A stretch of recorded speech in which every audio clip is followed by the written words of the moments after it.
Yay, hello, I've returned from being an adult. I exist again.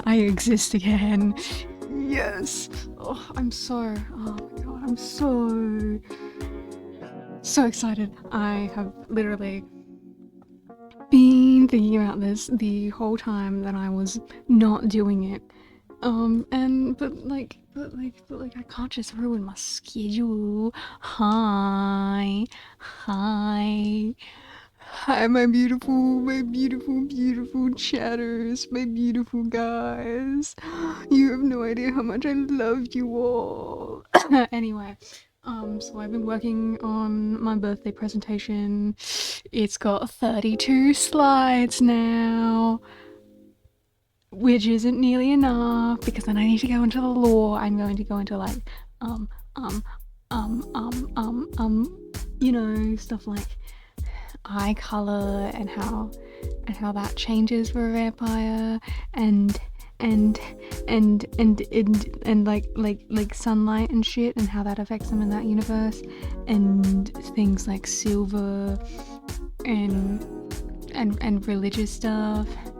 The date for that will be the 20th of October, the day just before my birthday. It is considered my birthday stream, but I'm doing it the day before because my birthday is a Tuesday this year, but I have decided that on the Tuesday, my actual birthday, I will be forcing everyone in my Discord server to watch the show with me. It's gonna be great because if I keep going going and into the show to get like screenshots and shit, because Google sometimes is not helpful with certain characters. So I go in, right, and I'm like, oh yeah, this is the episode that I need because this is what happens in that episode, and this is the screenshot of the character that I need. Yes, I do have a Discord. I don't really advertise it much, but I do have one. Is it directly linked on my profile, or do I just have or do I just have it in my card? I think it's directly linked on my profile. Oh fucking, I muted you, fuck you.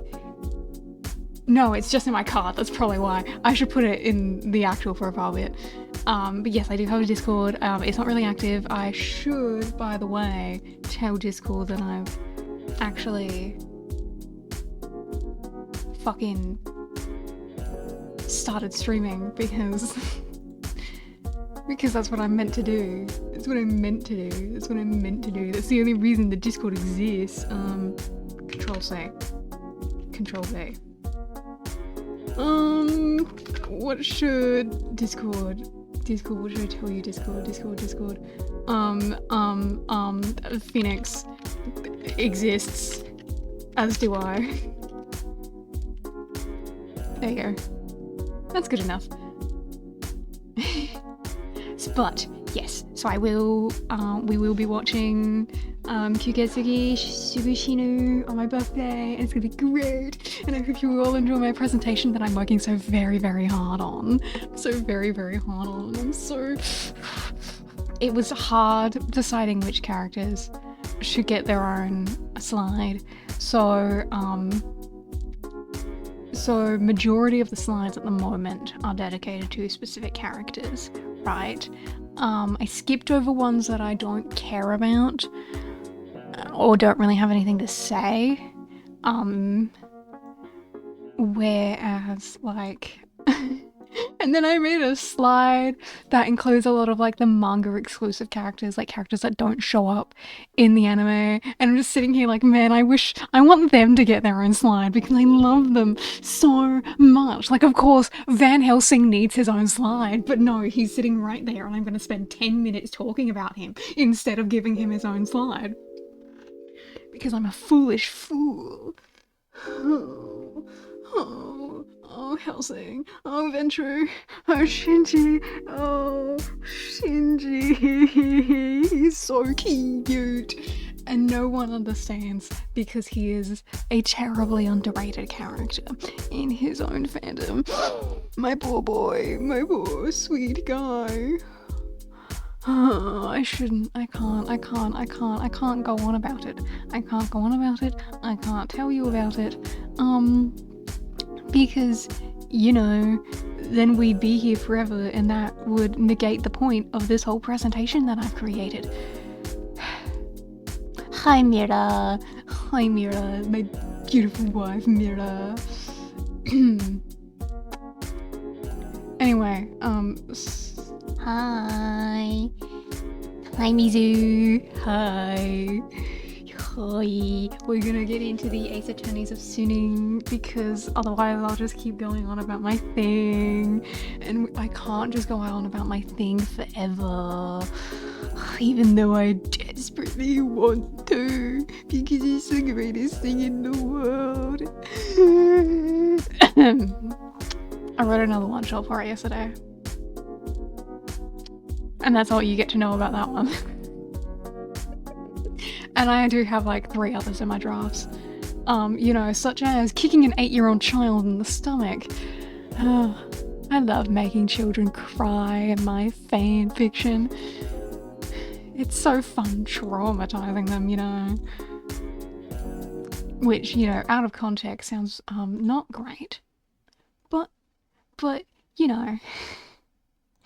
But you know, it's fine, it's fiction. I'm not really kicking a child, I'm just traumatizing a fictional character.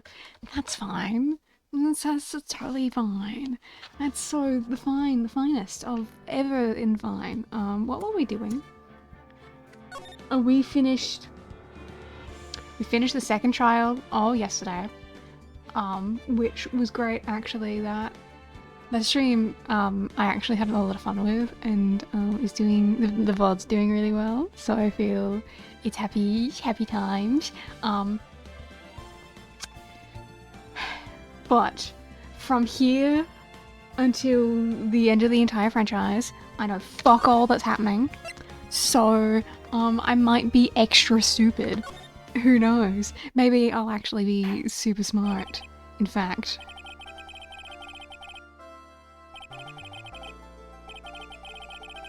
Okay. Oh, okay, hang on. I was like half paying attention there. The victim was alone on the table when he drank the poisoned cup of coffee. No, you're wrong. I know what I saw. I saw... Yo, this place is pretty fancy.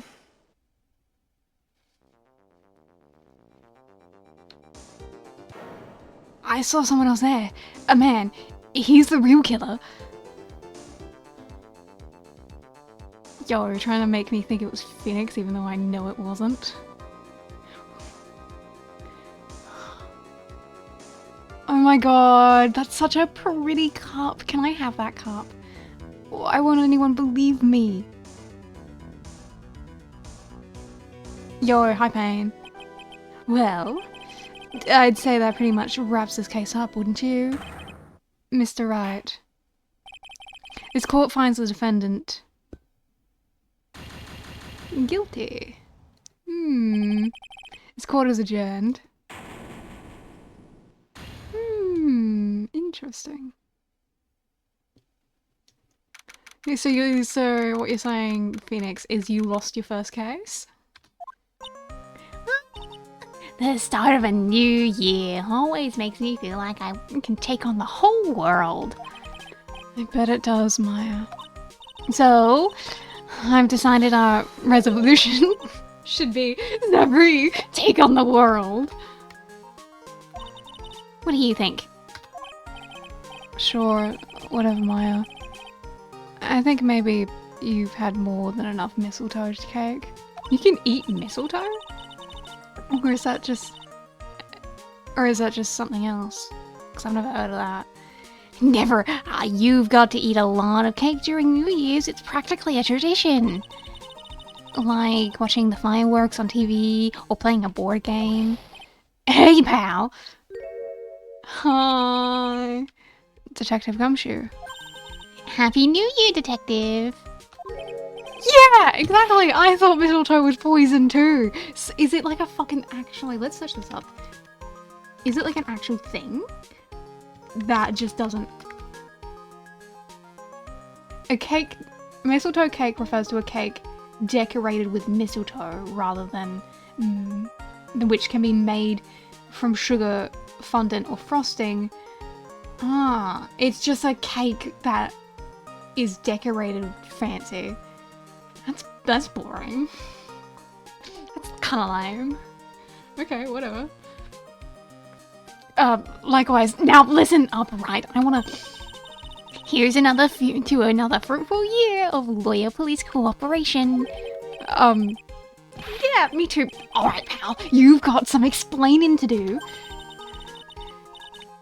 Have you got a holiday card present from me, Detective? A what? Well, here, have this. It's really nothing much, but... Yay! Thanks! Look, pal, we need to have a talk. Take a seat. Hey, what about Pearly? You haven't forgotten about her present, have you? No, I mean, yes. I mean, no. Are you doing this on purpose? Guess I'm busted. How did you like my first practical joke of the year? Very funny, pal. Now, let's see how funny you think it is when I show you this. What is it? A magazine? Hey, I want to see. Deadly poisoning brings guilty verdict. Defense attorney Wright trounced. Trounced? Let me see that. The defense attorney gave an almost childishly amateur performance yesterday. What the heck is this? It's a report, pal, about you. Listen to this. Mr. Wright must take full responsibility for the ruling in this case. Well, and don't tell me you don't understand anything about it. But I don't remember anything about it. When was that issue from anyway?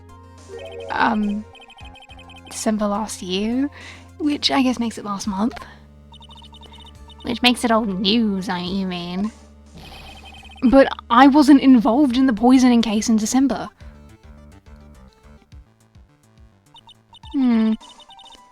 So what do you think this is all about, Nick? If it wasn't you, pal, then that leaves only one possibility. No way. You don't mean... Yay! Thank you for joining the Discord, my cool ass Discord. I should probably like make a stream elements thing for it. But I don't know how any of that works, and I'm too scared to learn, so... A phony Nick? Yes, I do have a Discord. Look, you say it's not that hard, but I had to search up a tutorial to get chat to work. I don't understand fuck all what I'm doing. Okay? I had to Google how to give a shout out. I had to Google that. So now I know. Look, you came here knowing I have filters, okay? I do have filters. But that was the easy bit. That one is just in settings. Look, you came here, you read my little about me, you know that I'm fucking stupid and that's my whole branding. So I don't know what you were really expecting. This must be Gochu's idea of a joke. I guess he's starting off the year with the one too. Huh. So, what are you gonna do about it, pal? What do you mean? What am I going to do about it? Well, it's your fault that the judge found the defendant guilty in this case. My fault? How do you figure that? Because the Phoenix Wright is super famous now? Well, maybe at least sort of. Yeah, see what happens when you hotshots start getting too full of yourselves. But I didn't do anything wrong. At least, I don't... Not that I can remember. You better make this right, pal. Now! And that means taking the case back to court, got it? Fucking Gumshoe hugs you. You're like such a good friend, Gumshoe. I love you, Gumshoe. Sounds like we've got our first case for the new year. Let's tackle it with gusto. I don't know. The judge already issued a guilty verdict once in this case. It's not going to be easy to get it overturned. I guess that New Year's resolution is going to have to wait until next year. So you're taking the case, right? Good! I'm gonna head over to the courthouse then. After that, I'll go back to the precinct, drop by if you need something, okay, pal? Oh, Gumshoe, you're being so helpful. You want the best for me. Gumshoe, this is why everyone should love you and care for you. I guess people are starting to know the name Phoenix Wright. If a client entrusted a case to me based on my reputation, I guess I am kind of responsible. Yeah, a little, just the tiniest bit, but really, it's whichever this guy's fault it is. This case is funny. Oh, I fucking hope so. But why would someone want to impersonate me? I don't know, because lawyers can get paid thousands if they ask. What sort of guy would do that? A fucking prick, that's who. Sup, Maya? So, what's our first move? I guess we go down to the detention center and talk. Wait a sec, Nick.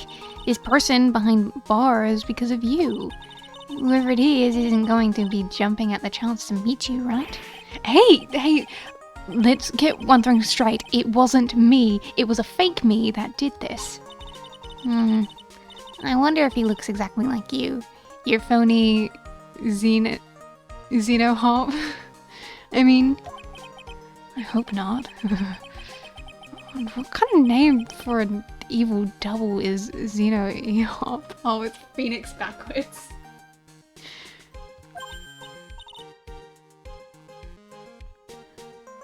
Ah, Nick, I've got it. If you're going to ask whether I've got a twin brother, the answer is no. Spoil sport. Did you notice the Gumshoe was acting weirder than usual, or was it just me? What do you mean? I mean, he was really worked up. Yeah, he was... Oh, he was being a good friend. He can stab me in the heart and I'd say thank you. I mean, like, a guy who's just found out he's going to be a dad or something? Yeah, I guess he was acting kind of strange. Maybe he realized he's got strong feelings for you, Nick. Because he's my friend. Mizu, stop having an existential crisis in my chat, please. I'm sure you'll go on a journey of self-discovery and figure that shit out too. Considering how we interact, I seriously doubt that, Maya.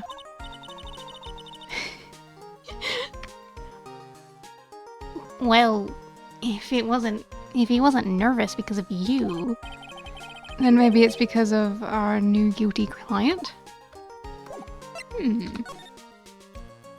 Well then.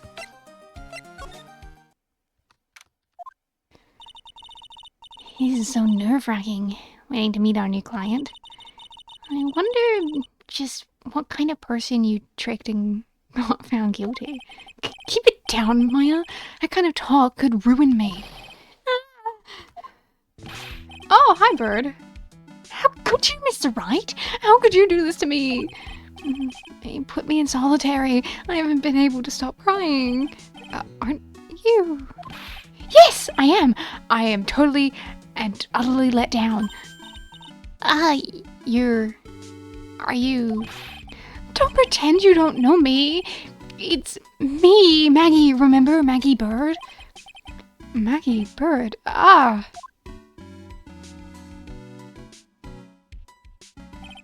Maggie Bird. She's the police woman I defended that one time.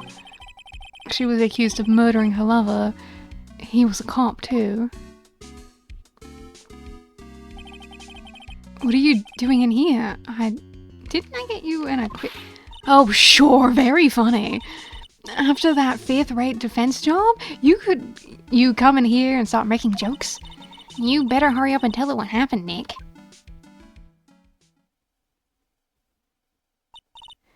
Oh, I see. So that's where we stand right now. I'm sorry you've been caught up in another murder. My whole life's just been nothing but a whirlwind of bad luck and failures. I vaguely remember her saying the exact same thing last time. But I don't mind. What's one more disaster in my life? At least now the real Mr. Phoenix Wright is here with me. I won't let the world keep me down, sir. So, how come you're dressed like that, Maggie? Last year, you looked so sharp in that police uniform. I was fired after that incident last year. Oh, I'm sorry. It's okay, I don't mind one bit. I enjoyed being on the force, and I think it was time for me to move on.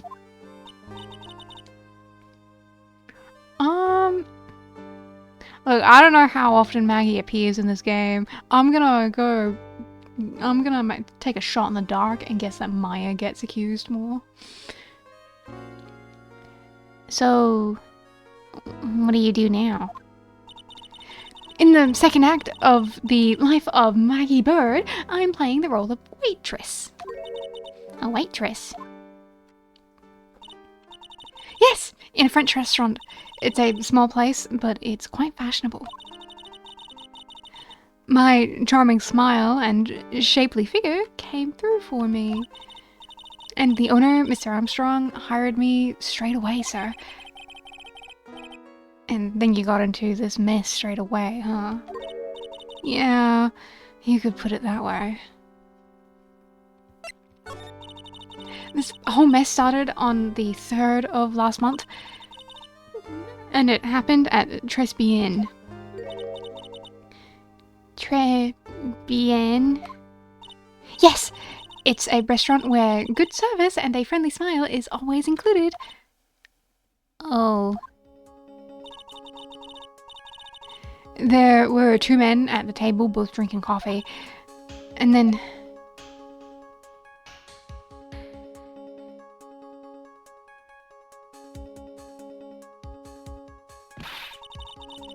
one of the men slipped some poison into the victim's cup. The victim took just one sip and was gasping for air. 2 men isn't scary. We've been dealing with 2 men this whole fucking franchise so far. Come on, guys. Men in this franchise. Come on.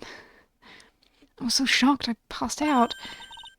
Hey, hold on there, Maggie. What? You keep calling the guy the victim? Didn't you know the guy who was killed?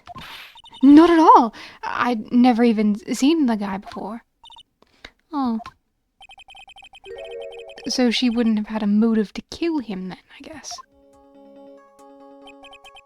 And then the other man, the killer, you saw him, right? Of course. A good witness must be attentive and clientele. Attentive to the clientele. So you saw the killer, but you were found guilty of the crime anyway. How come? You tell me, Mr. Wright. Guess the answer to my question is my phony. Anyway, she saw the killer. Better see if I can get a description of the guy. So, if you saw the murderer, why were you still convicted? Because no one else saw. Saw what? The other man. The one who put the poison in the victim's coffee. Everyone testified that way. Mr. Armstrong, the customer, everyone. The victim was sitting alone at his table the whole time. No, not only men do crime. That lady, the Pearl's mother, that other lady.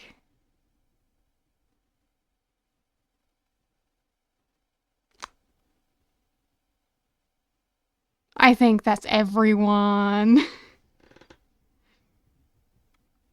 But how's that possible? I don't know. Nobody, not one person would believe me, sir. Even Phoenix Wright, my one last hope for a fair trial, failed me. What a pathetic defense. My granny could have done a better job. Look, it wasn't me, okay? And then they found something a bit incriminating in my apron pocket. What? A small bottle of poison. What? Poison? It was in your pocket? Well, I passed out when the victim collapsed. Yeah, exactly. Every single time, Phoenix and Miles cannot go more than 2 months without someone in the same room as them dying in some capacity. It's just a thing that happens. Honestly, I think that they should get a break from the cosmic rule of this land to, I think Miles deserves to have a long time where he doesn't have to experience death around him. Yeah, you know what? They can go to the Bahamas if they truly want to. Gaycation. They definitely deserve a gaycation. The killer must have slipped the poison into my pocket when I was unconscious. And no one else saw this other guy? No, sir. That's what everyone said, but I don't see how they could have missed him.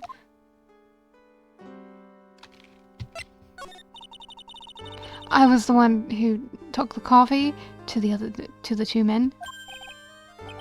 Oh? And what was your impression of them? Well, when I first saw them, I kind of thought that they might be in the music industry. In music? How come? Well, one of them had some sort of earpiece and an emo musician's look about him. Don't say that about 30-year-old Phoenix. And there was a sample CD on the table, sir. An earpiece and a sample CD, huh? Did you get a look at the CD at all? It had a band's name written on it. I think it was MC something. They must have been preparing for their debut, I guess. So it was a band CD. Maybe a promo disc? Maybe it was MC Screwdriver. Get serious, Maya.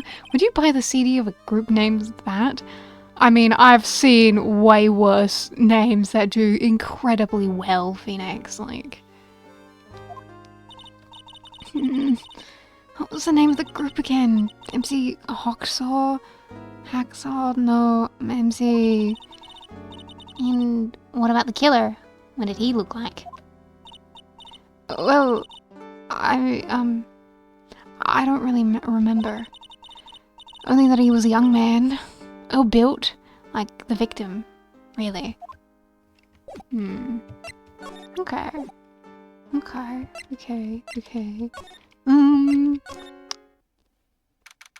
Oh. They, got themselves a new mascot, huh? It's been ages since we came down to the precinct, huh, Nick? Looks like Gumshoe isn't around. He's got it so easy, leaving everyone else to do the work. No, he's out there somewhere. My bet is on the courthouse. He's probably trying to arrange the retrial of this case. Guess that means we should go to the detention center and check with the killer, huh?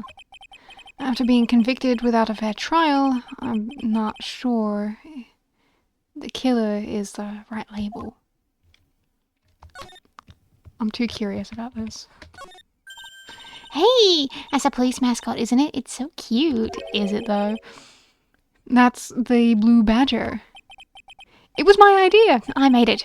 And now it's the national symbol of the police force. You made it? That's not what I was told earlier. And I remember because I saw the sexiest man in my entire life in that case. So that's what's with the pink one. It's new, right? She's not an it, Nick. She's a she, right, Chief? Yep, meet the pink badger. So one's called Blue and the other's called Pink. But they're both called Badger? You got it. They're married. Mr. and Mrs. Badger seem to be cuffed together, Chief. You got it. That's marriage for you. Jeez. Oh. A mascot that's deeper than the deepest of deep oceans. Sure, Chief. Maybe you should divorce your wife. If that's how you feel.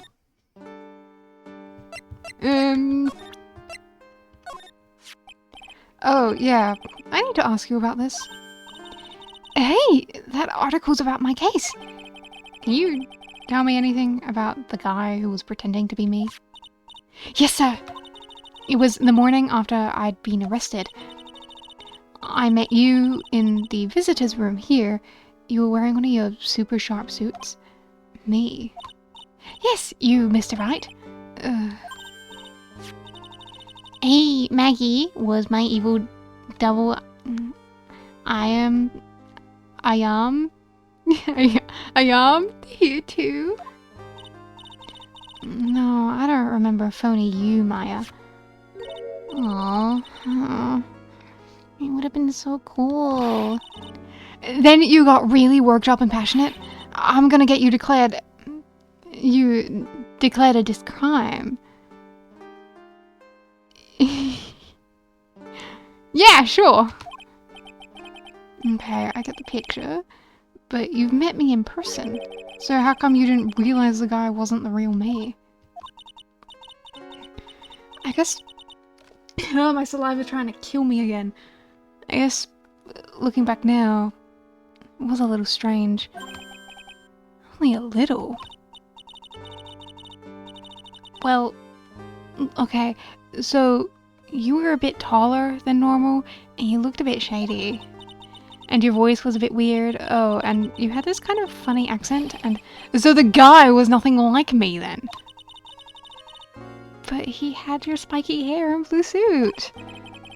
Is that all it takes for someone to imitate me? How about everyone else in the courtroom, like the judge and the observers? Didn't they realize he was an imposter? Everyone had these big question marks on their faces, but it seemed that no one wanted to say anything, sir. This case just keeps getting weirder and weirder. Mr. Wright, do you think it's possible to get a retrial? Probably. The court ruled in the absence of a genuine defense attorney, so we should be able to get a retrial. Mr. Wright, do you think we'll win next time, sir? My life has been a full course meal of bad luck, complete with defeat of dessert. Sorry. Since I was 6 months old, when I fell from the 9th floor of my apartment building, I've been hit by all sorts of vehicles, gotten sick from all sorts of foods, failed at almost every test I've taken, experienced almost every kind of disaster. I even landed a phony lawyer when I had the misfortune of being accused of murder. But I will survive, because Maggie Bird always lives to fight another day. And one day, I'll find it. Just you wait and see, sir. I'll find that one single moment of good luck. Ugh. Zine Inhop, he's really gonna pay for this. What are you staring at me like that for? But money is right. Whoever it is that thought it was a good idea to use my name, you get an innocent girl convicted of murder, had better watch out. We'll find him. Don't you worry. This Zine Eop for we'll get Zine Inhop for you.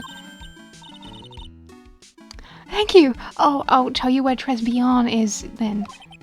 Right. The restaurant where the murder took place. Yes, sir. When you go, please tell Mr. Armstrong I said hi. Sure. All right, Nick.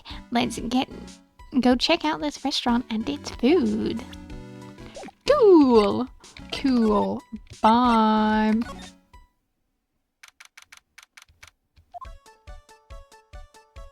Wow. It's been a whole month and they haven't cleaned that shit up? Why? Wow. Look at this place. Look, more like smell. What is with the suffocating scent of flowers in here? Because they're trying to attract women. Obviously, this is a cafe for women. Again, girls like that sort of thing, right? Actually, I'm not all that into it.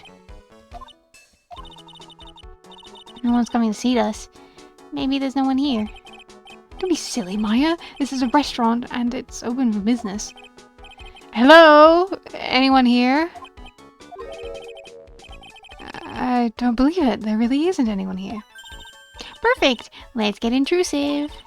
If there's no one here, we can take anything we want. Yeah, I suppose we can.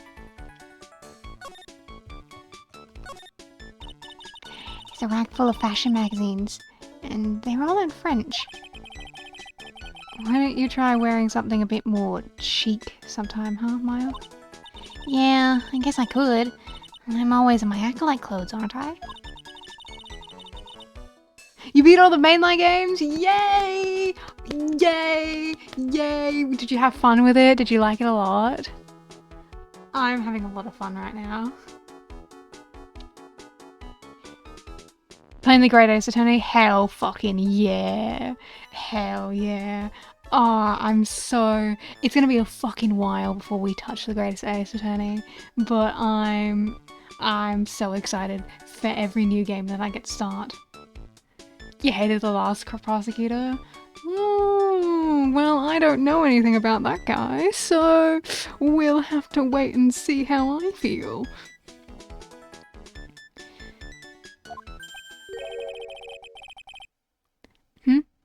There's something stuffed in behind the rack. Oh yeah, there is. Looks like a sports paper to me. Hey, look at this. Someone scribbled a little doodle on one of the pages. MC Bomber. And 1, 2, 3, 4, 5 zeros. $100,000, maybe? I wonder what MC Bomber is supposed to be. It's paper. It's from December 3rd. It's papers from the day of the poisoning. What? You should get Apollo Justice. I mean, consider they are like always on off sale on Steam. So you got a Steam account, you can get them for like $20. That's what I did. I bought them while they were on sale. A paper from the day of the murder. This has got to be a clue. I should see if I can find out some more about this paper. Oh, this place is so cute. It's like my grandma's house.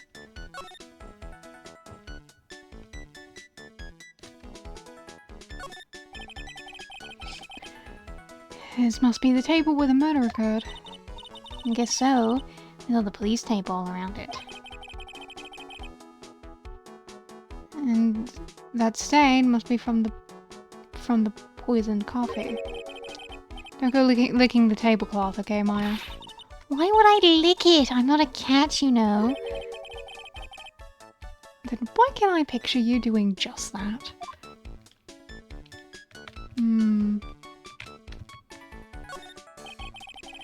The restaurant has partitions that separate the tables. When you're seated at a table, you can only see the tables to the right or left.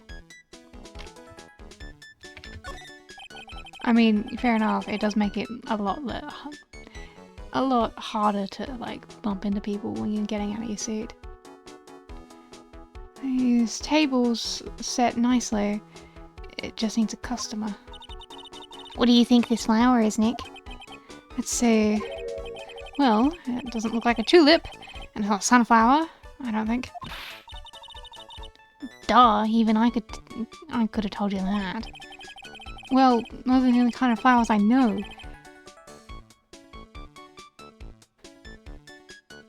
I'm sorry, what? You know sunflowers and you know tulips. You don't know lilies, or jasmine, or violet, or fucking roses? Peonies? Fucking snapdragons? Fucking spider lilies? Phoenix. Phoenix. Lavender. Phoenix. I've never felt so fucking disappointed in you. Phoenix, what the fuck, dude? Fuck. I know you're a lawyer and not a botanist, but you should know at least roses, you fuck. Oh, Phoenix, you're so hopeless. You're so absolutely hopeless. You're meant to have strange and unusual knowledge about every topic. How do you expect to solve crimes this way?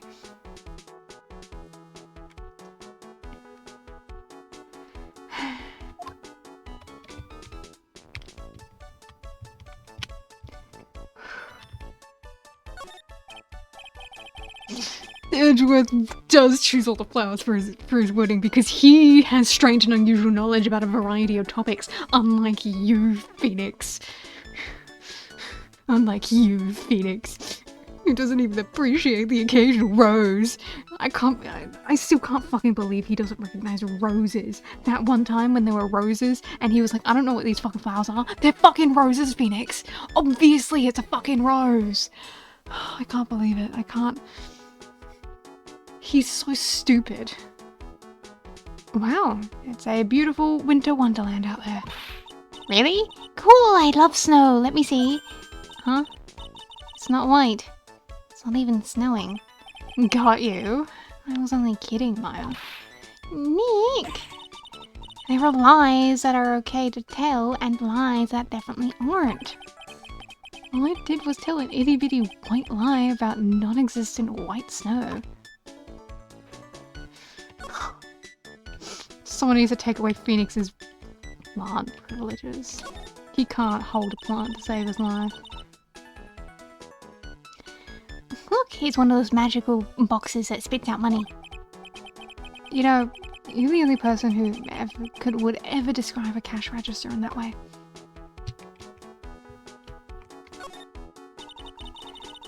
Look at all the little trinkets tucked away in here. I bet Mr. Armstrong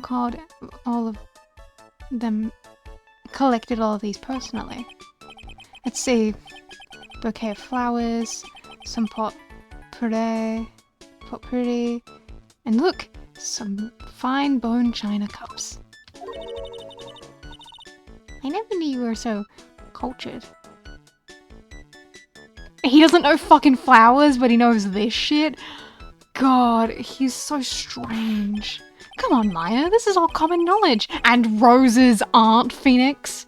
Flowers, the fucking... I need to stop being so upset with him about this. I should, like, leave him alone. He's trying his best. It's the restaurant's front entrance. The sign hanging on the door, written in French. Probably says open or closed. Must be one or the other, but I don't know which since, I don't know, Jacques about friend.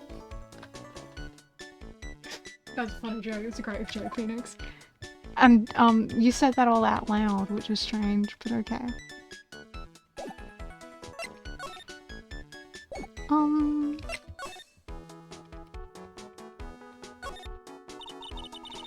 It's a rack full of fashion magazines, and they're all in French. We found the sports paper behind this magazine rack earlier. I better try and find out everything I can about it. Thanks. Yo, can you tell me about this? Do you know anything about this? Oh, a sports paper. Let's see. Did Gustin Braun manage to defend his heavyweight title? Sorry, Maggie, this paper is actually a month old. It's from the day of the murder? And Gustin got knocked out yesterday, I'm afraid. Oh, no. I found this paper in the magazine rack at Tresbian. Really? That's strange. Tresbian doesn't get newspapers. Mr. Armstrong says he's not really fond of them. Then maybe one of the customers left it behind? Anyway, what I wanted to take a look at is the scribble here. Aha! That's it, sir. MC Bomber. That's the name that was written on the CD. Just as I thought. Ah, and there was a little doodle of Mask to Mask there. That's so cute. I guess it wasn't MC Screwdriver after all, huh? So that 100,000 must have been a down payment for the record deal, right? If someone gave me 100,000, I'd sing for sure. I'd sing for free, Maya. What the hell? The Master of Karain, or the Spirit Song, or even Maya's theme. Okay, Maya. So, if the sample CD was on the victim's table, that means this newspaper may have belonged to the victim. You're right. So the victim left this behind on the day of the murder, huh? I think we better step up the investigation, don't you, Nick? Yep, I think so too. Oh la la! Bonjour! Welcome to Le Tresbien. Hello. What happened to Maya? She's frozen stiff. Hi, dude. Bienvenue! Welcome to my petite restaurant. Huh? Vien Avenue. Oh non, my petite Philippe. Huh? Me?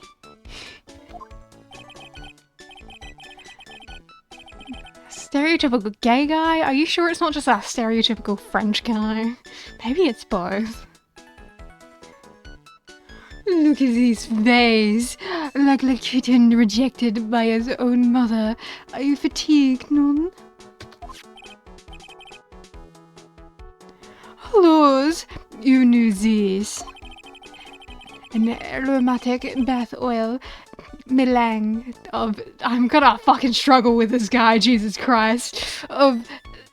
Neroli and Le Rosé.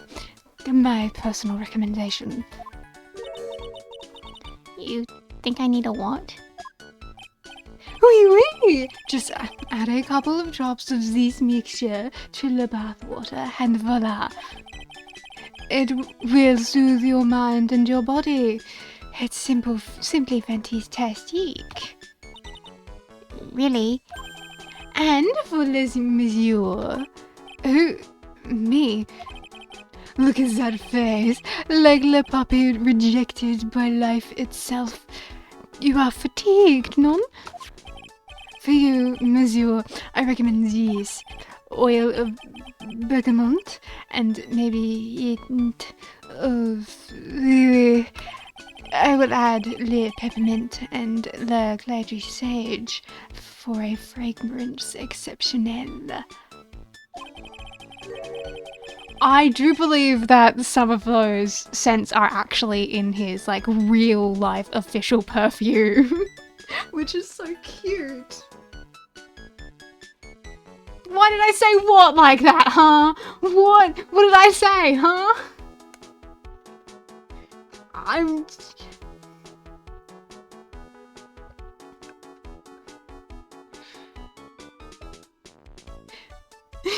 Come on, dude. Fine, then I'll rewatch the VOD and try and figure out what the fuck you meant by that. Cheese. I'm making a fool of myself. Such an invigorating recipe will bring out your delicious beauty, monsieur. My beauty? Hello. If you will be seated, I will bring you the special menu of the day. Actually, we're not here to eat. We're lawyers. Mas bonjour.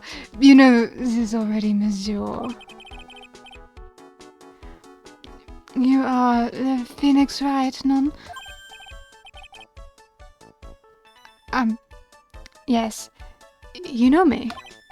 Mas, oui. I never forget a man who flirts with me, especially in court. Okay, so he is gay.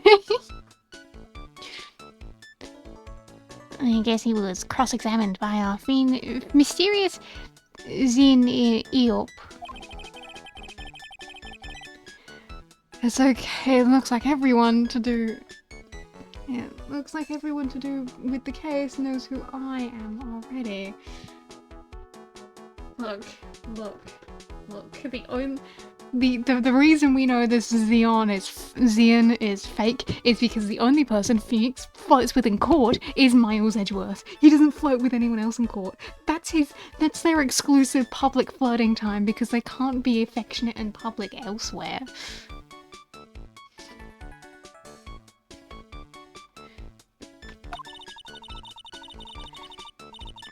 I wonder what sort of impression Zion Eop's been leaving on people, don't you?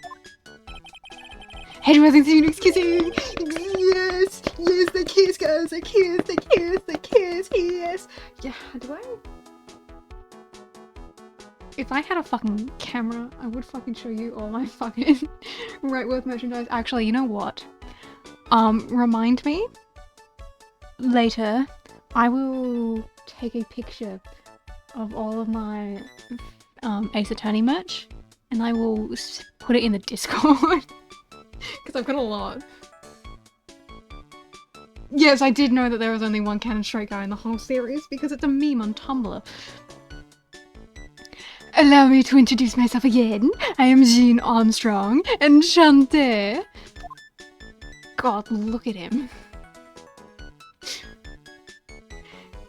So, my dude, have you considered wearing sleeves? Couldn't find it. Okay, hang on a second then. Not a problem. I'm sorry. I have my pretty little card that I made. I spend way too long. I spent way too long doing my my card. There you go. But yes, that is my Discord server. It's cool stuff. You gotta remember, you gotta react to the rules, otherwise you can't fucking do anything in the server. You gotta remember that. Plenty of people don't remember to do that. Anywho.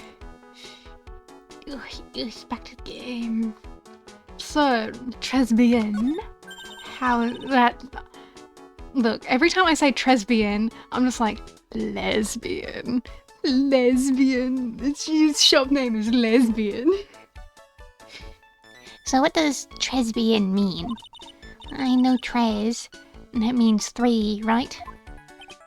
Non. Lesbian is Française. In English, you would say very good. Oh, very good. Oui, exactement.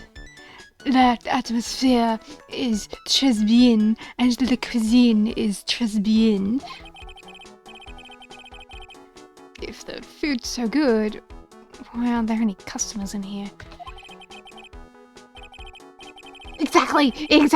It's just, this place just serves a bunch of lesbians. That's my headcanon now. My cuisine is not for all. My people, they do not appreciate how the cuisine. I thought everyone liked hot cuisine. Since I have lost Maggie, I do not have enough ends. So you're running this place on your own now? Oui, for the moment. No one has answered my advertisement. Pour moi. Please don't eyeball me while you say that. I am the chef. I am the manager. I am also a trained aromatherapist. Roaming what? Surely you know what an aromatherapist is, Maya. You're a spirit medium. Aromatherapy is kind of important to that. A practitioner did aromatherapy, the art of soothing the soul with the delicate floral aromas. Delicate? The smell coming from that bottle earlier was nothing but because it was masculine, Phoenix. Phoenix, you don't understand masculine sense at all. So, could you tell me about what you know about the incident? It makes me sad to remember, but yet I remember it so well. More than a month has passed since it happened. Yeah, I guess it's been about a month since Maggie's sentencing. So, it was the 3rd of last month. Just after one in the afternoon, a man who was in here for a coffee suddenly became ill because of the poison in his coffee. That is the truth, as I know it. It was Maggie who took his drink to him. I was in the kitchen. I heard the sound of someone collapsing. When I came out to see what it was already slumped in his chair. He was dead. Mon Dieu, oui, he was dead. Maggie had passed out also. And this man who died, was he alone? Oui, mon Dieu. All alone? I know that Maggie said there was someone else, but I see. the police, they asked me many times, are you sure there was no one else at the table? They said, but I am not the only one. The old man said the same thing. Old man? What old man? So who was this old man that you mentioned? At the time of the murder, there was another customer in here. What? Someone else saw it? Moi, oui. As usual, came alone that day. At the time of the murder, was here. He saw it too. But he said the same thing, that there was no one else at the victim's table. But Maggie swears that there were two people. Mas, mademoiselle, le lawyer could not prove this, non? About the lawyer, that was me, I suppose. Mas bonjour. Wow. He's the first person who said it wasn't me. Don't kid yourself, Nick. Now, who's the one making stuff up?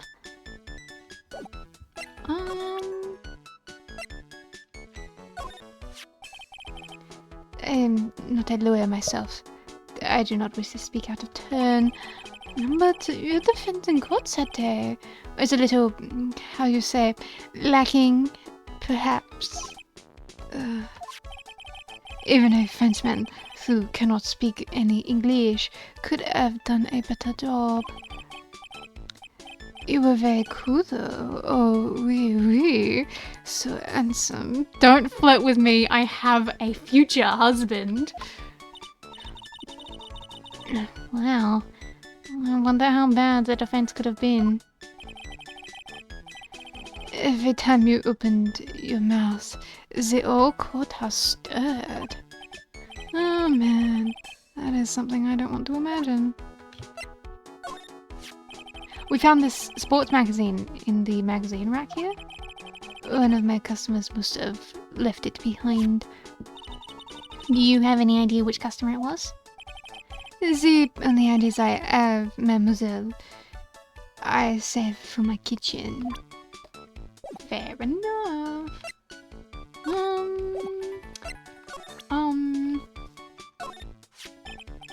Please, monsieur, there is no need to show me that.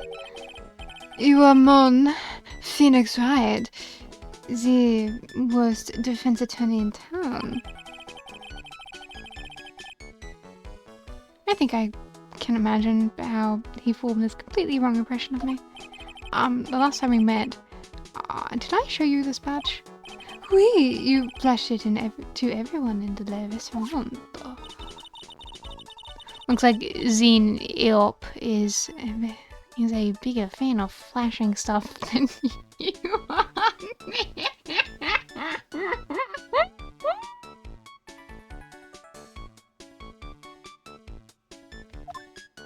Say it like that, Maya.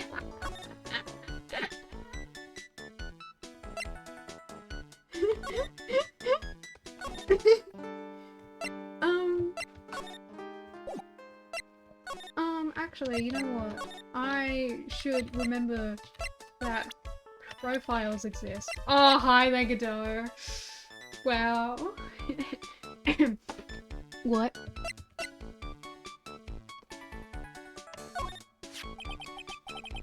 Maggie was a policewoman once.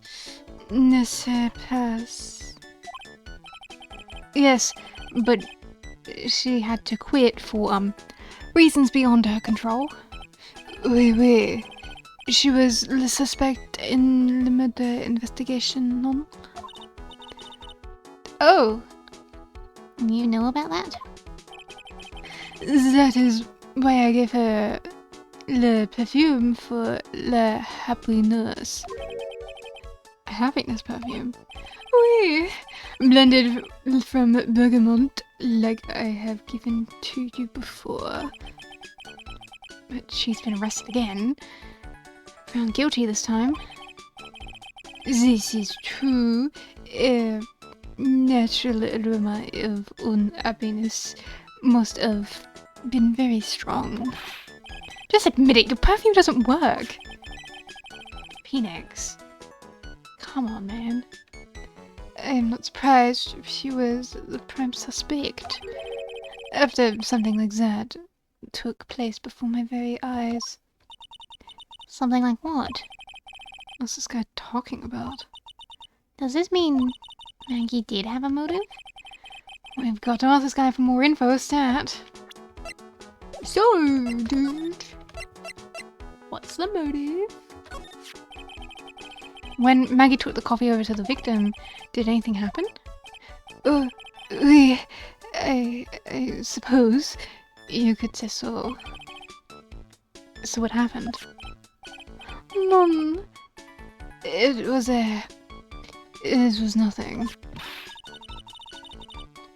Look, Maggie says she didn't even know the guy. But she's still been indicted for murder. The prosecution must have come up with some kind of motive. It is true. If there is anything at all between Maggie and the victim, it could be relevant. So please, tell us anything you know. Wow, that was a cool invert because of all the all the pink. Oh no, Phoenix, it's Psyche Locks. No way. What are we going to do, Nick? We'll just have to remove... What the... What's wrong? The Magatama.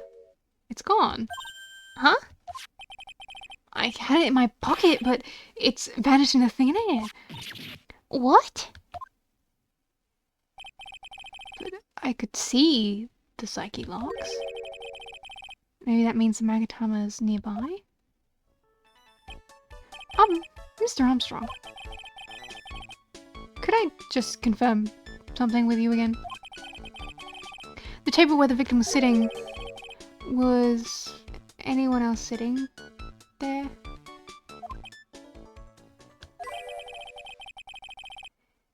That is a question you'll have to ask him yourself. Huh? Him? The old man spends all of his time down the park. Park. Oh, at a park. At a park?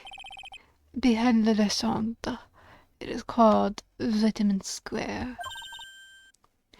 Thank you. Je vous en prie, my dear. Let's go check out this Vitamin Square right now, Nick.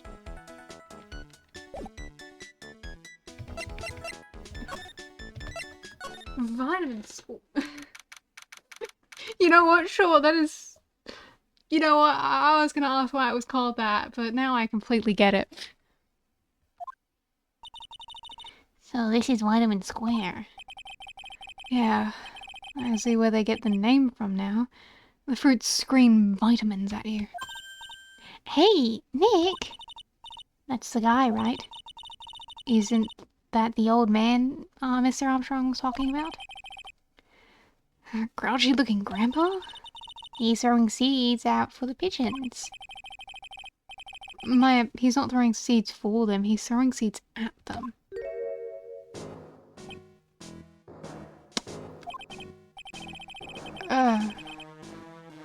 My grumpiness threat levels have just raised to red. Hi guy. Do you go to the Tresbienne a lot? That miserable excuse for a restaurant. That garbage they serve in there's not food. Where's the sushi, the tempura, the rice? I see, so you're all just stereotypes. Can't believe they stereotype their own culture.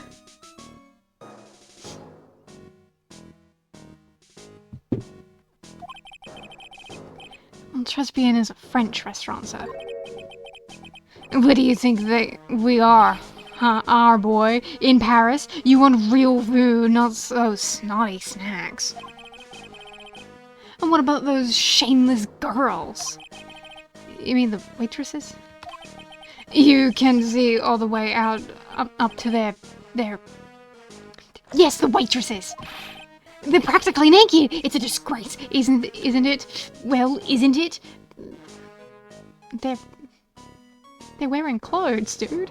They definitely have clothes on. Listen, it's not my restaurant. Gah! It's a miserable excuse for a restaurant, that place. Miserable! He certainly knows the place. He must be a regular. But if he hates it so much, why does he keep going? Are you a regular at the restaurant?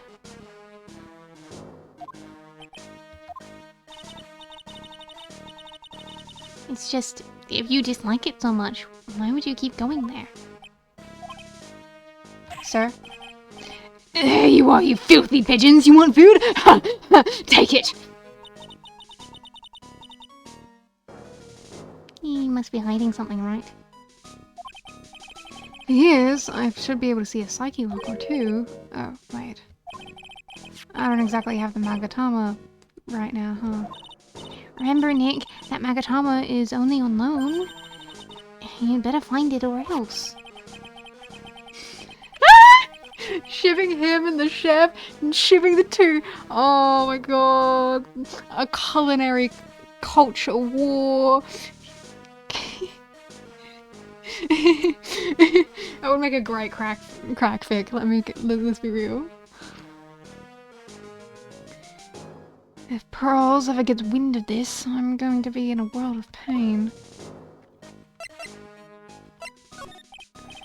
Excuse me, sir. Would you mind if I had a word with you? Yes. I just want to ask you a couple questions. What's the matter with you? Can't you see I'm busy? So you don't like my seeds, eh, pigeons? He's really chucking those seeds at them. That's got to hurt.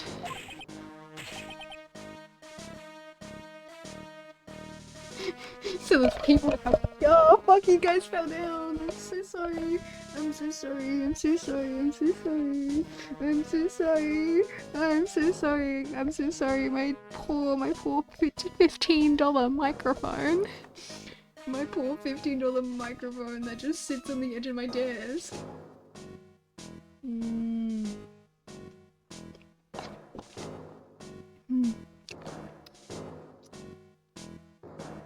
Last street shipper in the world.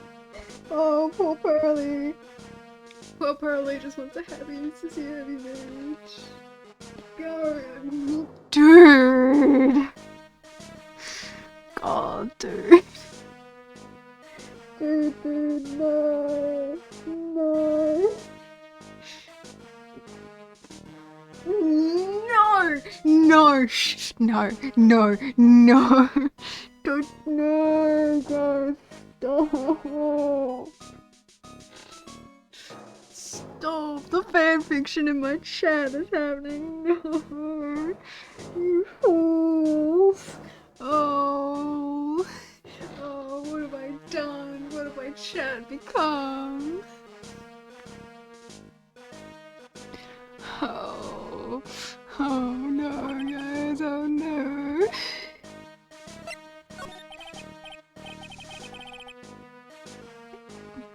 Excuse me, sir. Can I ask you about Maggie Bird? I don't know any Maggie Bird. Yes, you do. Maggie, the waitress at Tresbian. It's a disgrace, I tell you. An utter disgrace. A disgrace? An innocent girl revealing herself like that? Revealing? You mean her uniform? No, shut up. I'm not a fujoshi. I like all romance of all kinds. Of all kinds. If people are kissing, it makes me go, oh my god, you guys love each other. It's not my fault that there aren't any good straight ships in Ace Attorney yet. That's not my fault.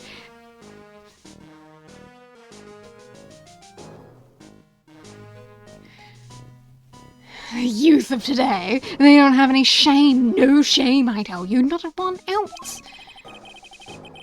Whatever happened to the old Bushido values of Japan, like honor and modesty? God, so you're a conservative. What about me? I'm not wearing anything revealing.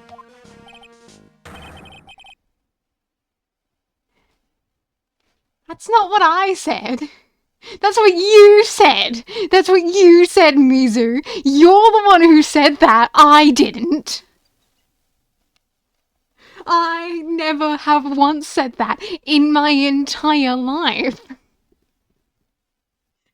Mizu, stop accusing me of things that you did. I will challenge you in a court of law about this. Your problem is your lack of any sense of grace. Orlando, like, Okay, yes, you're right. The Delight couple, they're fucking cute. They're the cutest cuties to ever cutie. Oh, they're so sweet. Oh, they're so cute and perfect for each other. Talk about hitting a girl where it hurts.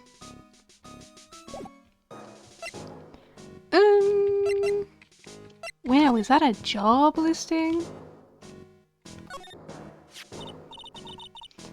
Oh, there's a magazine here. It's a magazine full of job listings. I can't believe you posted shit in my Discord server while I'm busy doing things. Guys, I can't be distracted. I'm playing a game.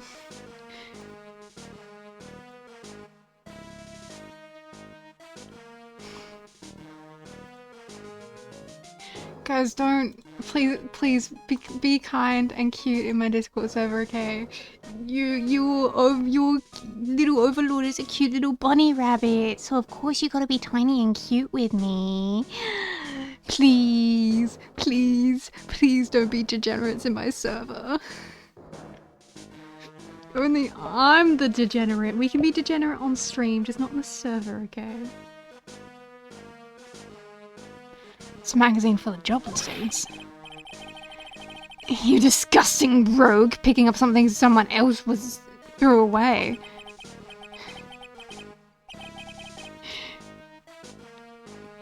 You're always a degenerate. Look, when certain characters come on screen, we all know what's happening with me. Oh, damn it, Garrett, what have you done to me? Oh. You are wholesome, Pug. Thanks, Pug. You're the only wholesome one here. Except you're the one who mentioned a Megaverse first, so I don't know if you're really that wholesome.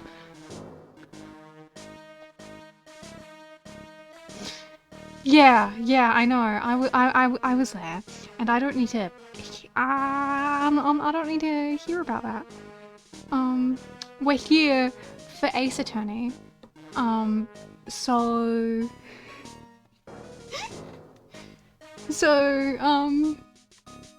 you know, threw away. Did you throw this away? Are you looking for a job?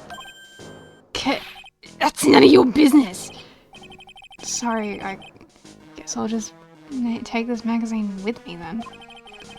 I don't want anyone else having it. Give it back. Too bad.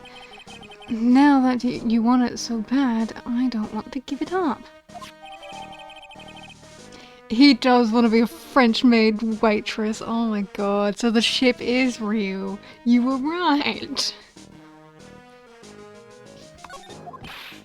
Hey, that's mine! There's a dove here. Hey, look, pigeons! Yeah, and heaps of them too. Did you know that pigeons are symbols of peace? It's a dove, not a pigeon. Poor things. So they can't be symbols of peace and harmony just because they're grey? Is that it? You're thinking this one just this one by just overthinking this one just... Nah. Fuck that line. I'm not reading that anyway.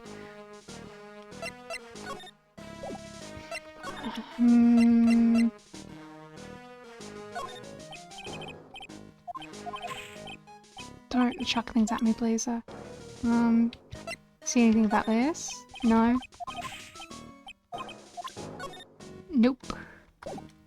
Moshty Mosk. I'm a lawyer. Nope. Okay, this guy. Nope. Well, I'm gonna stop talking to you now then. Bye.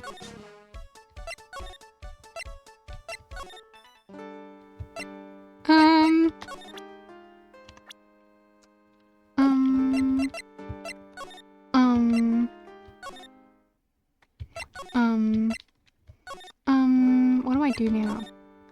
I don't know what else to talk to this guy about.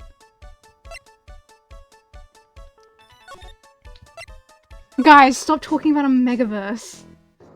Please, please, please, please. My chat has been so lovely and fun until this very moment. I don't know where this came from. I don't know how you guys devolved into this. But, I feel like we're better than this. I feel like we're better than this, okay? I feel like we're better than this. Are you better than this? Can you promise me that you're better than this?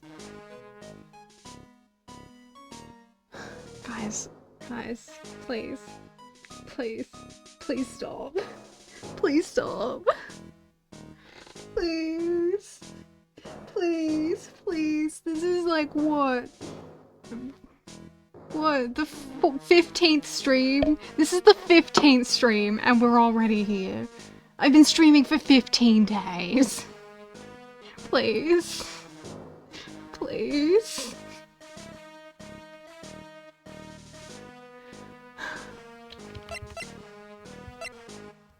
Not short enough? What do you mean? What? What? But I'm just a cute little guy. I'm the cute little rabbit. I'm the cute little Luna rabbit. I'm a tiny little guy.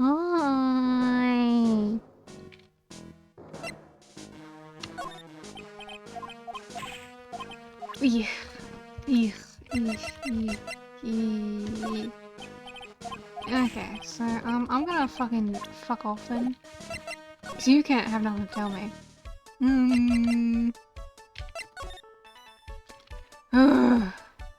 I'm already stuck. What am I meant to do? What am I meant to do? I like this music. This music's cute. What am I meant to do now? What am I meant to do now? What?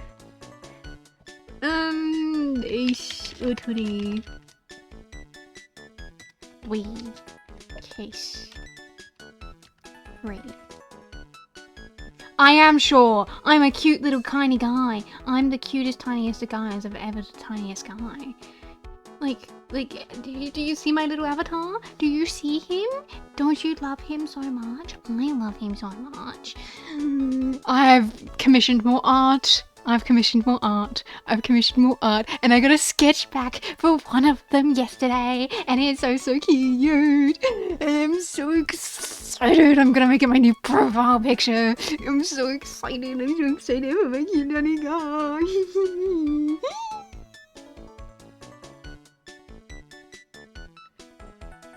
Pug! I said no more Megaverse talk.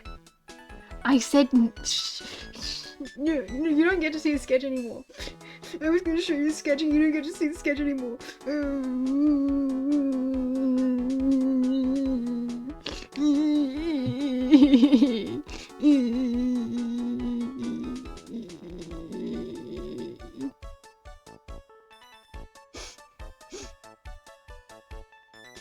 This is what happens when you guys don't listen to me. This is what happens. Mademoiselle! Yes. Are you looking for the job? What? No. I was just... Let me see. Your style is un peu different, but you have a good face. Different. What the fuck? I'm not even gonna try. You have passed. I will hire you. Then come with me. I will teach you everything I know. Nick, help! I don't know whether to laugh or feel bad for Maya. Maybe I should do both.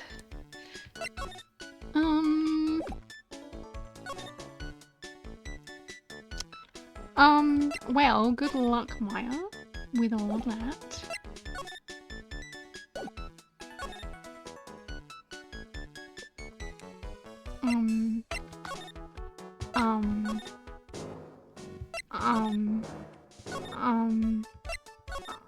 What now? Looks like they have Maggie in questioning. Why? I guess I've asked pretty much everything. I'll come back if there's something else I need to ask her later. Cool, thanks, Phoenix. Oh, Maya. Yeah, it looks like Mr. Armstrong's really taken to shine to her. I suppose I'll just have to let her work for the restaurant for a while. Wow, Phoenix. Wow, Phoenix. Maybe you should just dress up in a nice tuxedo and do it too. I'll go pick her up from Dress Bien once things have cooled off.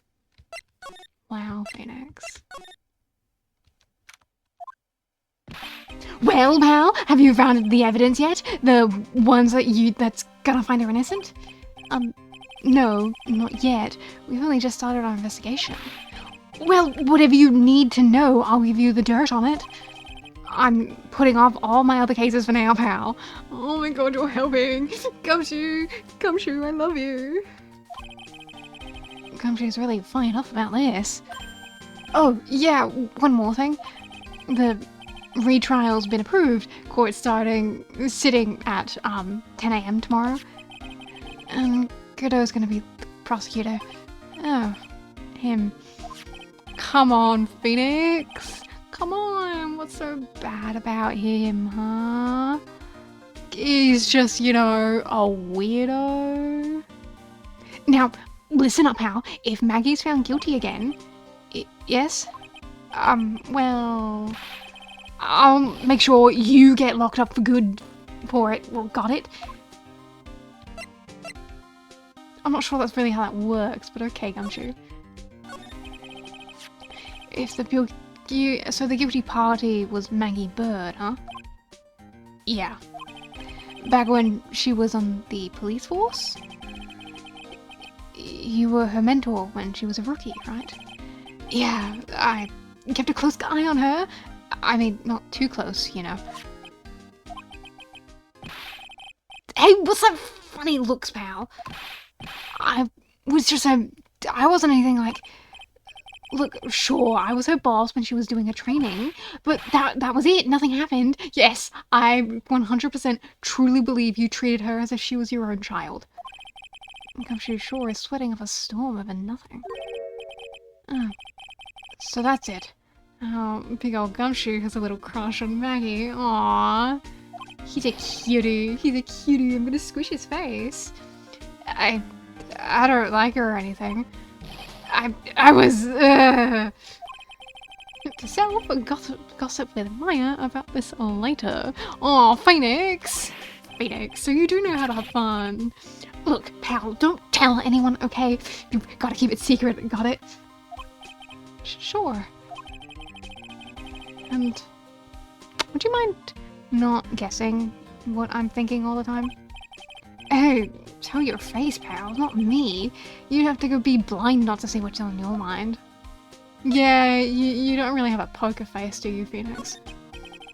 So, I was wondering, could you fill me in on the victim?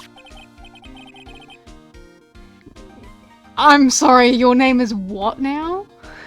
Glen Elg? That's a fucking suburb! I've been to Glen Elg! That's a suburb! I've been to Glen Elg, that's a beach! I've been down there, I can just head down to Glen Elg. Glen Elg Beach is lovely. It's lovely. It's lovely down there. He was a computer programmer. I see. A programmer. He was just a regular Joe working for a small-time computer firm. Shut up. They are not. They are not. You say that like, there's this town in the middle of nowhere called Alice Springs. That's not randomized letters. There's, and There's like several places around Australia called Enfield. That's not a randomized letters. You can head down to Whyalla.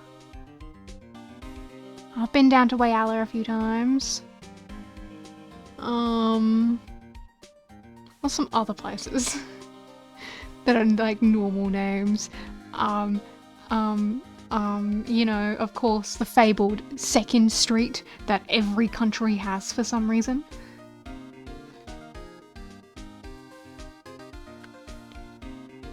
Maggie never had any contact with the guy before that day. And all she did was take him his coffee on the day of the murder, pal. Yeah. Maggie also claimed to have never seen the guy before. Did the victim go to the restaurant often? Not according to the chef. Said it was the first time he'd seen the guy. Programmer. And a first-time customer at that. What possible reason could Maggie have had to kill the guy like that? That's what I thought. But a motive was still somehow established in her trial. You're kidding. What was her supposed motive? Sorry, pal. I'm real busy. I haven't got enough time to sift through these papers. Maybe you should do it, Phoenix. Yeah, look into it yourself. What could this motive have been? This isn't really a proper investigation. I'm kind of working on it by myself. Oh, that's right. The judge already ruled on the case, and all the evidence is in already. The only problem is Maggie's testimony. Yeah, doesn't sound very good for us, huh? Look, pal. I've got a mountain of papers on this case to look over before tomorrow, so I'm just gonna say this. Maggie Bird's not a liar. She's... Okay, she's a bit out there and a bit off base sometimes. But she was a good cop. It's not exactly complimentary, you know? So, what do you think really happened? And just how contradictory is her testimony? The biggest problem with Maggie's testimony is the number of people at the table. Yeah, my thoughts exactly. Maggie still insists there was another guy sitting with the victim. Right. But get this. Everyone else in the place says the guy was alone, even the chef. And then there was that CD. CD? Oh yeah, she did mention something about a CD. And there was a sample CD on the table, sir? But our guys turned the place upside down, there was no CD. What? Not on the table, not anywhere in the whole restaurant, pal. But didn't Maggie say the victim was wearing an earpiece too? Yeah, but that was for a portable radio in the front pocket of his hoodie. A radio? He didn't have a CD player? You got it. Your phony never explained that contradiction at all. Come to think of it, the owner of Tresbien didn't mention that CD either. I don't know why, but I get the feeling Mr. Armstrong's not got something to hide. Interesting.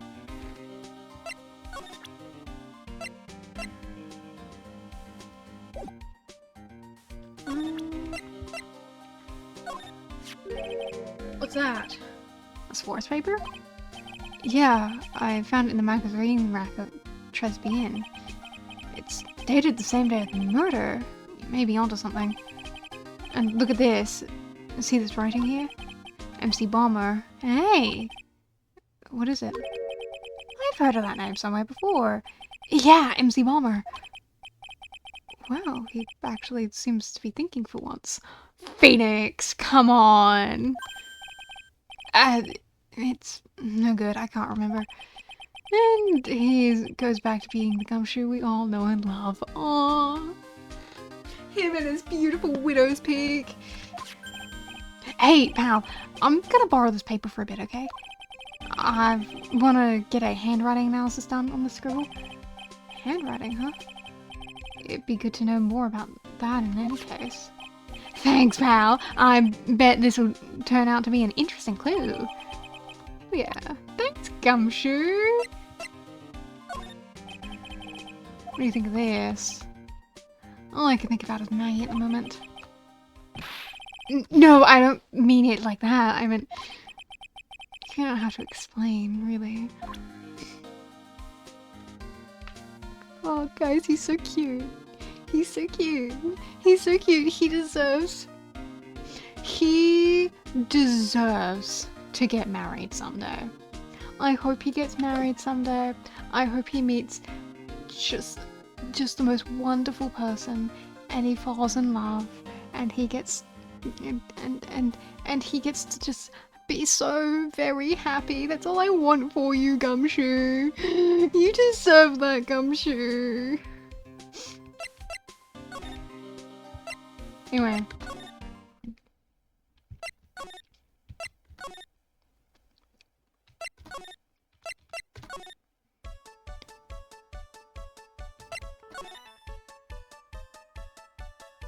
We are having fun.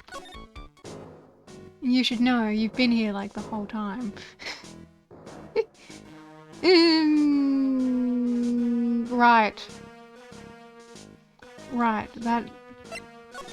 Once again, I'm a foolish fool who does foolish things foolishly.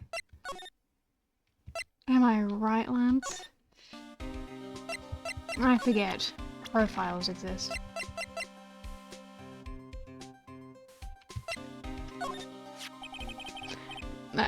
The chef of Tresbien, huh? You know, that guy, that chef, you know what that chef said to me? Oh la la, your body is full of the toxins. And then he gave me this bottle. What's in it? I don't know, the label says juniper? Aww, juniper! I'm under orders to put a few drops of it in my bath every day. Under orders. Yeah, you know, there's something about that lady, guy. Huh? Can't stop thinking about him. Not like that, pal. Give me a break. He's not my type. So you are bisexual. Thanks, Gumshoe. That's all I needed to know. I mean, I can't stop thinking that he's involved with the case somehow. Sounds like he knows a little something more about our charming chef.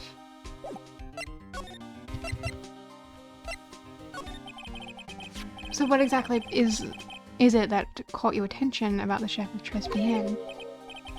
It's kind of hard to say. The guy's probably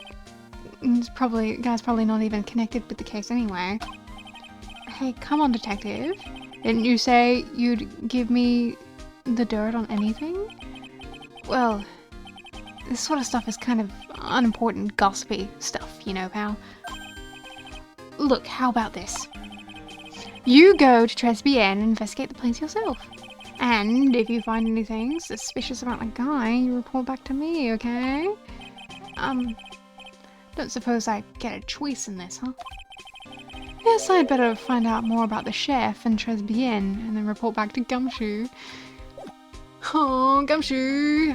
Gumshoe, can you give me like a big hug, please? I want a big hug from Gumshoe.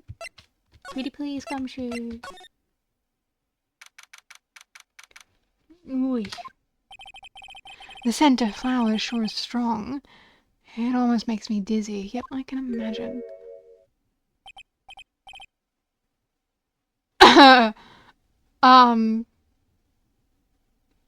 Hi. Yeah, hello. Who was that just now? A customer? You and me both wondering, Phoenix. She has a sort of dark aura about her. She sure does. Oh, welcome, the ever new. What a cute voice. Oh, Maya. Oh, it's just you, Nick. Maya? Well, how do I look? Maybe you should quit being a spirit medium. Maybe, but it's kind of boring being a waitress.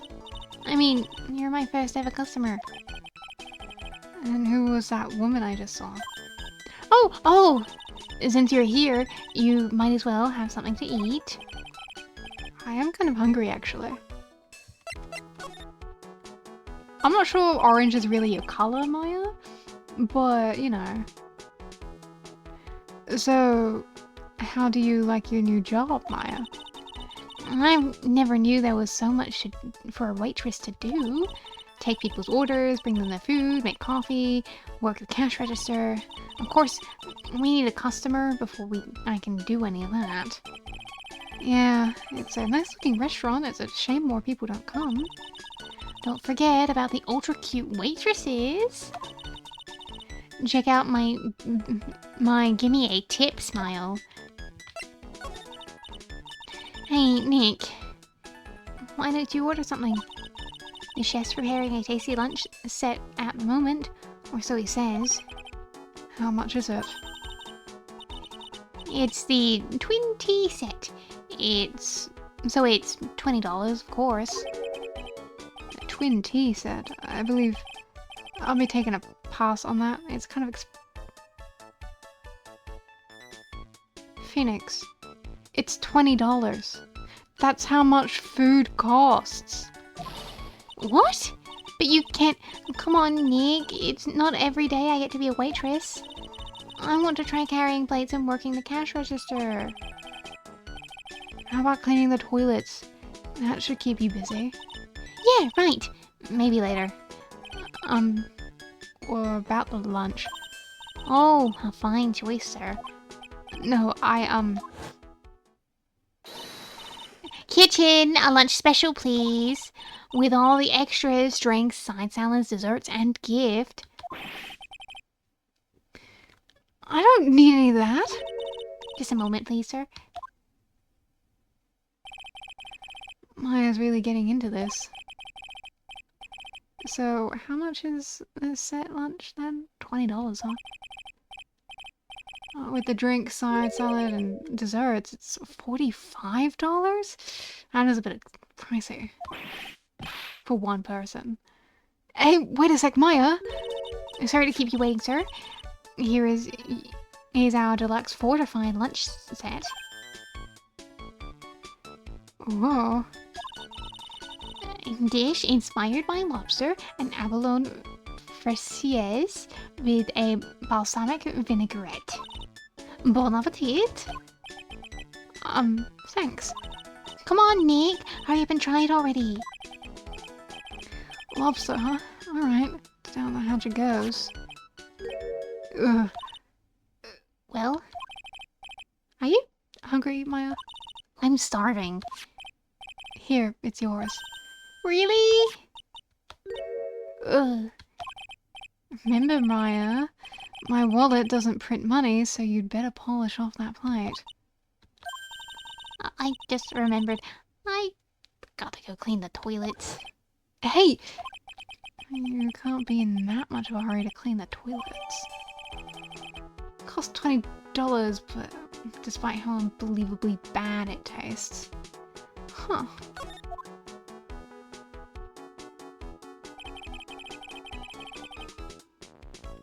How does that guy manage to make good food taste so bad? Hey, Nick. You want to take a peek at the kitchen? The kitchen, huh? Not a bad idea. No, what was it that Maggie said again? In the kitchen, you'll get to see all the chef's greatest secrets. In the kitchen? That sounds tasty. Hey, wait up, Maya! What is it?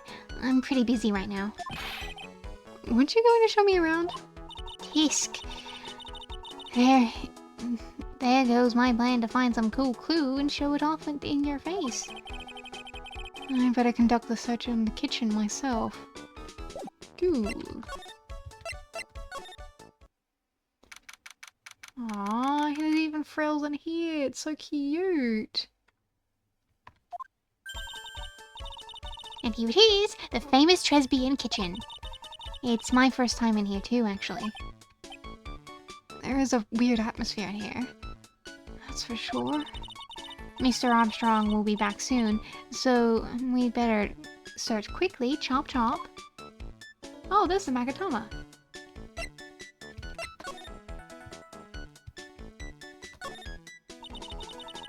Now I know I'm in a French restaurant. I've never seen so many seasonings. Hey, Nick. This container has oyster sauce? What's that? Maya. God, fucking... The things these characters don't know sometimes.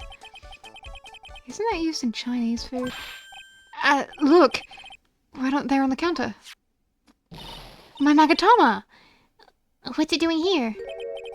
What indeed?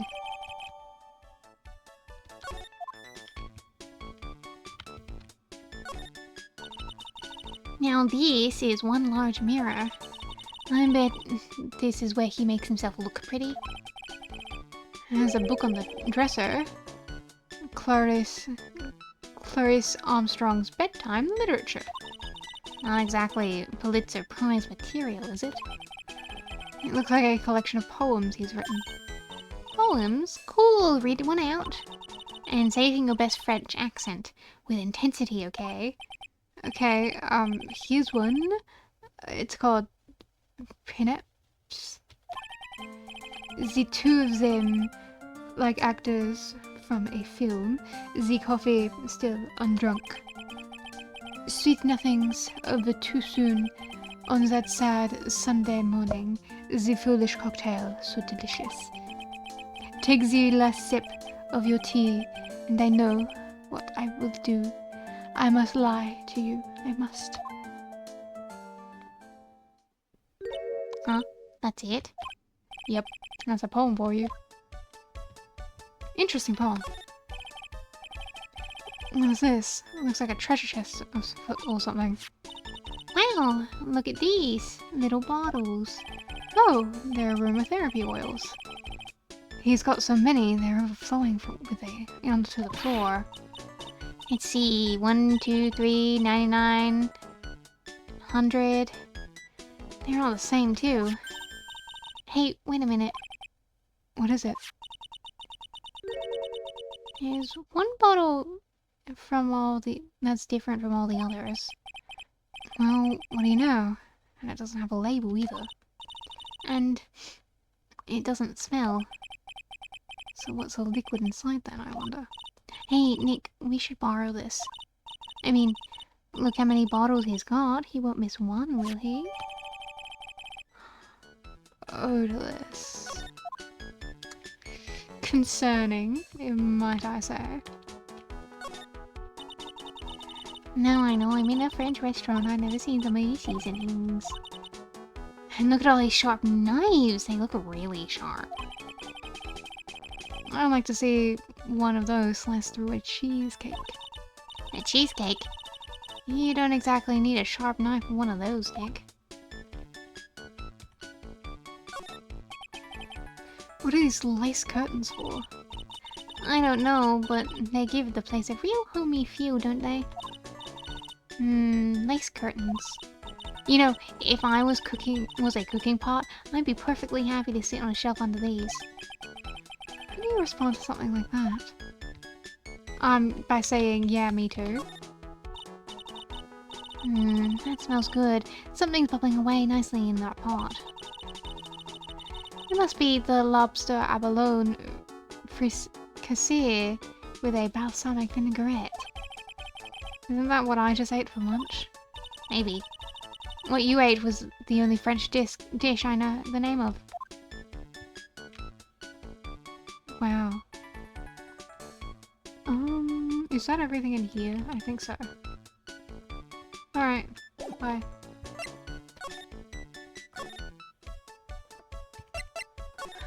So I guess I got the Magatama back then.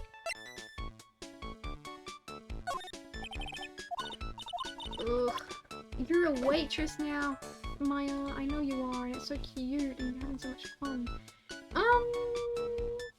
You know.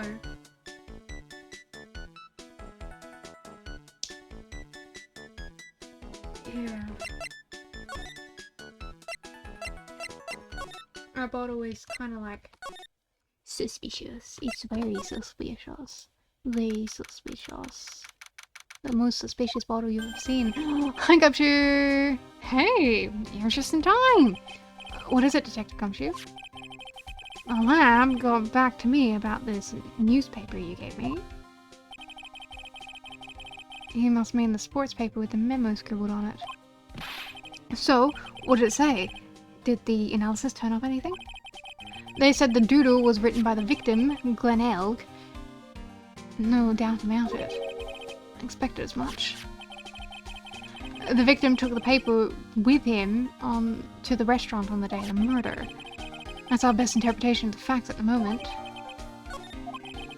MC Balmer. I have a feeling I've heard that name somewhere before. Oh well. I guess it'll come back to me. Don't forget to report back to me whatever you find in the restaurant, okay, Val? Since when did I start taking orders from Gumshoe? Although, I get the feeling there's something I need to show him. Yeah, because it was real fucking suspicious that this exists. You got one of those aroma bottles too, huh? Only this one doesn't have a smell. Huh? I don't get you. This was mixed in with all the other aromatherapy bottles, but it's not the same. It doesn't even look the same, wouldn't you agree? A cologne bottle that doesn't smell, huh? It smells like a skunk to me, Val. Mind letting me borrow the bottle for a while? I want to send it to the lab for analysis. The victim was poisoned, so the contact of this bottle was pretty important. Cool. I had a hunch there was something funny about that chef. You suspect Gene Armstrong? I've got this guy's number. I know what his secret is. That must be the same secret Gumshoe was talking about before. I guess I better fill you in on the details. About this Armstrong guy's secret, I mean. Choo! Tell me more, Gumshoe. So, what's Mr. Armstrong's secret? You ever had lunch at Tresby, pal? Yes. So, how was it? To put it nicely, it was inedible. Hey, don't worry about being nice around me, pal. You and I both know the reason that place is so empty is because the food. I mean, the place is clean, and he's got a girl like Maggie as a waitress, so... Yeah, I guess it's probably the food.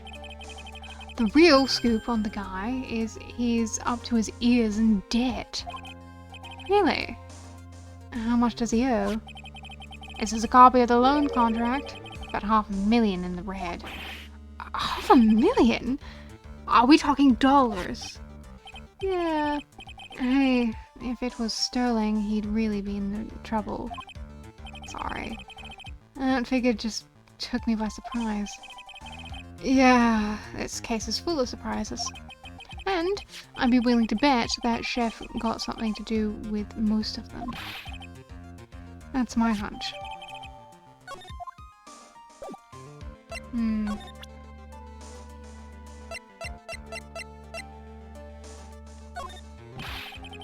It's for $500,000, pal. That's, $500,000 bills!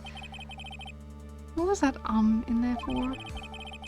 So, is there really that much money tied up in this case? I can't give you an answer on that, pal. Not without a case file in front of me. But, I'll tell you this. That Armstrong guy would have done anything for cash. He was desperate, you know. No, I don't. But I think I sort of get the picture. Interesting.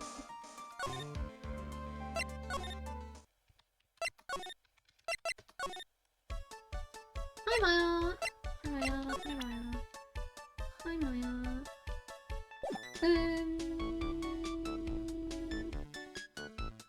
Now that I know that, what else should I talk for?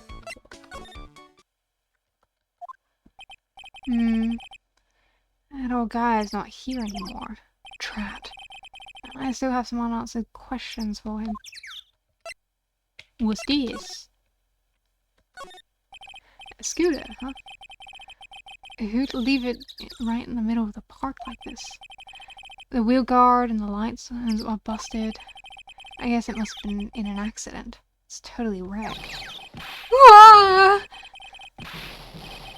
Wow, that's a lot of screaming, my dude. Okay, calm down.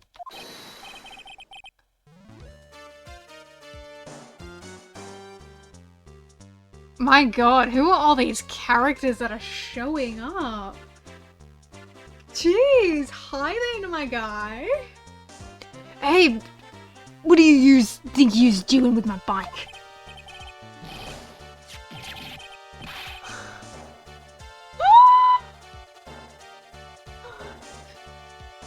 That's such a cute sprite.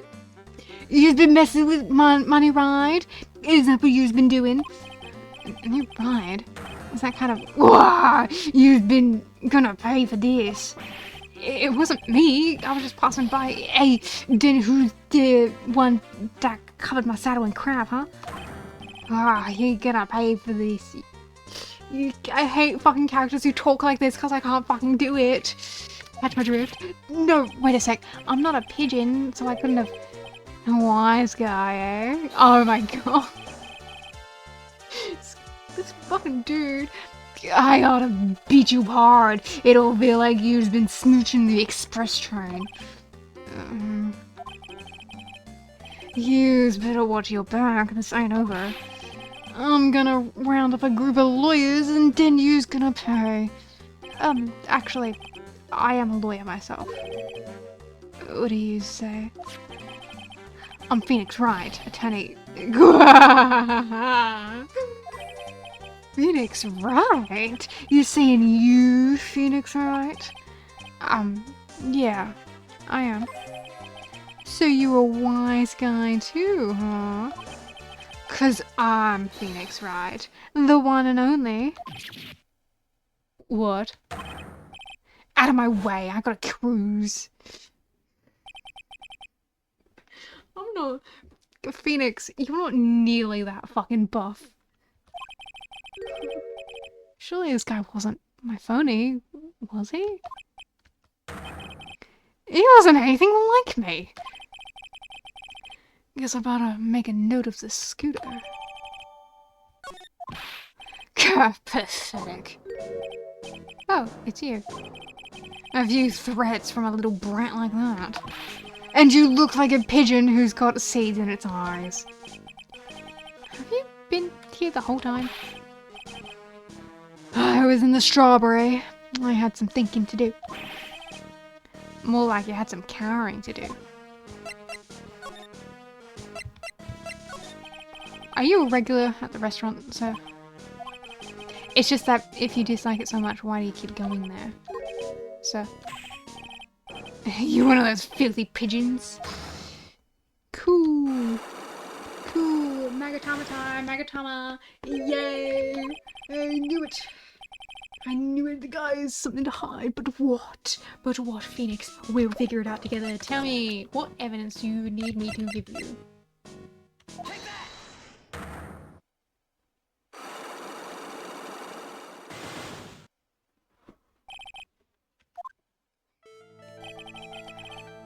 It's time you told me the truth. Why are you a regular at a restaurant that you dislike so much? Isn't it obvious? And people only have one reason to go to restaurants, to eat. To eat? Is that the whole truth? What do you mean? I don't think you go to the restaurant for the food at all. You insolent brat! How dare you accuse me? What proof do you got? I can tell that not you, nor anyone else in the world, would go to a place like that for food. The proof is in the pudding, or in this case, the lunch menu. That's a Twinsie set! The food at Tres Bien is terrible and expensive. You're wrong. It's cheap. Huh? I'm rich. I inherited money when I was a boy. Yes, I'm stinking rich. I haven't done a jot of work since I was born, other than feeding the pigeons. What a load of crock. The taste's another story, but the price is nothing to me. So, you're saying that you go there because you've got money to burn? Exactly! I have so much cash, I go for a swim in my money vault every day. Unfortunately, that's a lie.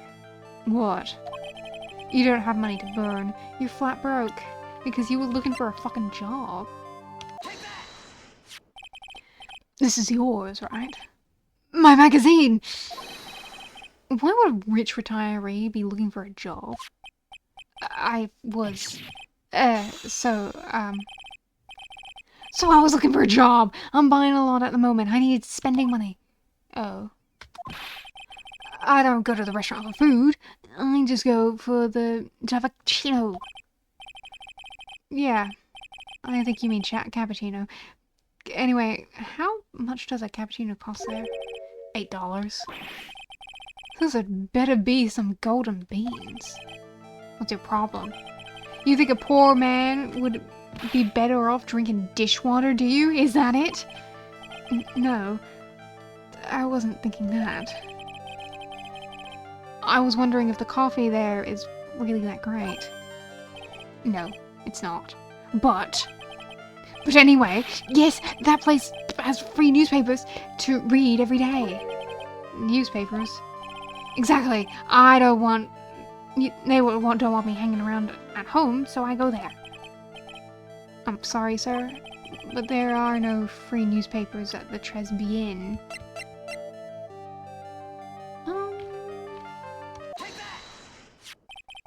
Take a look at this. What is that? It's a newspaper I found behind the magazine rack at Tresbian. So, what of it? This was the only paper there, and it's dated more than 1 month ago. What? Do you see what I'm getting at here? That restaurant doesn't get newspapers. This is just one that a customer happened to leave behind.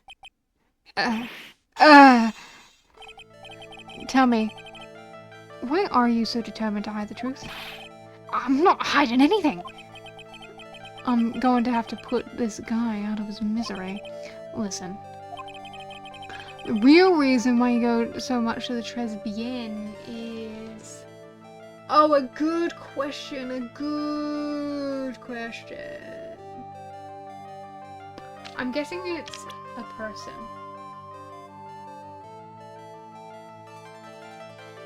So who is it? So I'm assuming that he's going to be able to see someone. Probably because he gets so embarrassed about the waitresses. I'm guessing it's Maggie. What are you asking me about that girl for? She was a waitress at Tresbian. Therefore, the answer to the mystery of why an old man would drink expensive coffee at a terrible restaurant is the waitress. I don't recognize that face. And you are probably telling the truth here, because you weren't looking at the girl's face, but at her outfit. That's the truth, isn't it? You became a regular at the restaurant because of the waitress's uniform. The uniform is all you can think about, isn't it? I can't take it. To you, that waitress was your... Enough, please, no more. Yes, Mizu, I know you're still here. Hello, Mizu. Don't worry, I haven't forgotten that you're here watching. You can just lurk if you want to. Stop saying that word! Stop saying waitress! Stop it! Stop it! Stop it!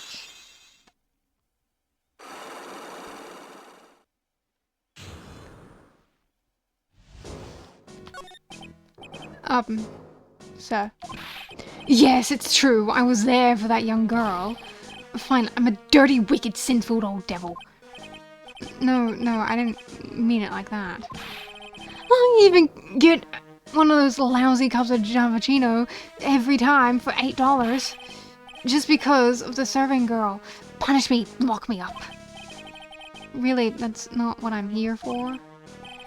You'll do the same another 20 years and you'll understand what it's like. You know how painful it is to be an old man like me. No, really, listen, sir. Stop calling me that. I have a name, you know, boy. So, show some respect, I'm Victor Kudo. Sorry, Mr. Kudo.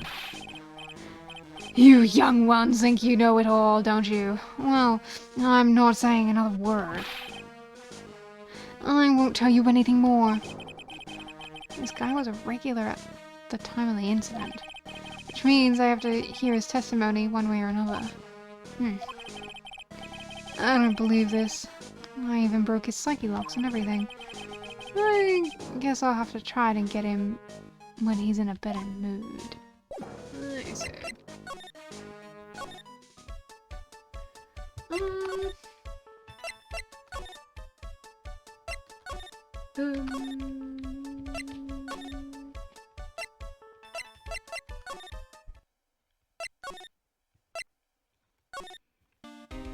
Sup, Gumshoe?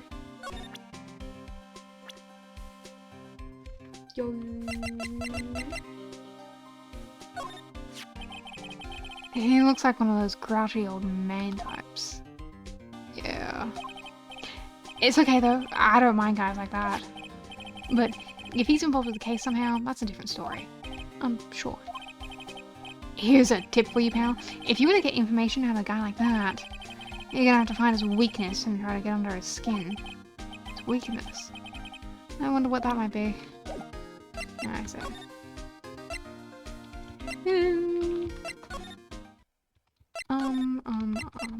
So, my guy, my dude, my guy. So, you were there on the day of the incident. Can you not throw things at me, sir?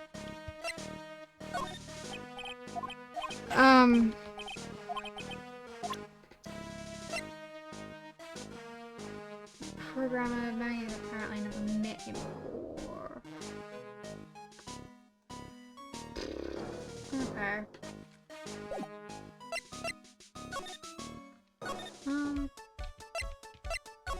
Sup, Maya. Sup, Maya. Sup, Maya. Oh, here's that old man. Is he still feeding the pigeons? Yeah, he fed me as well. I put a bunch of those seeds in my eyes. Oh, ouch. Hey, Maya, would you mind coming with me for a while? Huh? Me? Why? There's something I really want to ask that old man. Sure, okay. I'll just get changed. No, hang on. Can you go like that? I guess. Sir. You again.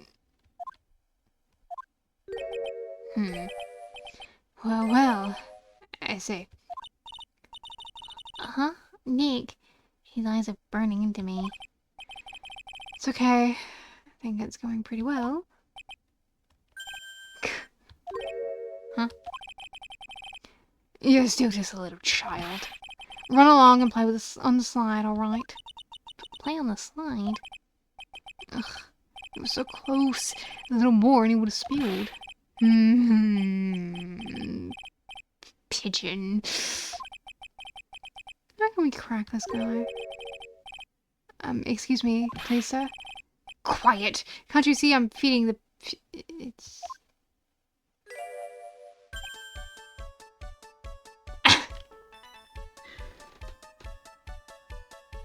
Jeez! I should have expected it. I should have expected it. Oh my god. Mia! Well... If you don't mind, sir. I'd really love to talk to you with you. Yes, of course. Certainly. I'm Victor Kudo. Even from beyond the grave, wow.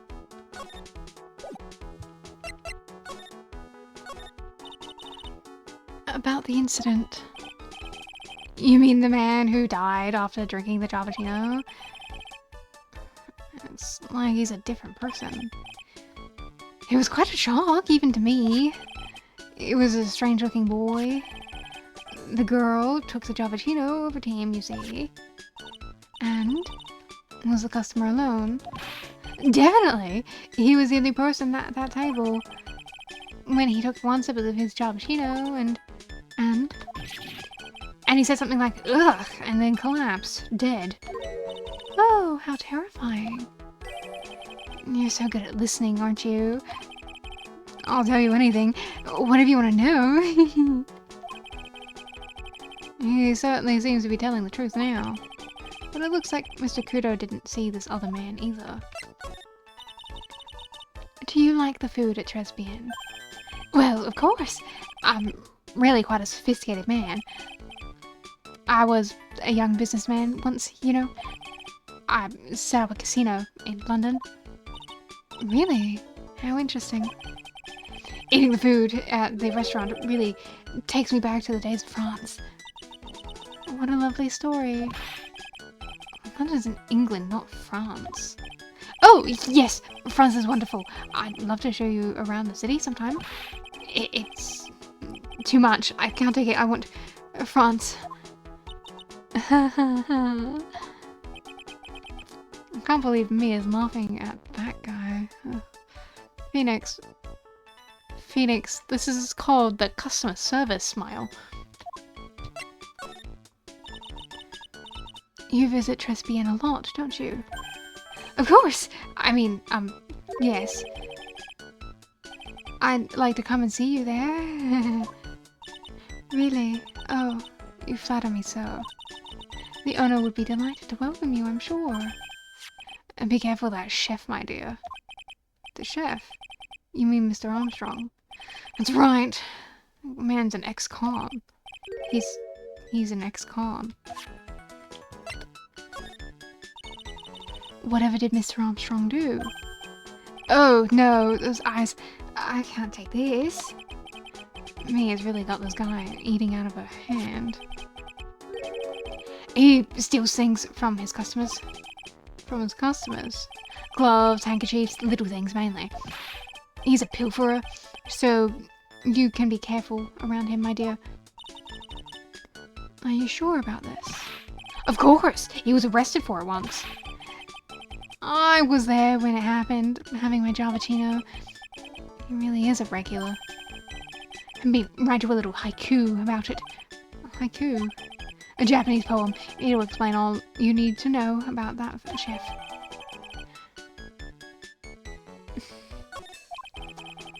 If he takes anything again, you let me know.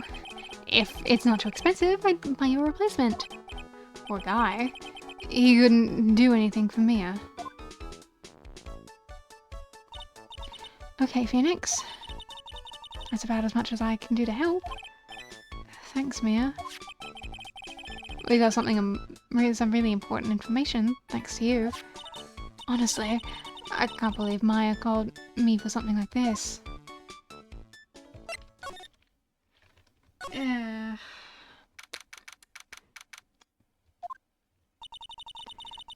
I guess it's about time to wrap up today's investigation. Had enough of being a waitress? Yeah, plus no one came to the restaurant. Oh la la, Mademoiselle Maya Mon. Oh, can you leave me like this? I'm sorry. That reminds me. Mr. Armstrong had a slinking lock or three, didn't he? Won't have to break those. Mr. Armstrong, I hope you won't mind, but I'd like to have another word with you. Volunteers, of course!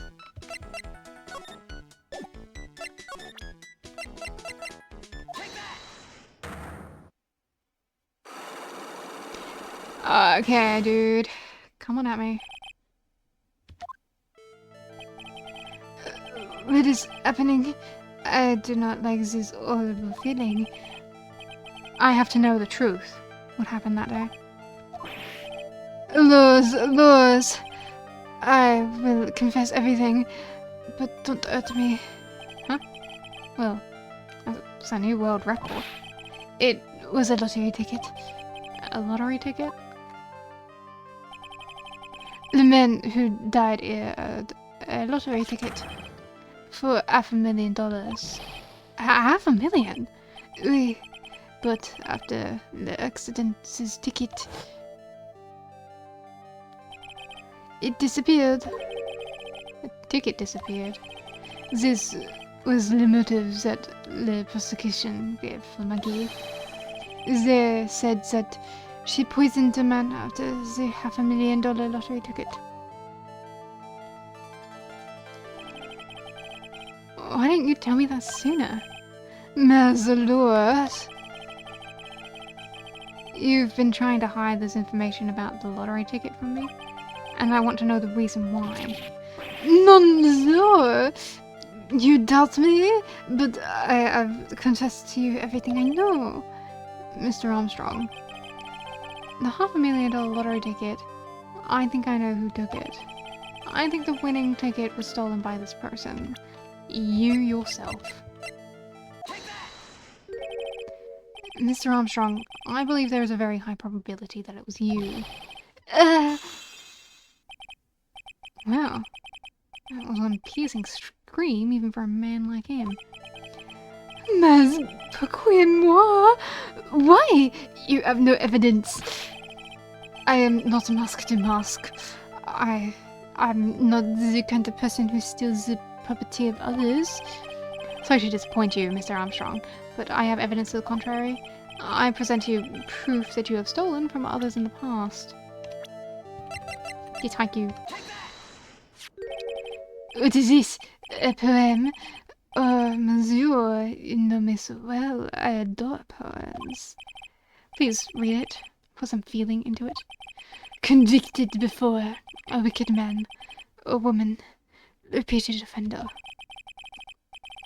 I'm sorry to have to bring it up, Mr. Armstrong. But you have been arrested for stealing from your customers before, haven't you? Mon Dieu! Les mensonges! You are the liar. You deny it. Do not take those accusations, those billeted.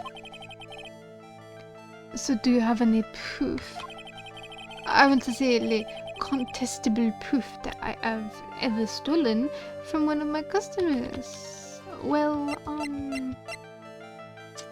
you stole this from me. It seems our old habits die hard, Mr. Armstrong. What is that? This is my magatama, and I found it in your kitchen. None.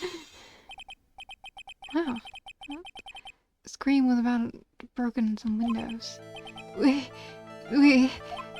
I have a weakness for little trinkets and little figurines. My hand is just slips out. I cannot stop it. So you're a kleptomaniac, I say. You've stolen handkerchiefs, gloves, and other things from customers, right? It is the truth. I am just a timid little girl inside, monsieur. A timid little girl. Besides, this time, it was not a small trinket, oui. It was $50,000. Was none. Why would I steal it? I have no need for such money. Really now? Oh, monsieur. What is it? Isn't it true that you're in some pretty serious trouble? And you're in desperate need for a large amount of cash. This restaurant is deep in the red, isn't it? You have a loan to the tune of $500,000. A lottery ticket would have wiped your debts. Well, Mr. Armstrong, what do you have to say for yourself now?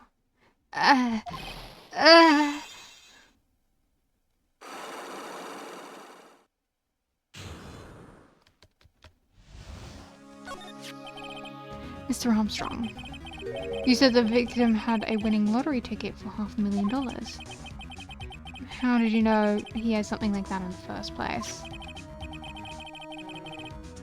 Yeah, to me it sounds like he's probably just a kleptomaniac. The man was listening to the radio, is Ipis. Maggie said something about that too. When the number was announced on the news, I think, all of a sudden it exploded. Yes, 500,000, it shouted. And the ticket. He had all of his tickets spread out on the table. I was so desperately in need of money, so... Put poison in his coffee? No, no, no, no, no, no, no, no. No, no, you naughty man. I simply helped myself to one of its tickets. What? The victim collapsed. Maggie passed out. I thought to myself, poor Queen Paz, he had so many of them. Yeah, but only one of them was a winning ticket, right? How could you do that, Mr. Armstrong? Maggie was arrested because of you. Mom, this is not true. I did not take it. The ticket for 500,000, I mean. But you told us you did. You said you took a ticket. Mas non, me file. It was not. That's enough. Huh? Ah! How? Oh, yes. Oh, your gorgeous theme. Godot. Hi. Hi, Godot. Hi, Godot. Godot, I bought some things yesterday so we can have a coffee date. So I can like make myself a drink and we can drink together. Please? A little, just a tiny little coffee date? Just a tiny little one? Mr. Godot! What the heck are you doing here? Ugh. This is without a doubt the worst coffee I've ever tasted, Mr. Armstrong. He came here for the coffee? Does his craving for coffee know no bounds? Yeah, Phoenix, I think we've established he's pretty heavily addicted to the stuff. Perhaps Mr. Armstrong stole one of the victim's tickets on the day in question. No, just a petite little girl who everyone is laughing at. But in that case, Maggie shouldn't be the only one under suspicion. He had the wrong ticket. What? Mr. Armstrong made off with the winning ticket's pretty neighbor. So, the ticket he took was worthless? Not quite. He did win something. $1. You see? I am just a pretty face. Without my looks, I have nothing. So, what happened to the winning ticket then? The one he meant to steal? Indeed, what did happen to it? I don't like spoiling myself by watching trailers, so we'll just have to wait and see how the movie turns out tomorrow, don't we? Oh my god, Godot! He's so gorgeous. Voila! Too time to laugh at the little head. Looks like I won't be needing this note anymore. Looks like we've got a new mystery now. Namely, where did the winning ticket go? I've got a bad feeling about this. Well, anyway. I can't let Maggie suffer any longer for this. And certainly not again. Hell yeah! Hell yes! Oh, hell yeah, hell yeah, hell yeah. Godot time! Godot! Godot! We're gonna hang out, Godot!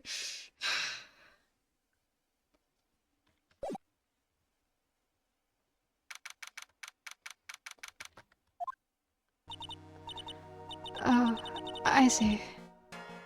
I guess I should have expected this. Nobody saw the guy, huh? He was there when I took the coffee over, sir. Scout's honor. Maggie? Detective Gumshoe. Are you doing alright? How are you feeling? As if you need to ask either question, sir. Don't let him get you down, Maggie. Don't forget to eat well, okay? Oh,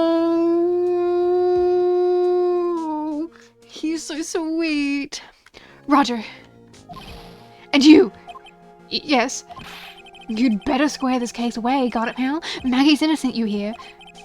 If you screw up, then I'll be doing some squaring away myself. Squaring away some paperwork for your arrest. I think he's serious. Hey, detective. You're on our side for once, right? Yep. So, you'll be able to help Maggie out, right? Really? Can you, sir? Of course! I've got the situation under control.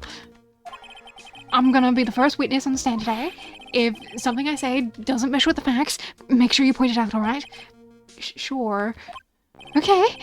We're forming a united front today, pal. You get me?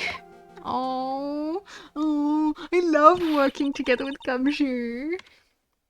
I can't tell you how grateful I am, sir. I've always admired you so much, Detective. I know I can count on you. Looks like it should all go pretty smoothly today, huh? I can only wish. Yeah, Maya. Given how, like, every single trial I've ever done has gone before, I can only guess that there will be a plot twist about 2 hours in, and we'll reconvene tomorrow. Court is now in session for the trial of Maggie Bird. The defense is ready, Your Honor. Coffee addict. Ah, bitter. Mr. Wright? Yes, Your Honor. What's wrong? Nothing. It's just, whenever I addressed you in the previous trial, your response was, he's talking to me. It was a little, well, intimidating. No, that wasn't me. That was the phony Phoenix. I see. So our trusty Phoenix Wright is back with us now, is he? Our trusty. So, Mr. Godot, your opening statement, please. Mr. Trite, whether you're a fake or the real deal, we will find out soon enough through this trial today. Godot, you'd think you'd get my name right by now. But I can already tell you, I'm the real Phoenix Wright. I wasn't questioning whether you are Phoenix Wright or not. I was questioning whether you had studied law or not. That's what I intend to find out. There's no denying it. Behind that mask is a man who really hates me for some reason or another. Yeah, and I'm itching to find out why. As everyone is aware, the court has already given the verdict on this case once. Therefore, I won't stand for irrelevant testimony during this trial.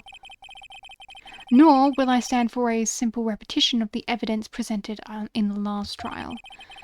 I'm not planning on repeating anything the phony me said, trust me. Now then, Mr. Godot, please summon your first witness.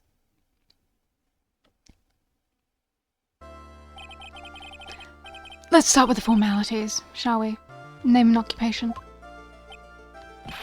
Witness, state your name for the court. Huh? Oh, sorry, sir. The name's Police Department Detective.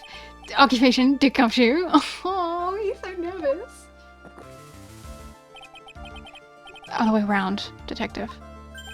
Huh? Oh, sorry. Anyway, I'm the officer in charge of this case since yesterday, so... Since yesterday? Yeah, the guy who was on the initial investigation is tied up with another case now. I hope Gumshoe really got everything under control for everyone's sake.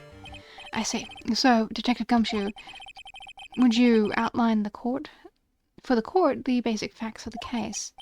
Yes, sir. The victim's name was Glenn Elg. He was a professional programmer.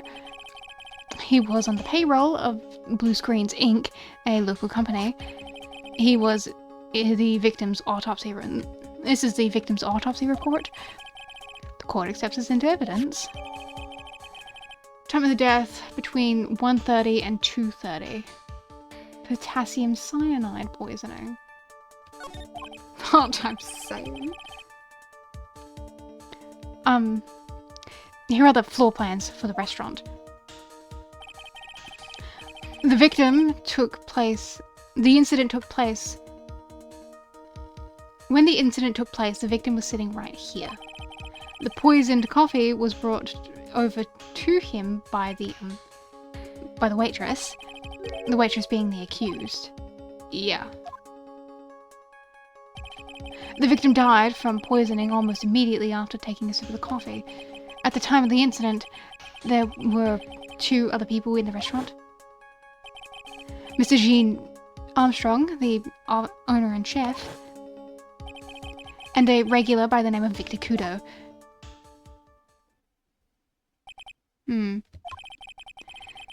Still seems to be a very straightforward case to me.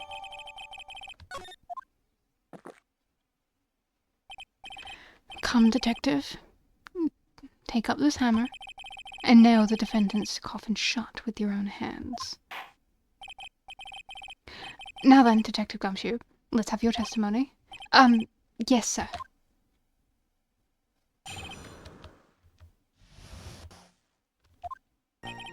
When the incident took place, the victim was alone at the table, sir. We understand the guy, Glenn Elg, was listening to the radio at the time. The traces of poison were found in his coffee cup, and what we found was potassium cyanide. That stuff really packs a punch. And, it looks like Miss Bird might have had, well, some sort of motive.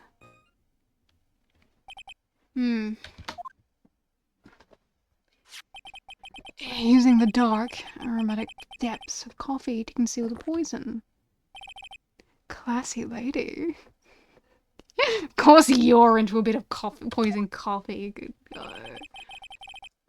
The facts of this case seem ironclad. Mr. Wright, I would ask you to begin your cross-examination, but yes. Please, no intimidation tricks this time. Is that understood? I already told you that wasn't me.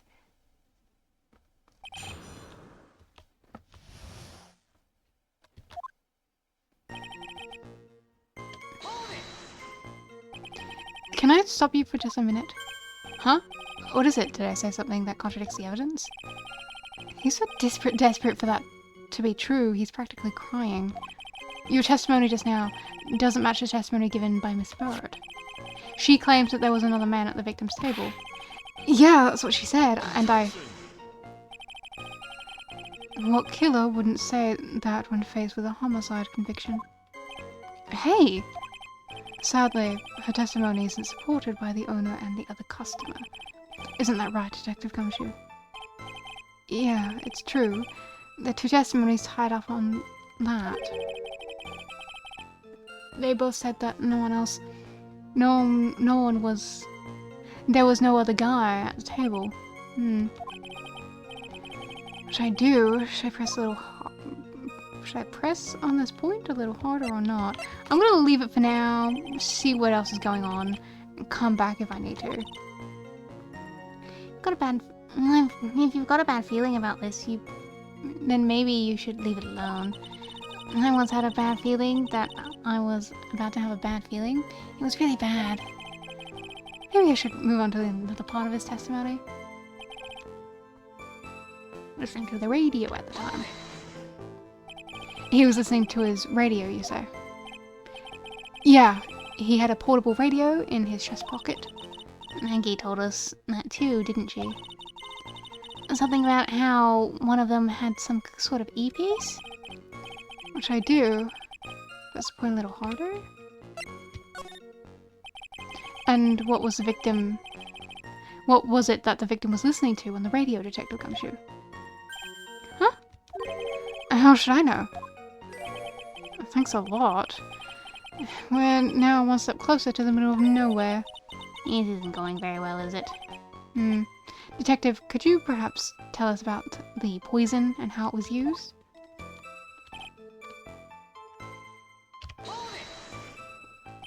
So, traces of poison were found in the coffee cup and nowhere else. Not sure I get you, pal. Was the poison a liquid, or was it a powder? If I had to put it in layman's terms, I'd say it was a powdery substance. So the poison could have been in anything that was on the table. Sugar, salt, pepper. Huh. Do you put salt and pepper in your coffee, Wright? The victim took his coffee black with no sugar. Seems that the poison could have only been in the coffee. What should I do? Should I press the point? Might as well. Are you absolutely certain that the victim even drank any of his coffee? Huh? What do you mean? According to this file, the poison was found in the victim's coffee cup. But what proof is there that the victim ever drank any of it? Oh, hey, you're right. That's what I... In case you were wondering, that last objection was for the detective there. Huh? For me? Oh, hey, you're right. You may be fooling the court, but I'm not falling for it. If you have time to waste, you have time to present that evidence, that piece of evidence. That piece of evidence, sir? Yes, that piece. What piece was it again?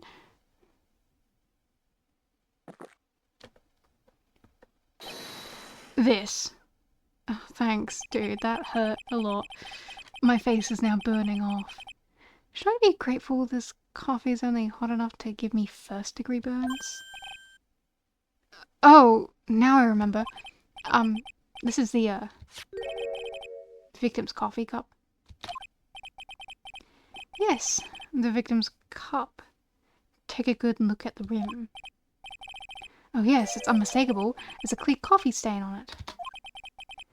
Conclusive proof that the victim did drink the poisoned coffee that was in his cup.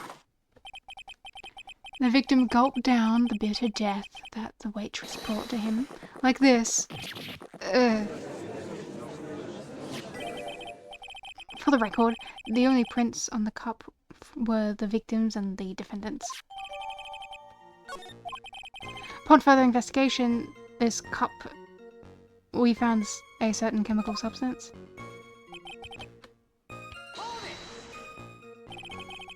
Potassium cyanide. I've heard of that chemical before. Exactly how strong is this poison, Detective Gumshoe? It's, well, that stuff's lethal. Eat too much and your history. How much is too much? A lethal dose is 0.2 grams. That's about enough to finish anyone off.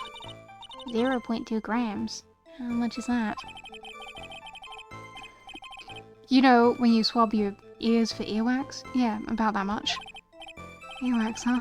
Sounds like something Gumshoe's got an abundance of. Jeez, come on, be nice to him. A small quantity of poison could have been concealed anywhere.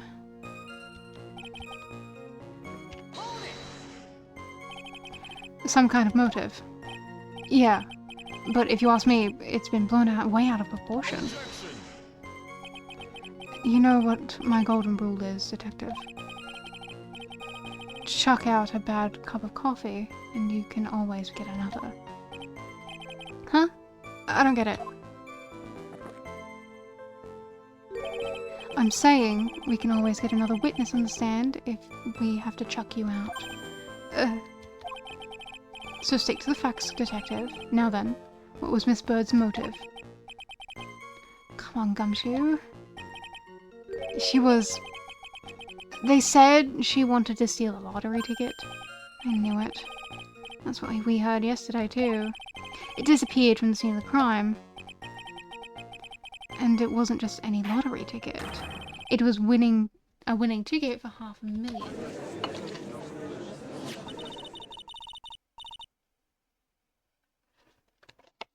Mr. Armstrong knew about the ticket too, didn't he? But he sold the wrong one. Then it's possible Maggie sold the winning ticket. What should I do? Should I press for the more... Hell yeah. Wait a minute. The mere fact that the lottery ticket disappeared in no way implicates my client. Huh.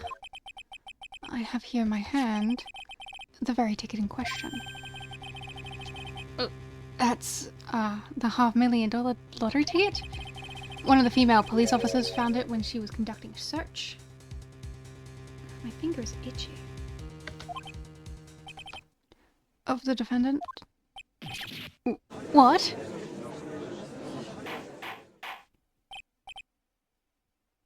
Order, order. Huh. She's quite a lucky bird, our little waitress. You will submit that ticket to evidence of the court immediately. I'd better keep an eye on that ticket, the way the judge's voice is quivering. I mean, it's old at this point, you probably couldn't do anything with it. The ticket was presented to the court in the previous trial too. Yeah, she was really set up for this. But it feels heavier now somehow. $500,000, you say? It's just a scrap of paper. What matters is where it was found, Your Honor. And that's on Maggie's person, unfortunately. You really think there are any contradictions in this testimony? To be honest, I don't know. But Gumshoe told us out in the lobby, he said we'd be forming a united front, right? How will we win the case if he doesn't throw us a line? I don't have a whole lot of options right now. The best I can do is gather facts together, I guess. I'm gonna press that one because I didn't do it earlier.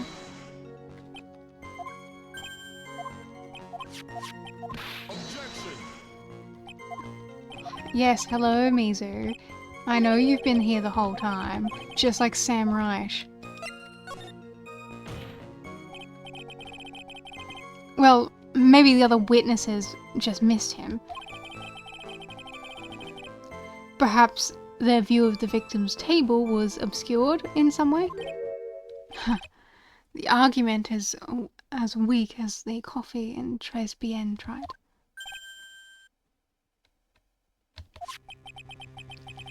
I have here in my possession a ticket. A ticket? It looks more like a photo to me. Yes, a one-way ticket to Guiltyville. Population of the defendant. God, you've never said something so ridiculous, Godot.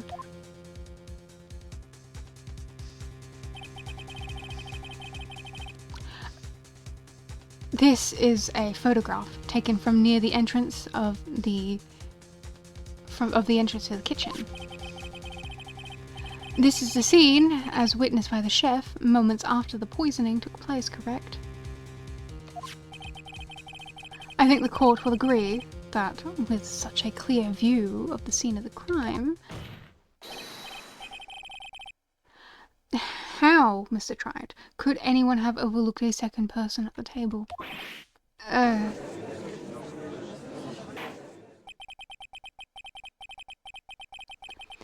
Certainly seems to show the victim's table extremely clearly.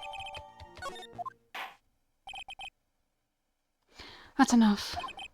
The facts of this case seem overwhelmingly clear to me. The defendant had ample opportunity to commit the crime of which she is charged. Furthermore, it seems beyond reasonable doubt that she did indeed commit this crime. I like an old man who knows the score. There is also the matter of the $500,000 lottery ticket. That alone provides a very credible motive. I mean, for that sum of money, even I might be tempted to bend the rules. Yay. I don't mind an old man who is weakened to the siren call of money. Godot, are you saying that you have a thing for guys who are older than you? Is that what you're telling me? Not good, Nick. The evidence against Maggie is starting to pile up fast. Yeah, that's because the court has ruled guilty once already. I'd say it's about time to wrap up this repeated performance with one final decisive piece of evidence. He's got more evidence against Maggie? This is the apron the delightful Miss Bird was wearing at the time. Wow, that's not the cleanest apron I've ever seen. Yeah, exactly. Where did she get poison? He's not a regular, so you know. So like, why was she carrying poison around in the first place?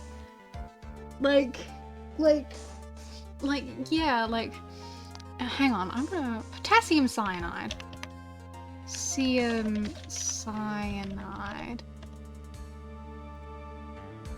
Potassium cyanide, a compound it's a colorless salt. Similar in appearance to sugar that is highly soluble in water. How does one get potassium cyanide? Can a person recover from cyanide poisoning? Cyanide used as a weapon? Where cyanide found in food? Is potassium cyanide obtainable? Where can I get cyanide naturally? Is potassium cyanide detectable in autopsy? Hell, I wonder who's asking that question and why. What is the most common way to get cyanide poisoning? Does cyanide poisoning cause death in seconds? Wow. This hydrogen cyanide gas, a highly toxic chemical asphyxiant that interferes with the body's ability to use oxygen. I see, so it suffocates you to death. What is a source of genuine potassium cyanide as soon as possible?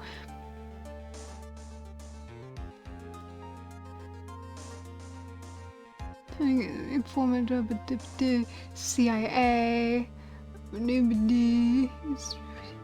Most significant effects of poison cyanide on industrial facilities stems from toxicity to humans.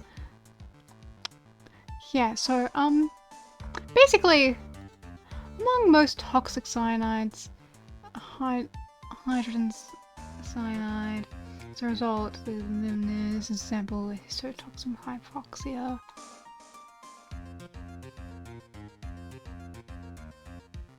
Cyanide is produced in certain insects, blah, blah, blah. You can get in fruit such as apples and apricots. Basically what I'm hearing is that it's not exactly easy to obtain potassium cyanide. Maggie wouldn't have the means of extracting it from anything herself. It was Ace Attorney investigation because I was planning to kill someone. Hell yeah. Exactly. Like, these are all my questions. Like, where the fuck did she get the cyanide? And why did she have it in the first place? Like, these are all questions you should have been asking. Stain looks like... It can't be blood, can it? Huh. It seems the star of our play was a little flustered. And someone spilled coffee on herself. The coffee? That's not exactly the first thing that caught my eye. Of course, the coffee stain isn't the most interesting thing on this apron. No, there is something else that stands out even more. Something else? I presume you mean... Of course. I'm referring to the pocket. The pocket? A search carried out after the incident uncovered this. Potassium cyanide. The very poison used by the killer was in her apron pocket. A bottle of poison in Maggie's pocket. Yeah, and Maggie's prints were the only ones on it. What? Order, order, order. This court will accept these items into evidence.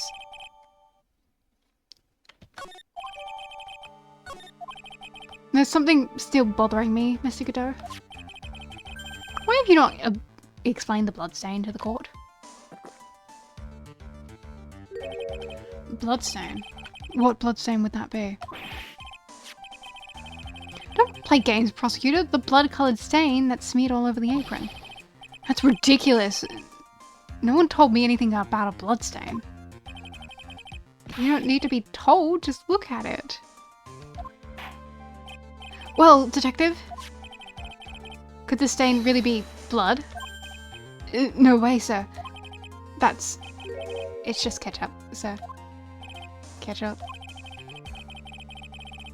I am now headcanoning that Mr. Godot is colorblind. Or, look, it's probably because of his fucking goggles that he can't fucking see red properly, but also I think it would be fun if he was colorblind.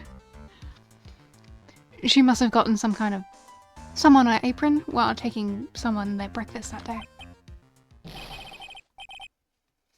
Could have spoken up a little sooner, Detective Gumshoe. Pull a stunt like that again, and I'll have you drink 17 cups of ketchup, witness. That's not nearly as bad as the coffee you drink at night. I thought everyone knew what it was already. I haven't seen anything yet to make me doubt the last ruling I made in this case. The motive, the opportunity, the supporting evidence, they have all been clearly established. Well, tried. It seems you really are a phony after all. Ugh. You really know how to drive a man nuts. In more ways than one, Phoenix. Witness, please continue with your testimony. Describe for the court the crime scene and the findings of your investigation there.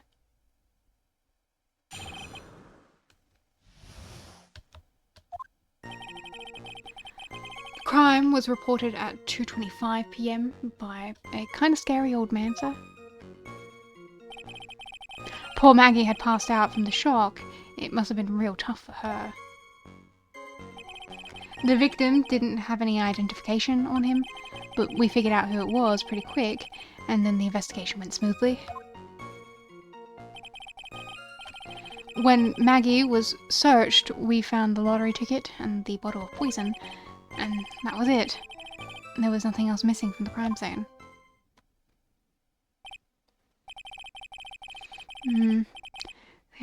You identified the victim and secured your prime suspect. Very good. Last chance to convince the court you're a real lawyer, Trite. Don't count on any more cross-examinations after this one. So let the fun begin.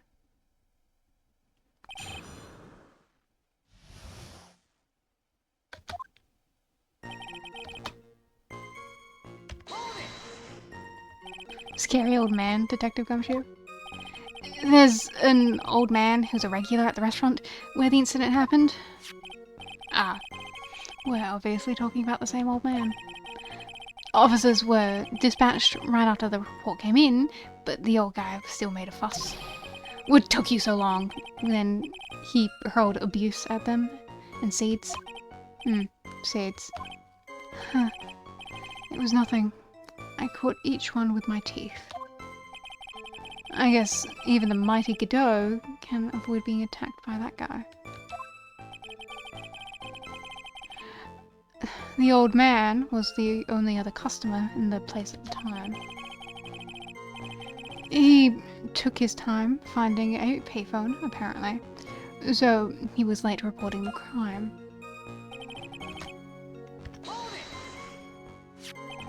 How long was the defendant unconscious for? The officers who got to the crime scene around 2:40. Maggie was still out cold in the kitchen at that time. It took about another 10 minutes or so for her to come to. I would have liked to have been on the scene myself. I bet you would have liked to have carried out the search too. I would have loved to see Maggie sleep like that, all pretty and peaceful. Oh, fucking Gumshoe. You're a professional, Detective Gumshoe, not a professional bird watcher. Save the romantics for your own time, Detective. All we need to know about is the investigation. Oops, I guess I'm pretty red right now, aren't I?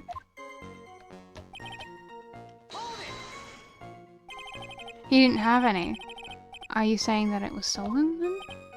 No, I don't think so. The victim didn't have a driver's license or even a credit card on him, pal. All he had was 58 cents in his wallet. 58 cents? Yeah, I can't believe I found someone with less in their wallet than me, pal. The victim sounds like he was a thoroughly miserable young man. Or some kind of outlaw. Why not give him a bit of an edge? Gosh, Godot, there's just something fucking about you, man. I think I'm onto something here.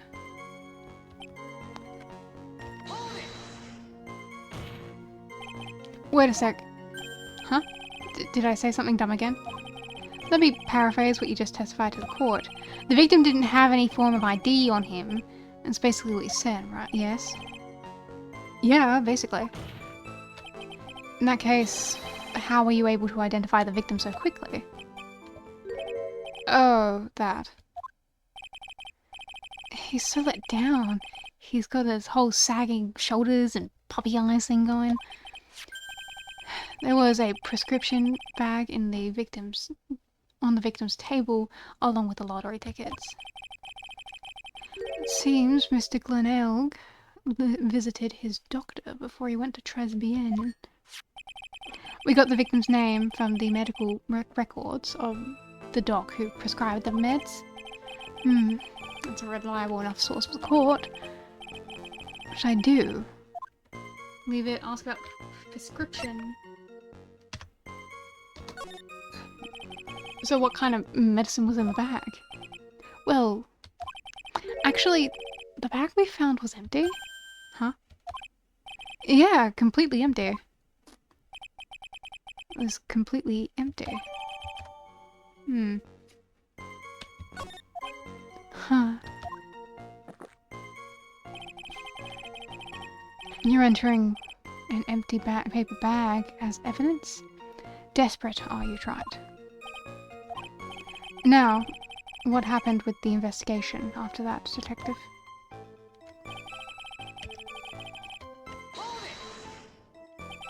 But the defendant had been passed out for a while, correct? In that case, isn't it possible someone planted the evidence in Maggie's pocket? Hey, yeah, you've nailed it, pal. It happens to me all the time. We had a department party the other day, and when I got home, I was wearing the boss's shoes. Keep up this crazy testimony, detective, and those shoes will end up down your throat. Godot, why? You're awfully pushy today. What's going on? What's going on, man? Come on, let's sit down, have a chat. Why are you so angry today? Sorry. So, tried. Someone planted the evidence in Maggie's pocket. It's a pretty bold statement. Care to back it up with some evidence? Well, I'd love to, if I had any. It appears you have no evidence to support your theory, Mr. Wright. Continue with your testimony, witness.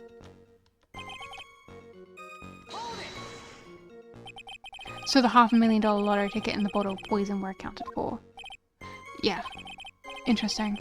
It's true that those two items are accounted for. But wasn't there another lottery ticket that was stolen that day? Oh, yeah. The one the restaurant owner took. He won a whole dollar with it. What a lucky guy, huh? And they're just going to let him get away with it? It was only just $1, detective. I guess no one cares when it's that little, except for Gumshoe. If I don't find a hole in the testimony, the judge is going to hand down his verdict. Gumshoe isn't giving us anything to work with. And we can't find any contradictions if he doesn't give us something. Yeah, that's true. But Maggie and Gumshoe are, like, dumb and dumber. Our only hope is they were so dumb they missed something obvious. Come on, Gumshoe, be the dumbest you've ever been. Okay. Okay.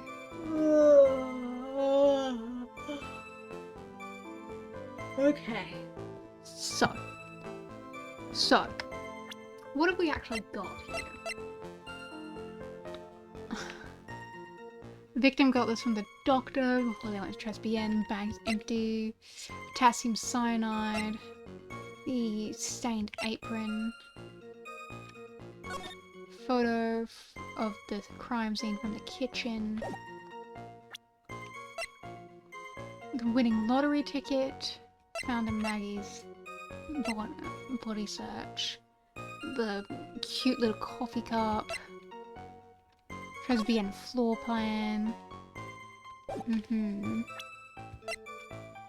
Glenn's autopsy. Died of potassium cyanide poisoning. Time of death was between 1:30 and 2:30. Scooter. Yeah, totally not suspicious at all that a prescription bag was empty. The jeans debt. Terrible food. The job listing.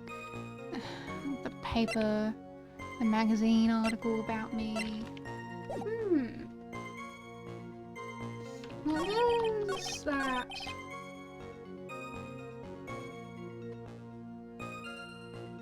There was another thing that I could ask you in regards to this. What would you have to say if I asked you about this too? Damn. Did I...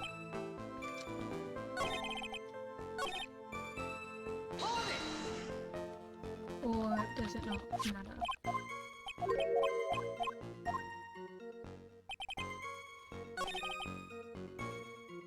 Investigation on him, but we figured out who it was pretty quickly.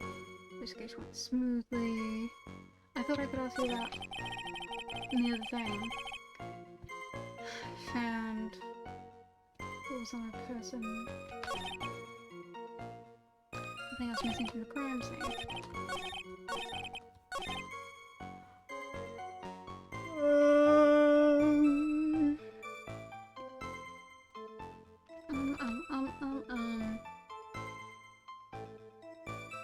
So many questions that could be asked.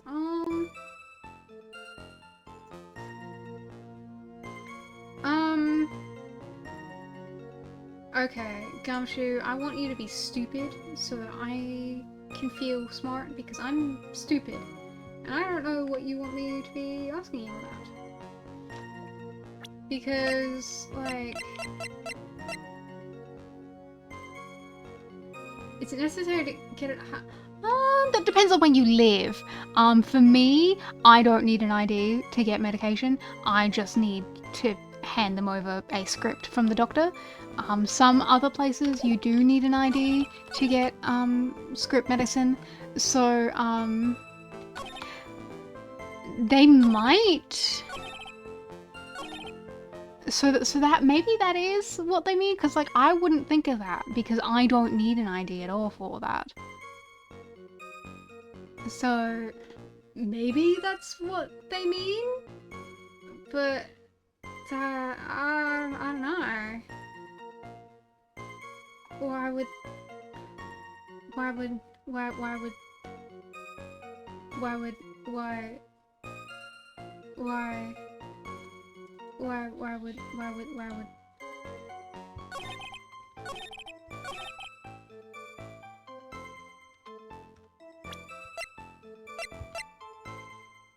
Oh.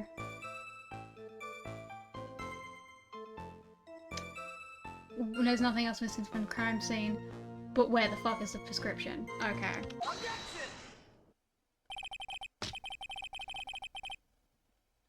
Dr. Gumshoe, I think I should point something out to you. There is just one small contradiction in your testimony. Oh, finally! I'm getting all anxious just waiting, so hurry up, will you? You testified that nothing else was missing from the crime scene. However, the prescription bag you mentioned was empty. Did the officer recover the medicine from the scene of the crime later? No, they didn't. The victim was given a prescription right before going to Tresbien. Where then did the medicine disappear to? Ew. You're too cool, pal! Oh, oh, Gumshoe. Gumshoe. He called me cool. Gumshoe called me cool. Can you give me a hug, please? Can you give me a hug, Gumshoe, pretty please? Indeed. Due consideration wasn't given to the victim's prescription in the previous trial. Witness, why do you always overlook such vital pieces of evidence? I guess that's the most careless thing I've done so far, huh? I mean, you also wasn't there at the initial investigation, so... The victim was killed by poison, and the victim's medicine mysteriously disappeared. The victim's own prescription could have been the lethal poison itself. Order. Well, Mr. Godot, what do you have to say to that? Huh. That's all. What? Read for the court the name of the clinic on the prescription bag, if you will. What's the clinic's name got to do with anything? New Ear Otolaryngological Clinic? I don't know what that is. Just what kind of illness was the victim suffering from, Mr. Godot? Hardly an illness, Your Honor. More like a bit of war wound, you could say. A war wound? The day before the incident, Mr. Elg found himself in a fight. He took a blow to the side of his head and ruptured. Okay, sure. Yep. And what on earth was the prescription he was given? It was a cream that was to be applied topically inside his ear canal, not to be ingested. What? It's mentioned in the autopsy report, if you read the fine print. They found traces of the medication in the victim's left ear.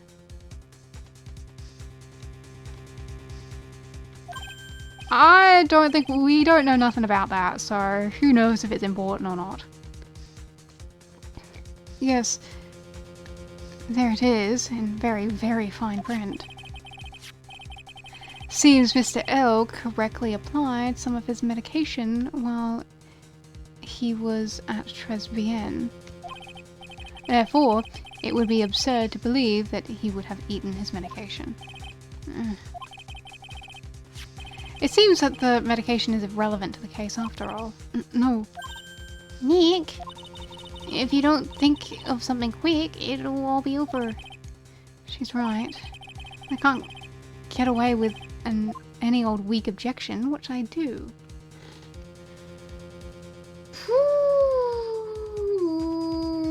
I'm gonna push it. Only moments ago, Mr. Godot made the following statement. It seems Mr. Elg correctly applied some of his medication while he was at Tresbien. If that's the case, then why was the medication not found at the scene of the crime? But the medication in question was for topical use inside the ear canal. That does not change the fact that it could not be found at the scene of the crime. However insignificant it may seem, it's Aloy's duty to pursue the truth.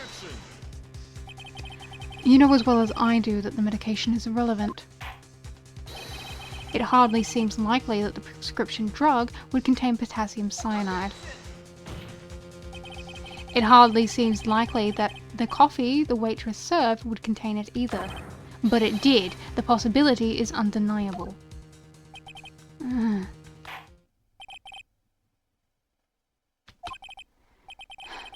Mr. Godot, is the detective the only witness the prosecution wishes to call? Mr. Godot? I've got my own witnesses I'd like to call, sir. It's the old man who was there at the restaurant on the day of the murder. Victor Kudo, the pigeon hater. Very well. I'm not sure you're allowed to do that, Gumshoe, but sure. The matter of the disappearing medication seems a little more than trivial at best. However, it wasn't explored at all in the previous trial. And that is something that bothers me. Yay, good job, Nick. The court will adjourn for 10-minute recess, after which we will hear the prosecution's next witness. I suppose this means I'll just have to finish you off in my last 6 cups. Dude, you should slow the fuck down on your coffee. Court is adjourned for recess.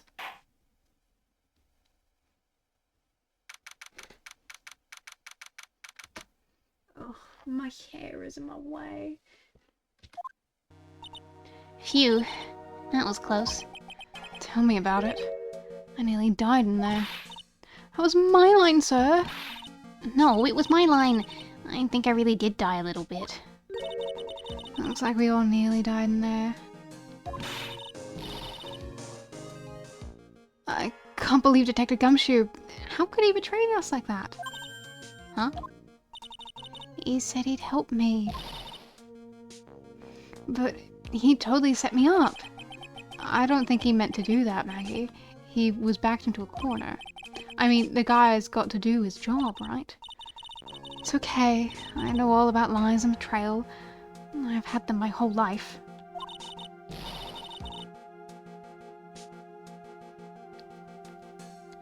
But it really hurt this time. I felt like someone punched me hard in the stomach. I hate that guy. I don't ever want to see him again. Poor Gumshoe. So the next witness is going to be the old man from the park, right? Yeah, Mr. Kudo, lover of waitress outfits and projectile seeds. I bet he's gonna be really stubborn. I mean, he's pretty set in his ways, you know? Yeah, he's a big old grouch.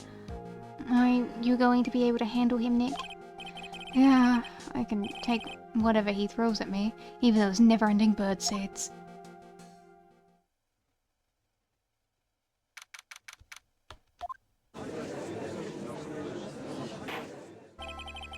Court will now reconvene for the trial of Maggie Bird. Mr. Godot, your next witness, please. The prosecution calls the lucky old-timer who caught the show over a cup of coffee. Will the witness please take the stand?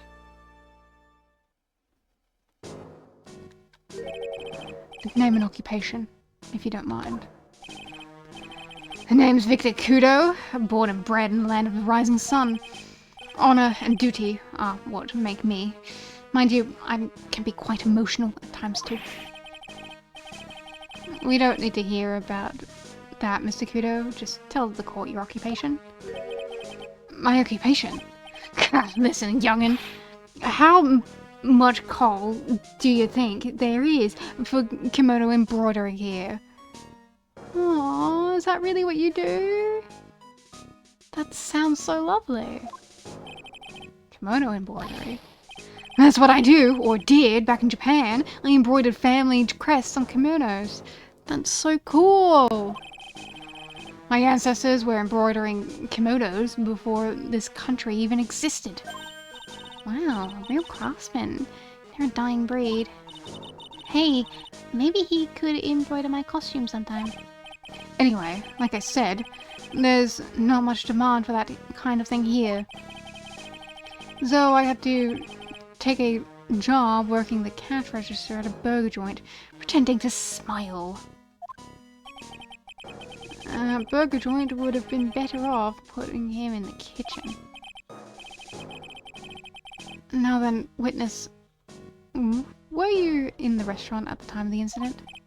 Oh yes, I was eating some seeds over a cup of Javachino.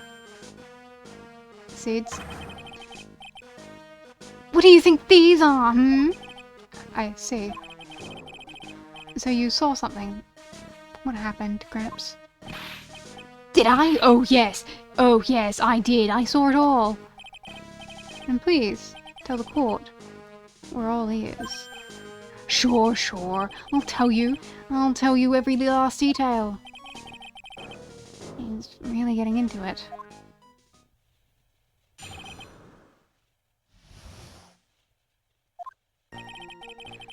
The young man was reading the sports paper. The serving girl brought that Javachino, but she put something in it. The man took one sip of it. Hang on a sec.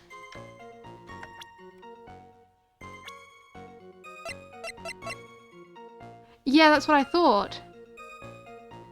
The girl in that picture just now had longer hair than Maggie.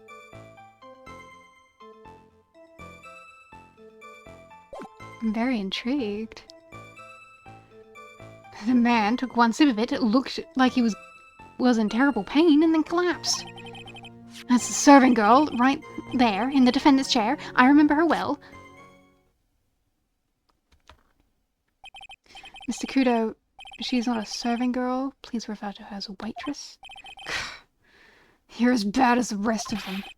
All these newfangled words. What's wrong with the old-fashioned ones, Newfangled? All this talk of radios and glasses, it's wireless and spectacles, I tell you. Excuse me? Listen to me, everyone. Don't forget the old values. Don't let the good old days slip away. Well, I think it's time to begin the cross-examination, Mr. Wright. Yes, Your Honor.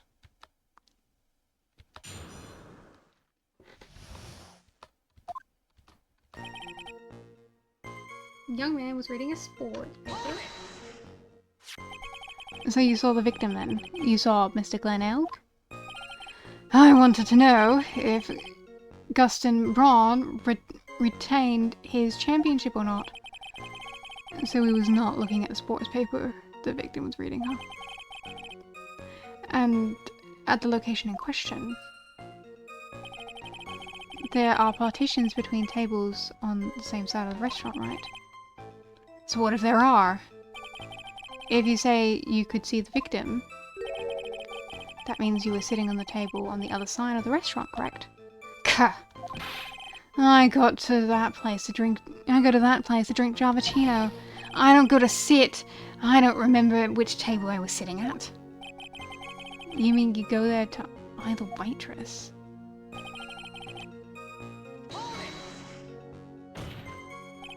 Mr. Kudo, that is a very grave accusation.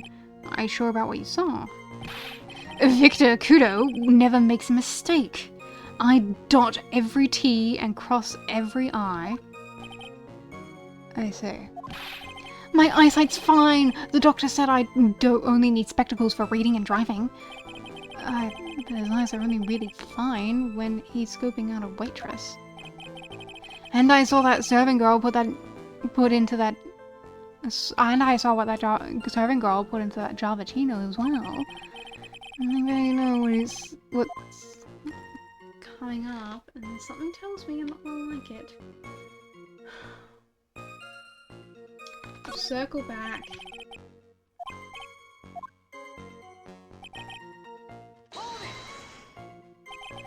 He took one sip. You youngins wasting everything. Those Javachinos cost $8. In the good old days, you would have drunk every last drop, eaten the cup, and then died. Congratulations. You have earned the title of baddest man to grace a courtroom. So it was an immediate death. Well, with potassium cyanide, I suppose that is possible. Oh yes, he slumped over without so much as a twitch. I've felt the Javachino I just drank turn sour in my stomach. Oh yes, I know that feeling. And the waitress, I presume she is...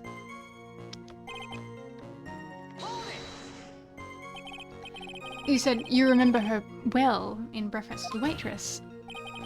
Did she have any particular features that you can identify by her? Particular features? It's a disgrace, that's what it is. sorry. You can see all the way up to her, you know. She's practically naked in that uniform. So, the particular feature you recognize about the waitress is her outfit. But anyone could wear just such an uniform, even me. Mr. Wright, please spare the court of any further mental anguish from that image. Come on, Judge. I know several people who would love to see that. Don't get all excited, Nick. You've got to keep yourself together. I guess I got a bit carried away. There are other things I recognize about her too. He seems sure of himself. Sure. You saw the witness take the coffee over to the victim. What matters is whether the waitress was Maggie Bird or not. Quite right. Mr. Kudo, these are the features that you recognize about the defendant. I would ask that you add them to your testimony. Sure.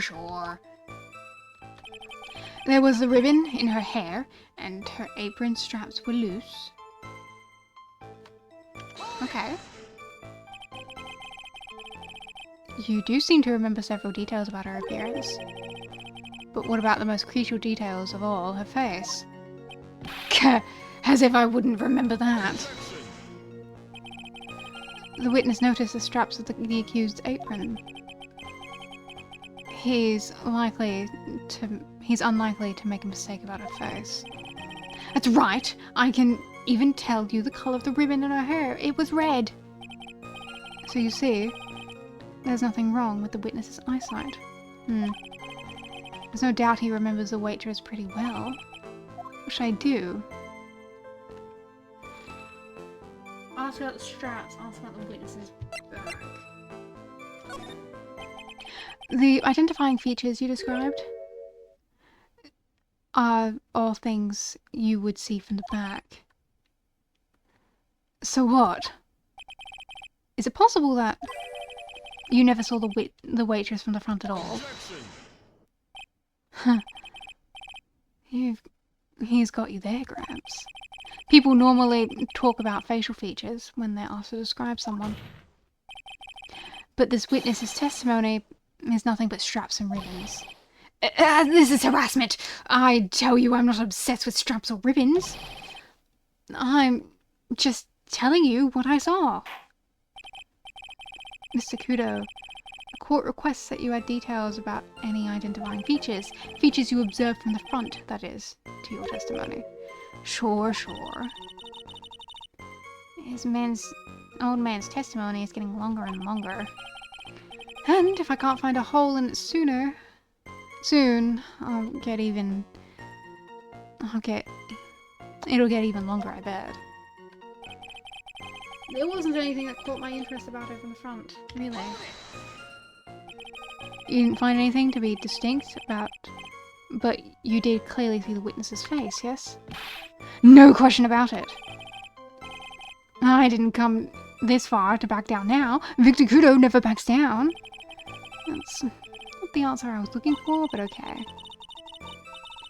This has turned into a matter of pride for old Seedy now, I guess. I wonder if he really did see Maggie's face or not. Like I thought, we need some concrete proof of this. Proof that the old guy didn't see the waitress clearly from the front. You think old Seedy really saw Maggie do it? Well, he probably had his eye on the waitress the whole time. That's why he was there.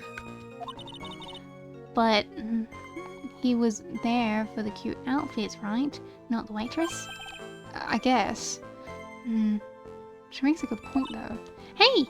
Did I just say something clever?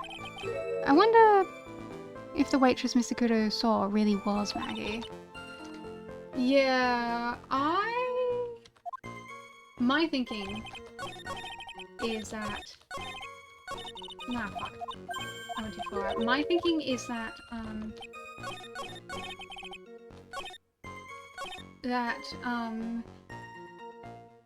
there was nothing of interest that caught you from the front, but you're all there to look at the outfits. So, did you not see any of the stains? That's my thinking.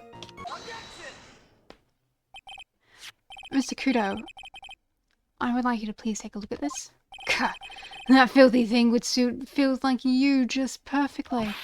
Actually, it reminds me of what my grandson looks like after he's done eating. Have you ever seen this before? Of course I haven't. Do you think I'd forget something so dirty as that? Well, you're half-witted clot. Nice. What? What is it? Ever since I said you half-witted clot, you've all been eerie silence in here.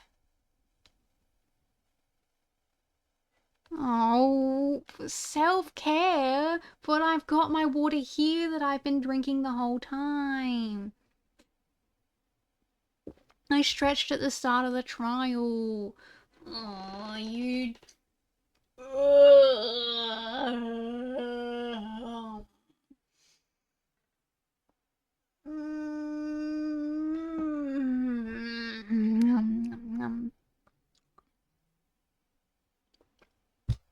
There you go. I drank some water and I did a bit of stretchy.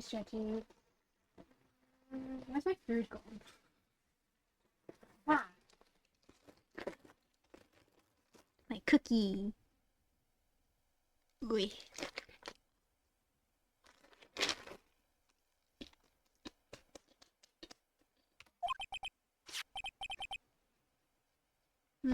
Mr. Kudo. Mr.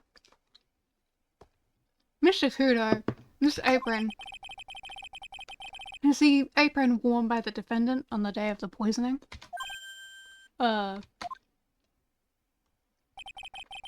And as you just said yourself, you wouldn't forget something like this. Which means, if you had really seen this apron before,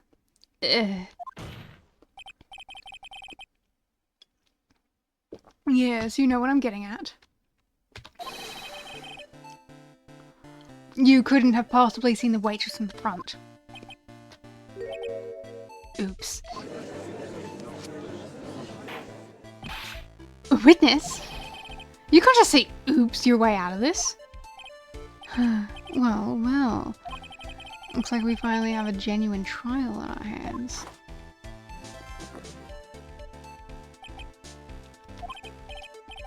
Listen, try it. Here are the facts. On the day of the incident, there was only one waitress in the restaurant.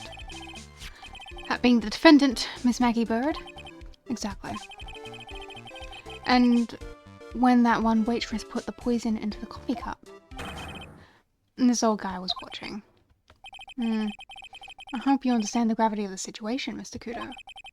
The fate of the defendant may rest in what you say you remember seeing. Just tell this court exactly what you saw, Gramps. You can rely on me, Captain. My noggin's in perfect working order.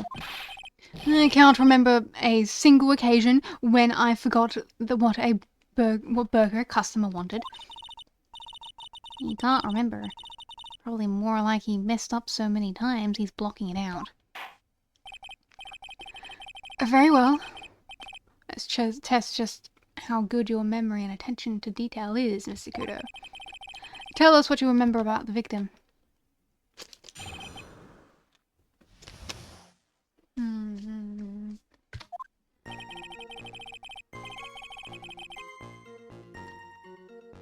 She was another one of those pesky young types, wearing a broken pair of spectacles. He had a newspaper in his hand, and the noisy brat kept rustling its pages. The young man was listening to the wireless. It happened that well. I remember that well.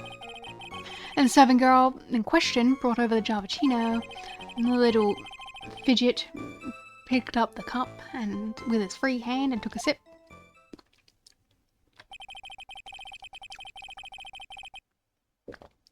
Testimony we have just heard was to test how credible the witness's memory is. Seems to me that he remembers the victim in great deal of detail. Oh yes, I hate those you-know-what types who are so vague about everything. How are you going to handle this, Nick? We only need to do one thing. We just need to prove that the old man's memory is shot. Just trip him up, you mean? Isn't that kind of cruel? I suppose, but it's what I do best.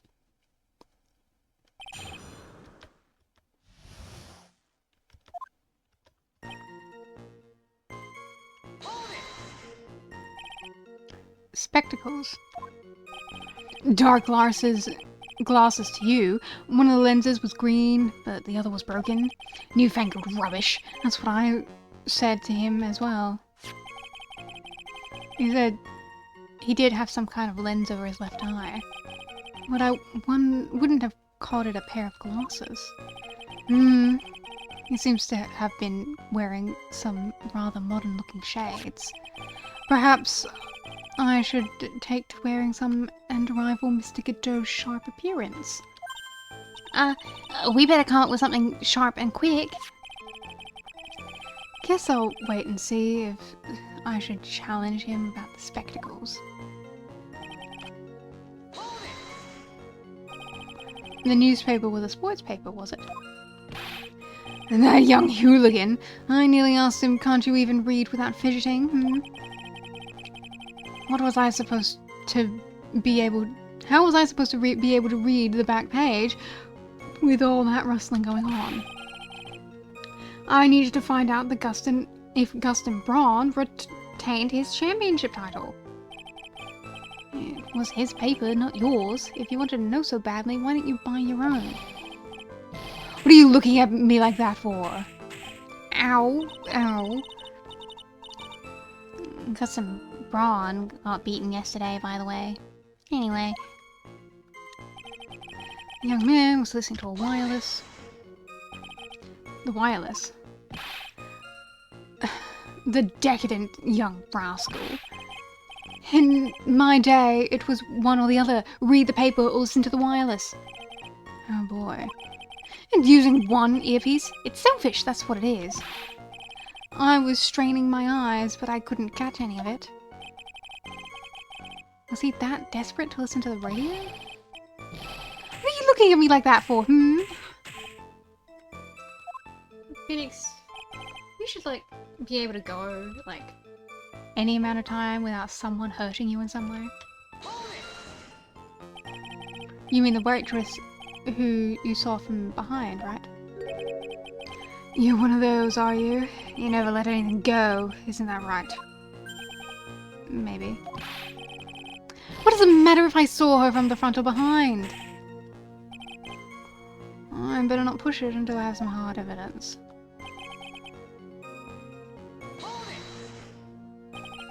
It's free hand. Yes. Which hand was that? Weren't you listening before? Cloth ears? I said he was rustling the newspaper with his right hand, didn't I? Yeah, okay, so his free hand was his left hand. Huh. Perhaps the great Mr. Trite has 3 hands. Yeesh. I was only asking, no need to gang up on me and treat me like a freak. The whole point of this cross-examination is to establish one thing. That this old guy's memory has more holes than a slice of Swiss. I guess we need to find a contradiction in the testimony somewhere, huh? Anything will do, even the smallest detail. We just need one mistake and he's ours. Yes, he was doing that. He had a newspaper in his hand. Okay. It was listening to a wireless, yes, we know that. 7-girl, bottle of cappuccino. Free-handed took a sip.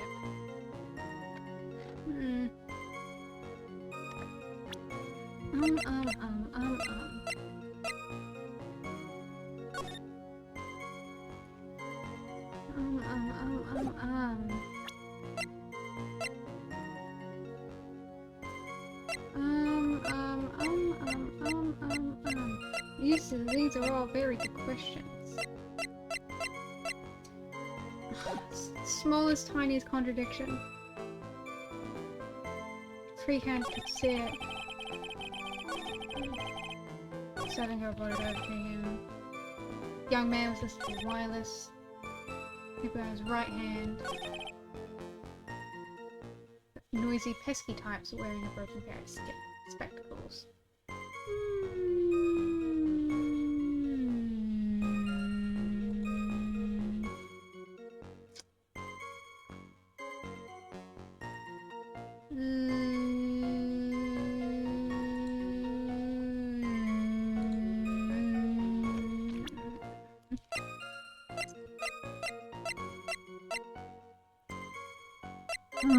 So what would be related to this guy? Autopsy, not really that right now. Coffee contained potassium cyanide, covered in the victim and Maggie's fingerprints. Wouldn't really be covered if he only picked it up with one hand though, would it? Found during the body search, they're taken near the kitchen, warned by Maggie, blah da da da da. I guess that's something we'll try.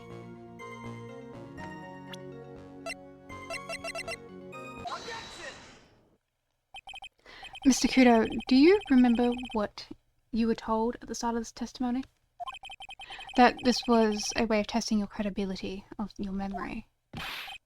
I know! There's nothing wrong with my memory, I tell you. If I got anything wrong, I'll eat these seeds and sing the pigeon song. Care to tell us where this is going, Trite? According to Mr. Kudo, the victim was holding the paper in his right hand, or drinking coffee with his free hand, which would make it his left. What is this, kindergarten? But I would like the court to please take a look at this.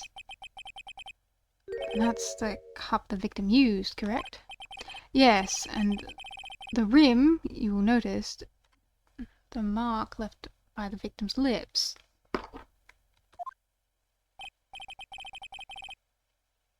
Oh, he would have picked it up with his right hand if it was on that side of the cup. I see what you mean.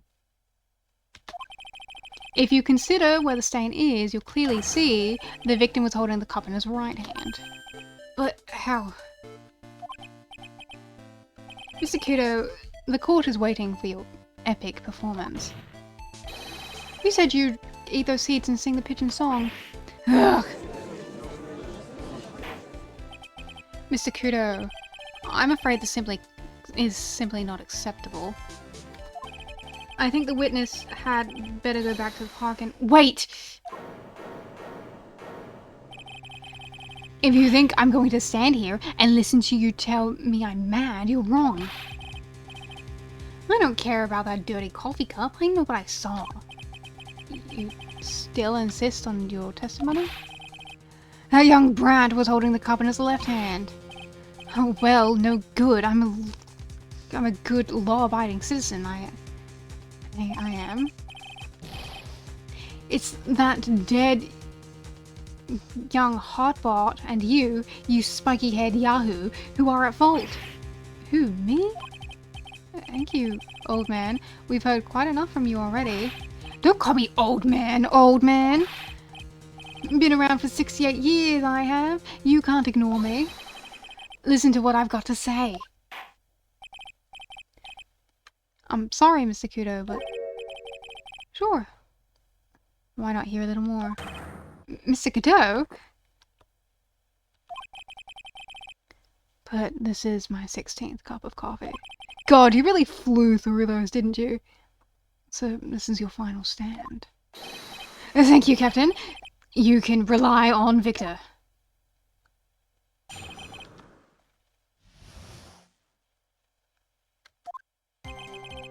The boy was wearing the earpiece at the same time as the green lens on his specs. He kept fiddling with it all the time. He was fiddling with it just before he picked up the cup too. And then he used the same hand to pick up the cup in his left hand.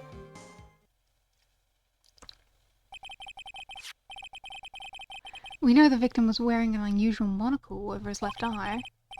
It wasn't a monocle, Your Honor. It was a small computer monitor often used by programmers. A monitor? You mean like a television screen? The inside of the lens is a screen that displays computer data. It's called a HMD.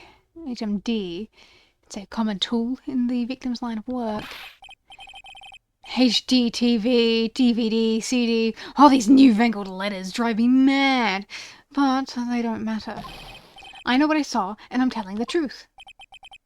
It's true. He doesn't seem to be lying. And those are the facts. It's good old black and white.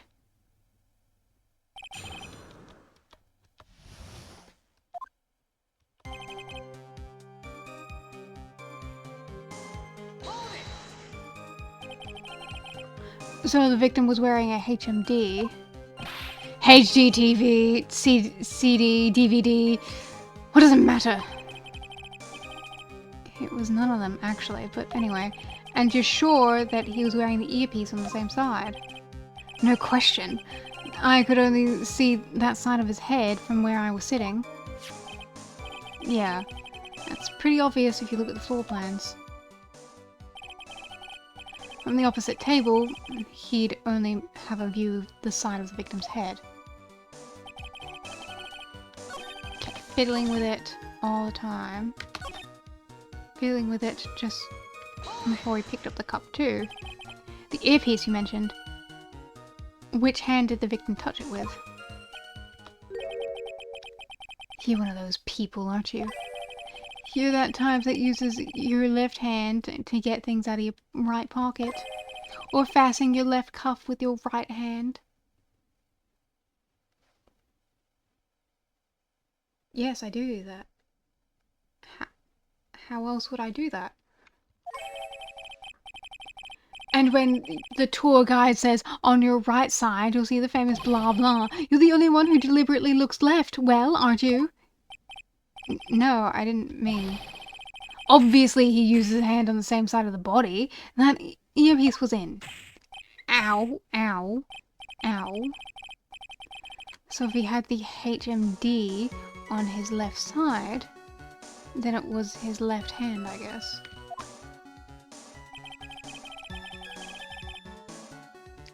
And then he used his same hand to pick up the cup, his left hand. You seem very sure of yourself, Mr. Kudo. That's because I know what I saw, no matter what tricks you try to play on me. Looks like he really did see the guy picking the cup up with his left hand. This is a dead end. Well, Nick, what do you think? I think the guy is telling the truth. But even so, something's not quite right. And chuck evidence at him until he breaks. But if he's not lying, there wouldn't be any contradictions in his testimony, right?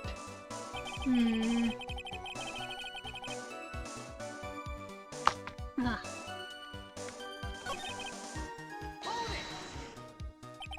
It seems you kept an eye on Mr. Glenelg. He was getting on my nerves, rustling that newspaper and fiddling with that earpiece all the time. And then he went and made it that fuss, dying from one sip of Jarpuccino. I wanted to say to him, calm down, you young brat. Just looking at him made me suddenly speed up my seed eating. I could have choked. So I take it the victim was walking while of nervous energy.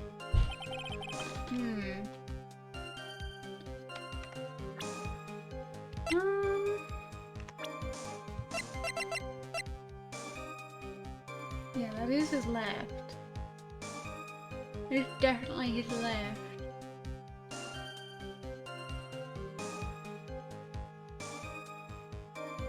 Huh.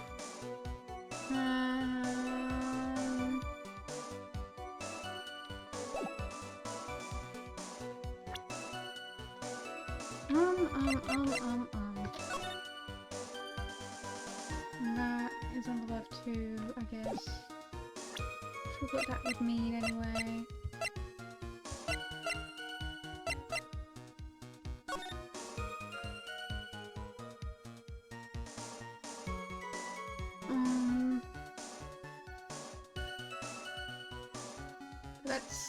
I would say that looks like he was definitely holding it in his right hand though?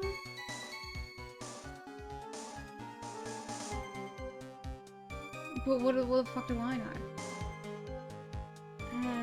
Would that really matter? I'm not sure why it matters so much to begin with. I mean, I get it, I get what they're saying. I get what they're saying.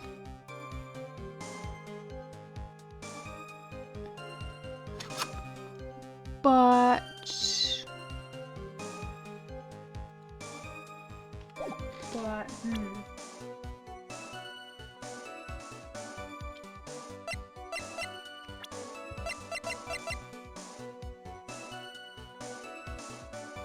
So, what of his left eye, his left eardrum was ruptured.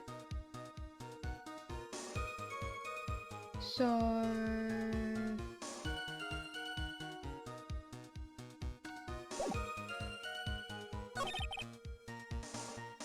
fiddling with it all the time.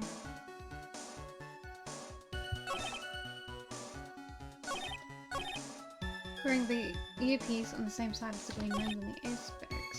Kept fiddling with it all the time. Would that... No, because he wouldn't have been wearing it on that side. Because his eardrum was ruptured. So he would have been wearing the earpiece on his right. Right? Is that what we're getting at?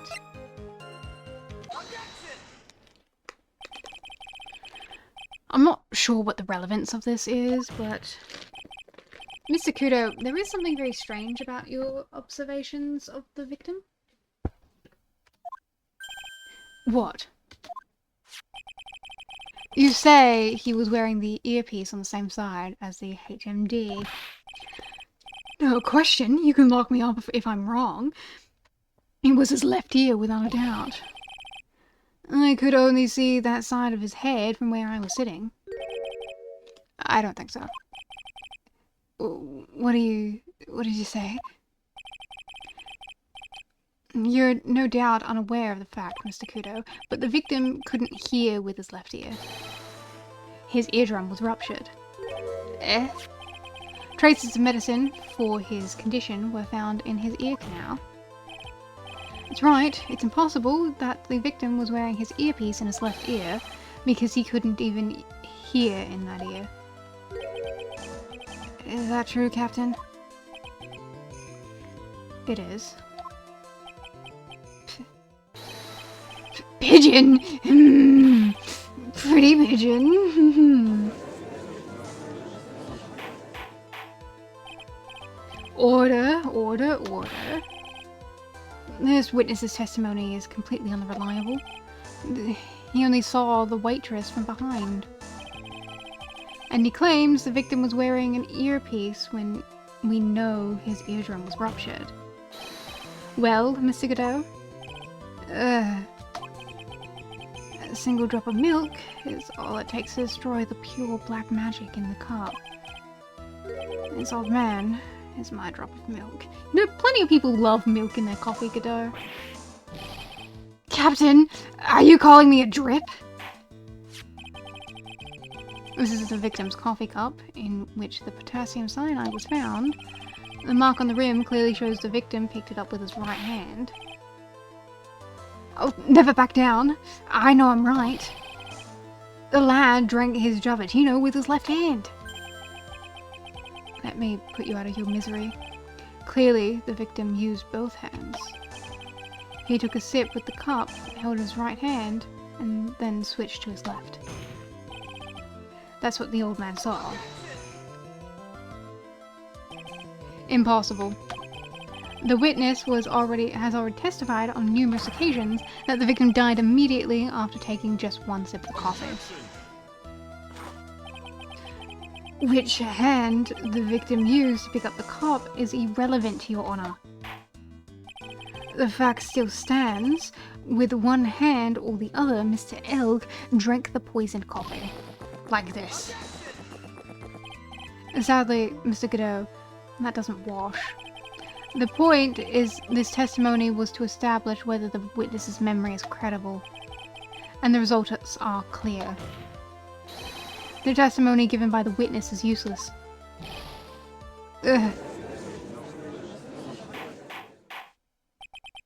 I believe it is time to conclude today's proceedings. I am satisfied that the witness is not deceiving the court, but to be frank, his testimony is farce. Did you have to be so frank? Take that, you pompous old fogey! I'm sorry, Mr. Kudo. You can't reach me from there. I'm ordering the defense and the prosecution to investigate this case further. That is all for now. This court is adjourned.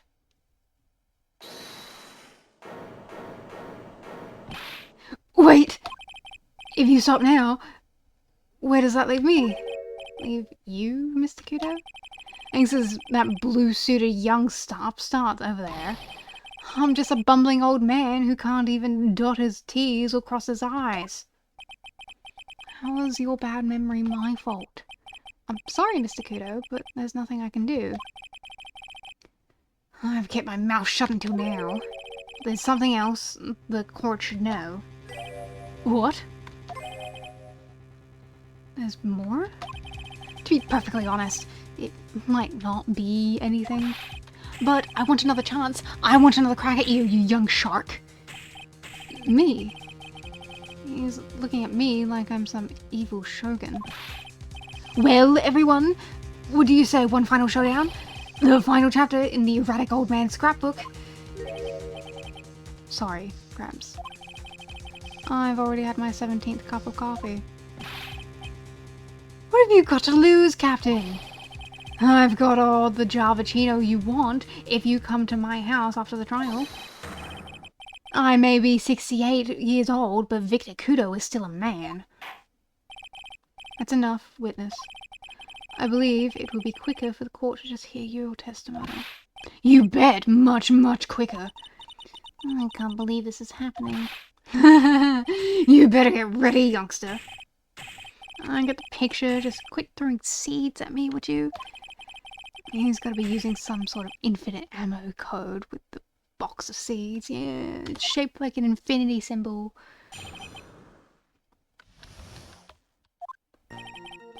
First of all, I want to stress that this might not be nothing, but I'm not too sure of myself.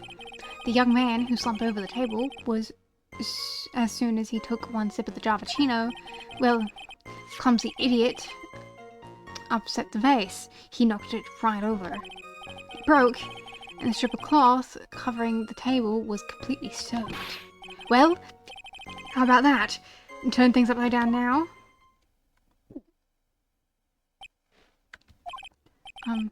Is that all? Yes, that's all.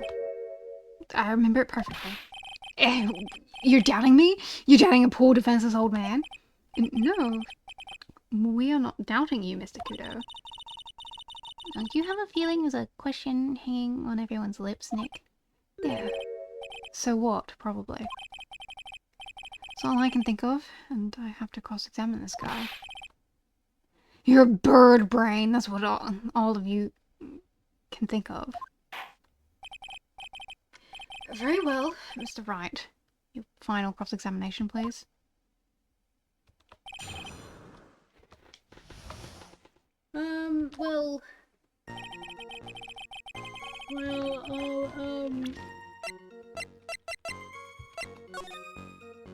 The vase is perfectly intact, mate. So, upset the vase, he knocked it over. A vase, you say? Yes. There are vases on all the tables in that place. And there are accidents waiting to happen. They're practically begging to be knocked over. Well, he's right about there being vases. I do remember seeing them too. There was a vase on the table when I ate lunch there. And you saw the moment when the victim actually knocked over the vase. Well, it's hard to say. It's a bit unclear. How do you really define... Okay, I get it. I heard it break! And the sight of it is burned into my memory as clear as day.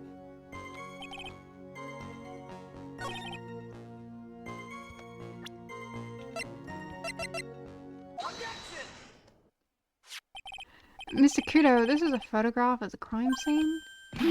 So what? Could you carefully look at the table? The vase is there, intact. Uh-huh. Lost your tongue, Grandad? No Grandad of yours, Hopscotch!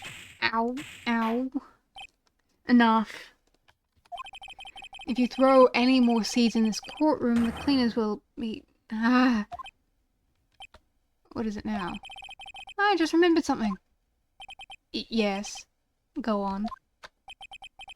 The broken vase. Ah. It was on my table. Well, you see. It startled me when the young lad collapsed. So I stood up. Must have been when it fell over. The vase on my table, I mean. The vase on your table? Yes, it was on my table. And that's how my groin came to be completely soaked.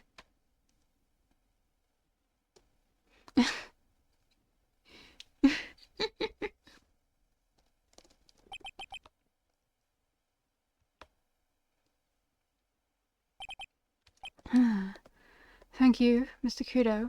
You've certainly earned the kudos for today. I'd like to ask a question now. I have a, have I been any use at all? Perhaps that's something you should reflect on yourself, Mr. Kudo. Ugh. Wait a minute. If that's the case, there's more I've got to say. Oh, yes, I remember something else. Bailiff, escort the witness out of the courtroom. Wait, listen to me!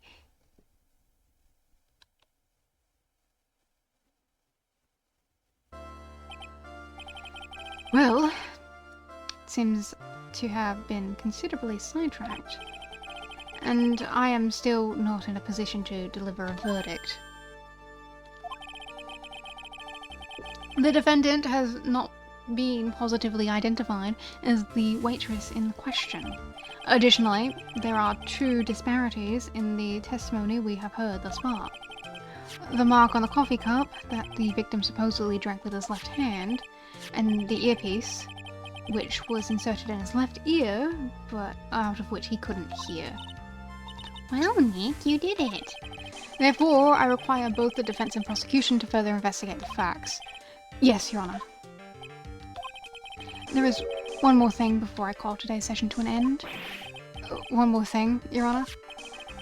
The witness we just heard from, he is most insistent that his testimony should be of use. So he summarized it accordingly into the statement. Okay. You may each have a copy of it if you wish. Whatever. The prosecution doesn't need props like that. Kudo's really mad, huh? Yeah, I've never seen him like this. Something's up with him today. Yeah, I would be too. Very well. You are then, Mr. Wright. There are 3 copies. My own, yours, and Mr. Kudo's. Yes, Your Honor. I'm sorry. This isn't a piece of testimony, more like a 5-year-old's apology. What the heck are we supposed to do with 3 copies?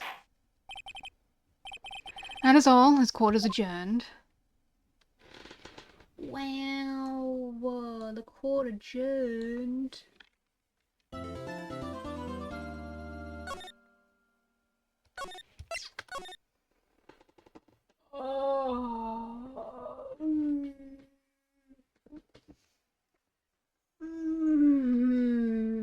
You guys want to keep going? You guys want to keep going? You want to keep going? Huh? Another pretty 4 hours,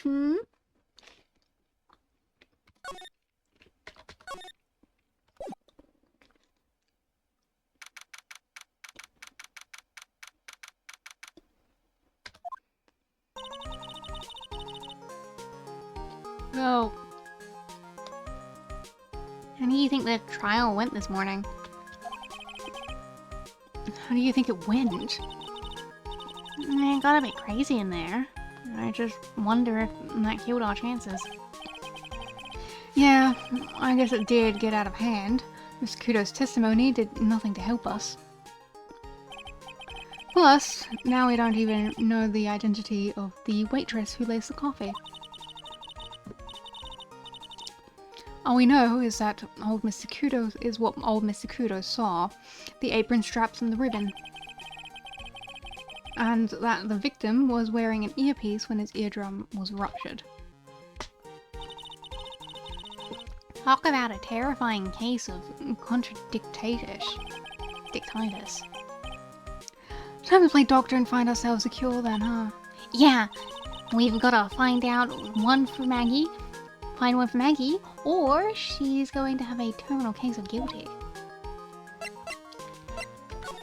Cute. Looks like Gumshoe's not here. Never mind that. What's going on? Feels different in here somehow. You think? Yeah, everyone seems to be on edge. What are you doing? Calling the officers for the briefing quick? Can you shut down the station server? Chief, quit playing on the internet. But my email pen pal 1337 is Anne's princess. Save it for later. I'm turning it off now. No.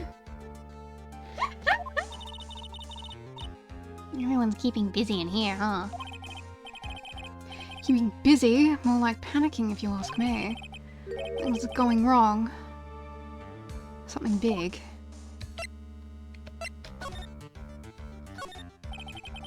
Must be the chief of the detectives here. He looks lost now that the power to his computer has been cut. Oh well, I guess I'll just have to write her a real letter instead of an email. Alternatively, you could just write us up some reports. Just a suggestion. And dear 1337 Asian princess, how are you? I'm okay. How was your show last night? Wow, what an awesome job. Maybe I should send in my resume and become chief.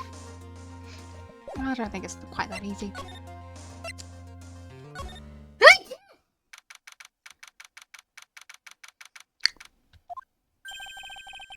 I guess Maggie's still in questioning. But we've got questions to ask her too. Maggie. Keep it down, Maya. This isn't a playground, you know.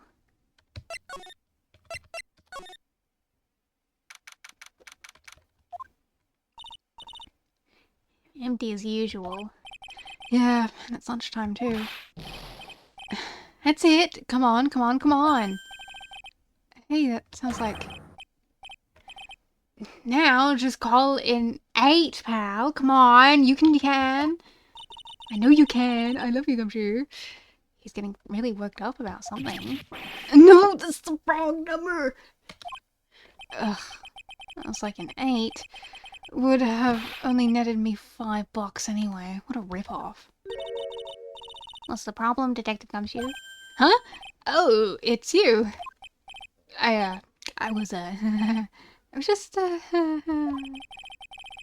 listening to radio, pal. To the radio. Hey, Detective Gumshoe's having lunch here. He is. He's having the 20 set. What can I say? This is a nightmare. How am I supposed to look Maggie in the eye now, pal? You really drove her into a corner, you know. You always blow apart my testimony. Why, of all days, did you do it today? Sorry. There just weren't any holes in it for once. Yeah, what happened? Usually your testimony's like Swiss cheese. Swiss cheese? Would he have preferred crumbly like aged parmesan? Anyway, this case has already been ruled on. There shouldn't be anything... There shouldn't be any holes left to find. So, did Maggie say anything to you two? About me, I mean. Well, How did she put it again? I can't believe Detective Gumshoe. I hate him, sir. I mean it. I don't ever want to see him again. Something like that. Oh no, Gumshoe. Please, Detective Gumshoe, I didn't mean... Why? Why is this happening? He's banging his head against the wall, Nick. Oh man, poor Gumshoe. My poor guy. So, did you like the 20 set? I never paid that much money for lunch before. Really? Okay. I was so nervous my hands were shaking. So, how did it taste? Well, for 20 bucks, I guess. I don't know how to describe it. It was delicate. Delicate. Oh my god, once I paid $20 for a chicken schnitzel and it didn't even have fucking salt on it. Fucking disgraceful. You mean you liked it? It didn't taste bad to you? What's the matter with him? Looks like he's thinking. That's it. I've been trying to think of the right word to describe the taste. And I just realized it's bad. That's what it is. It tasted bad. It's just kind of hard to admit to yourself when you paid 20 bucks for it, you know? Maybe he should have found out about the price after he finished eating. Hey, Nick. Maybe that's why Glen Elg came here. Maybe he heard about the super fierce 20 set. If by fierce you mean fearsome. Speaking of Glen Elg, that reminds me, we still hardly know anything about the guy. Why don't we ask Detective Gumshoe about what he knows, seeing as he's here? So, what were you excited about earlier? Huh? That's right. You said you were listening to the radio or something? Oh, that. That was nothing. I wasn't excited. Come on, Detective Gumshoe. You can tell little old me. What were you listening to? Nothing. Nothing. It was just the, daily exercise show. Come on, Gumshoe. What the psyche lock? This lunch special lobster's sure great. Why are there tears in your eyes? Oh, my poor guy. Anyway, can you tell me about the victim? This guy was a real programming genius. They called him the walking computer at the place where he worked. What happens when he crashes, though? Does he just stop moving all of a sudden? He wasn't literally a computer buyer. Anyway, there's nothing between Maggie and the victim. Yeah, that's what we found out yesterday too. Hey, Detective Gumshoe. Don't you have any more information? That's a bit more fun. Fun? Oh, I know! So, have you paid a visit to where Mr. Elg worked yet? You might as well. His workplace. Where's that? A computer firm called Bluesky Inc. or something like that. Sounds like a real stable company. This should be fun, Nick. Let's go. Computers aren't really my thing, Maya. We'll be fine. I know all about the high-tech stuff. I wonder about that. It's just around the corner from this joint. You should take a look. A computer firm called Bluesky Inc., huh?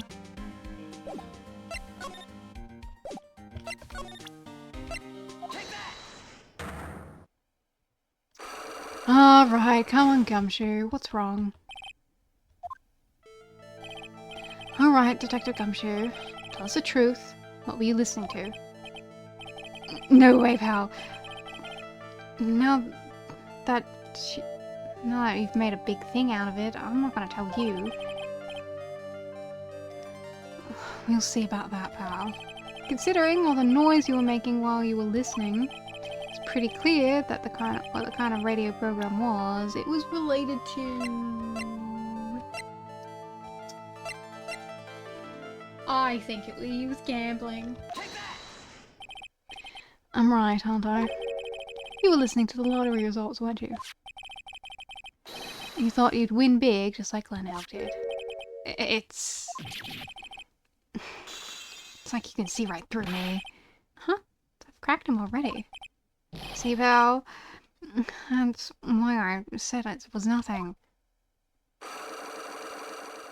He's so cute. I'm usually pretty lucky, so I figured I'd give it a try. What's with everyone in the lottery? So, how did it go? I won 50 cents. It'd be better to win nothing at all than half a lousy buck. I was so mad. Yeah, I know the feeling. I bought the same kind of ticket as Mr. Glenelg. See? And they've got this special radio show where they announce winning numbers. They even do drawings live on air. It's intense, pal. I bet that's what Mr. Elg was listening to on the day he was killed. Yeah. What time is it now? It's just after 1:30. Now the lottery results always broadcast at the same time. Yeah. Look, I got the flyer that when I bought the ticket. Every Monday at 1:30 p.m. I'm sure the most thrilling 10 minutes of your life. Millionaire radio? That sounds cool. I want to try, Nick. Buy a ticket, Maya, with your own money. Anytime between 1:30 and 2:30, so he would have died 1:40. The crime was reported a whole fucking hour later.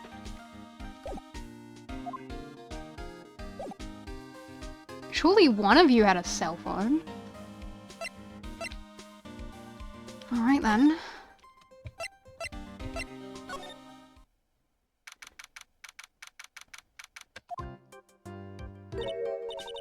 Wow, this place is so high-tech. You can almost smell the electricity in the air. There's a computer firm, Maya. It can't work without electricity, you know. Who are you? Oh my goodness! Oh, Hello. I'm sorry. Access is restricted to authorized personnel only. This is a computer programming laboratory. There are far too many trade secrets that could be leaked. wow, what secrets? Everything you see here is classified. No information can leave this building. Understood. Who is this woman? She's like a robot with some kind of whacked educational show. It's so... Oh yeah, no, I know. I'm with you with that. I'm with you on that one. Oh my god, she's got such a beautiful hairstyle, and I love me a woman in a suit. My name is Lisa Basil. I'm the company director.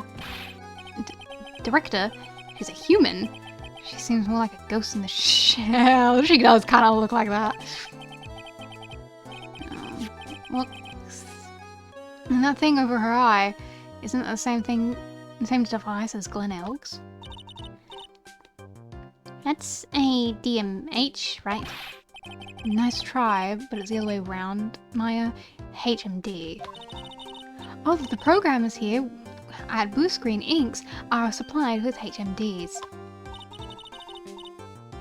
Then, do you write programs too? No, I just enjoy wearing this. They are pretty cool. I wouldn't mind one. God, your suit's so cool. Oh my god. Oh man. So, what exactly is this firm's business? I will try to simplify it so you can understand. We analyze the data management systems required by certain branches of industry. and then deliver optimum operating systems and source-level components to them. Huh? You lost me on the corner of analyze and management. Doesn't matter if they analyze stuff. You got that much right. The software we produce is distributed on CDs. CDs? Yes, compact disc, digital optical storage media. Of course, CDs are used for software as well as music. It is a small firm, but all of my employees are first-class programmers. Let's ask one of them what they are doing. Excuse me, what are you working on right now? I'm researching the impact on... Wow. Variables obviously is part of structure and influence. You know what? This seems... I worked very briefly in the IT department. Yeah, that's pretty accurate. It's pretty accurate to how IT guys are. Well, you get the idea. This is the sort of thing we are involved in. Did the good people follow all that? Yeah. Your blank smile just said otherwise, Maya. You know about what happened, right, Miss Basil? You mean about Glenn being poisoned? Yes, I know. It's terrible. Then you tell us anything that might be... Can you tell us anything that might be helpful? I don't think so. A police officer was here earlier too. But I couldn't tell him anything either because the waitress who committed the crime has nothing to do with Blue Screen's Inc. Oh. How about Mr. L's desk? Have you cleared it out already? No, not yet. It's the one right in front of you. If there's anything that might be of use to you, you are welcome to take it. I guess there might be a clue on there somewhere. God, you're so pretty! Ugh, and I love blue and...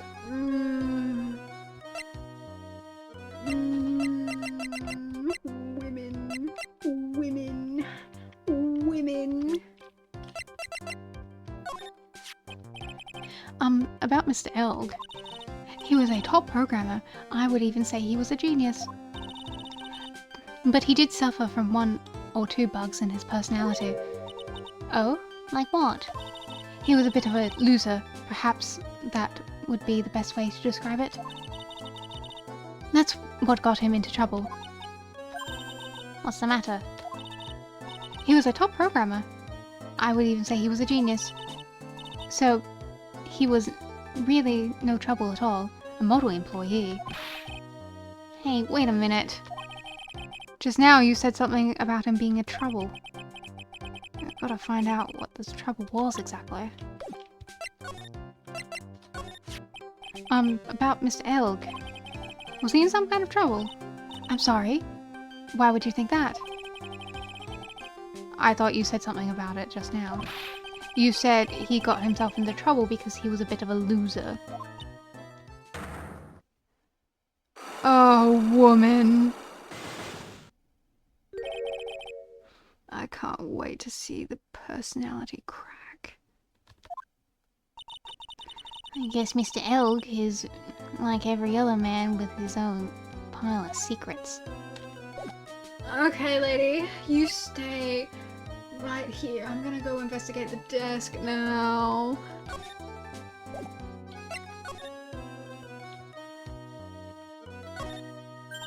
Whoa, look at this desk, Nick. What a mess.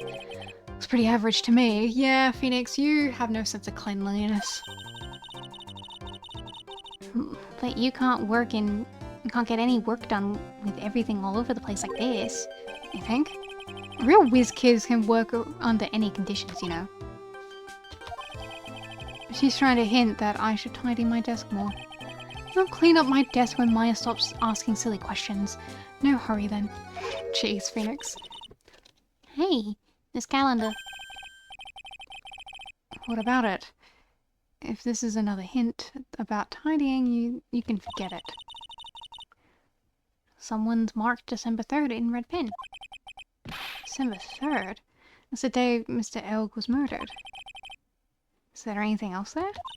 Yeah, it says meet with the tiger. The tiger?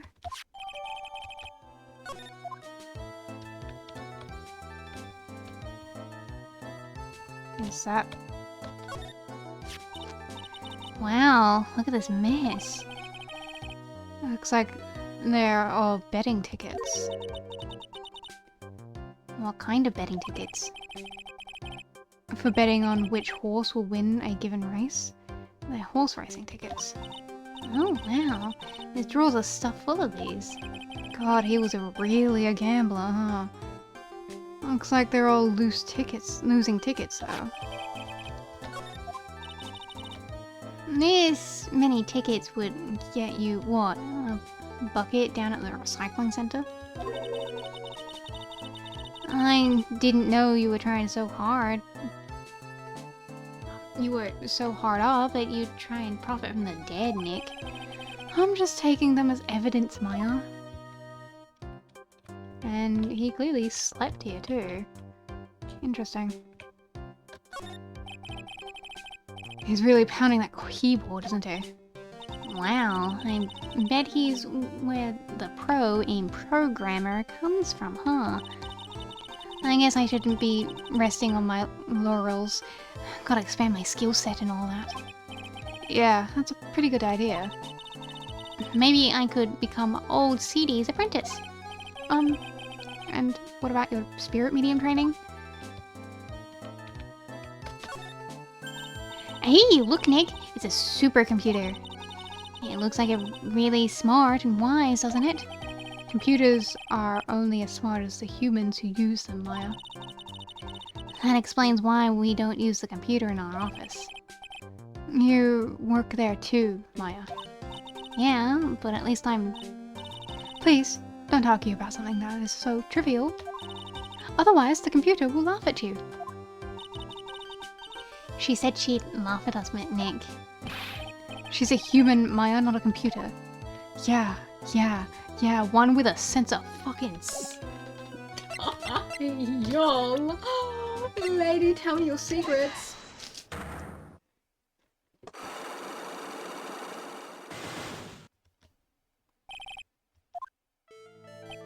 So, how about you tell me what kind of trouble Mr. Elg was in? I'm sorry, sir, but we don't deal with troubleshooting here.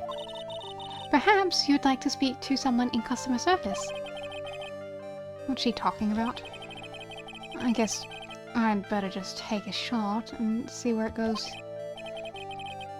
Miss Basil, let me ask you something. Did Mr. Elg's troubles have something to do with this?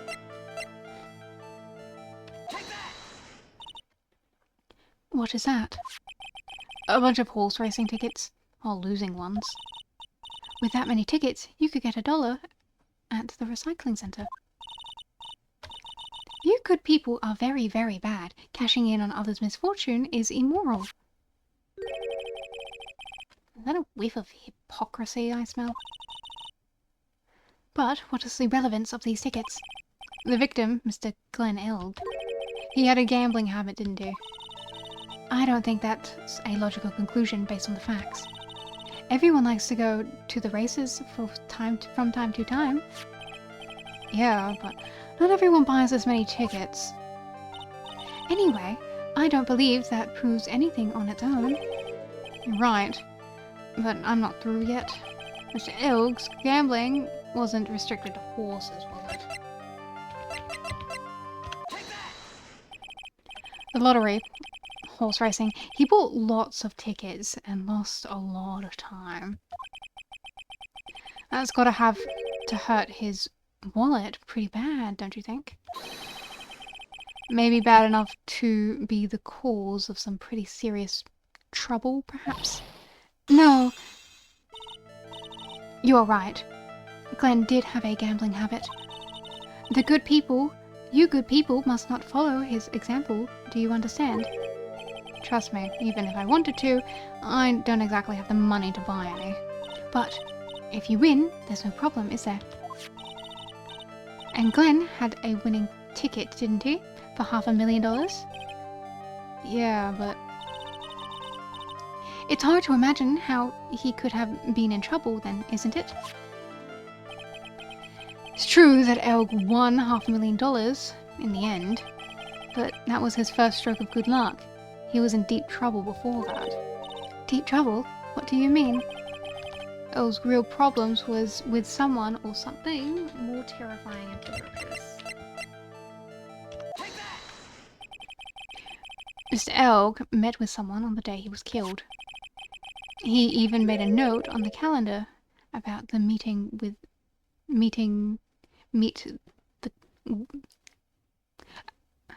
Okay, that's just weird. Meet with the tiger. What is the relevance of that? Are you trying to suggest Glenn was meeting him to discuss his debt? Yeah, that's what I'm thinking. But I have never heard anything about this tiger before. Maybe he was not even human. Maybe he really was a tiger. I'm not a programmer, but does she really expect me to buy such messed up logic? In that case, I think it's pretty time to introduce you to the tiger. I don't have who the tiger would be. I think I know who it is, but I don't have the profile. So I'll come back to you, Robot Mommy. Sup, Gumshoe?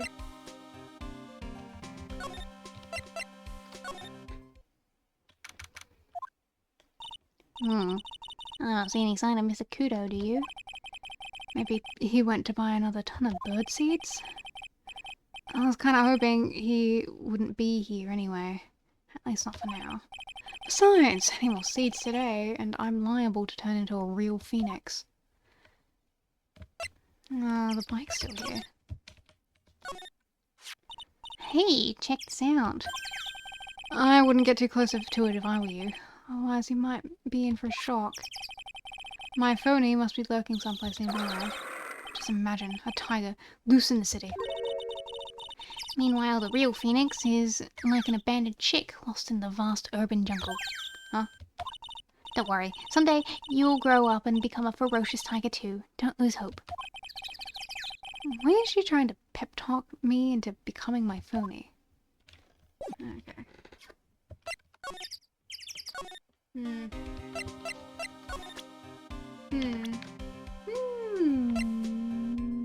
Oh my god, age unknown. Absolutely not a robot. That's so... That's hilarious.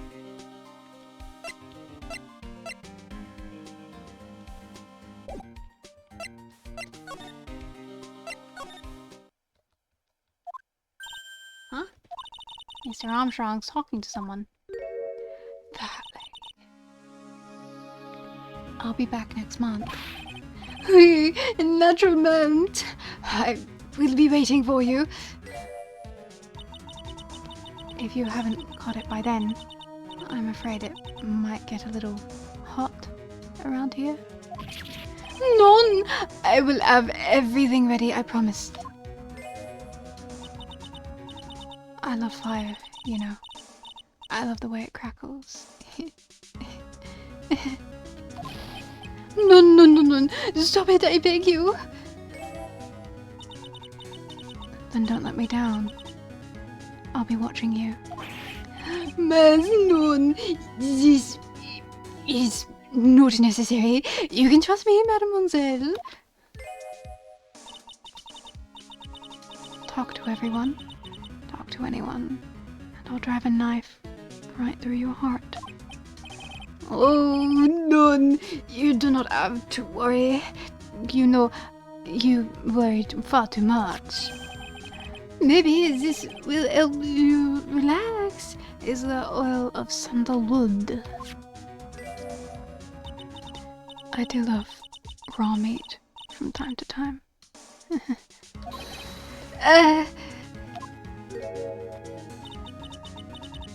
I'll be taking my leave.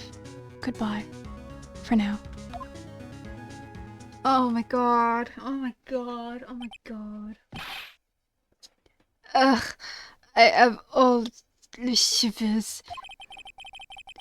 I must rub some of my oil all over my body before I become the nervous wreck. Yeah, oh, oui, that feels good. Oh, oh la la, excusez-moi, mon dear. My eyes, my eyes.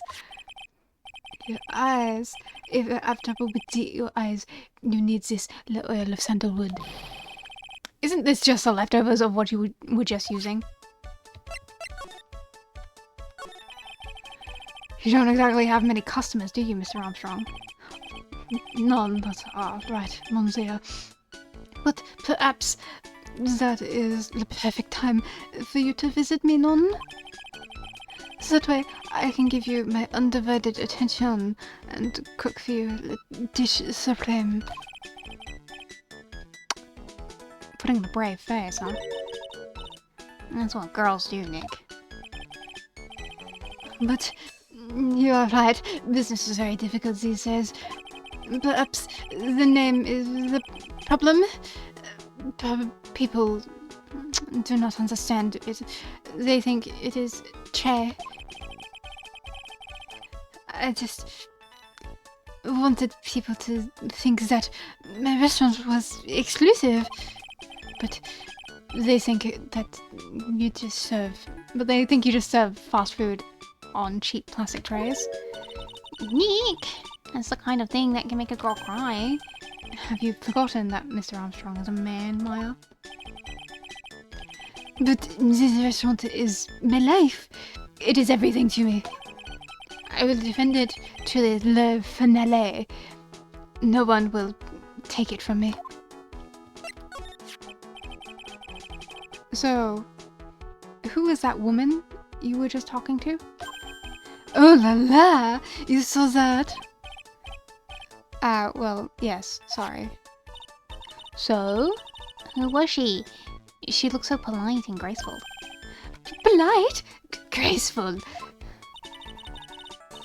And she likes raw meat and fires, right? Yeah, that's, my kind of girl, you know? I'll be back next month. Wait, not meant. I will be waiting for you. If you haven't got it by then. I'm afraid it might get a little hot around here. None! I will have everything ready, I promise. Now that I think about it, hey, Maya, I think it's pretty clear what kind of conversation they were having. You think so too? Well, then let's show him a piece of evidence and see what happens. So does this have anything to do with your debt? So long as that paper exists, I am but a delightful angel with broken wings. An angel, huh? Doesn't bode well when you think about it. They kept harassing me month after month. In the end, I had to give in and agree to help them. Help them? With what? Mes bien sûr. If I did not owe them all the money, I would have refused. But my hands were tired. Please, what did you agree to help them with? No, I cannot say. If I tell you that woman, she will slice me up and eat me with the salad garnish. Ew. I hope he doesn't mean that she'll literally be sliced up and served with garnish. I hope he does. I'm going to guess that woman has something to do with your loan contract. Am I right? Please, Mr. Armstrong, tell us about that woman.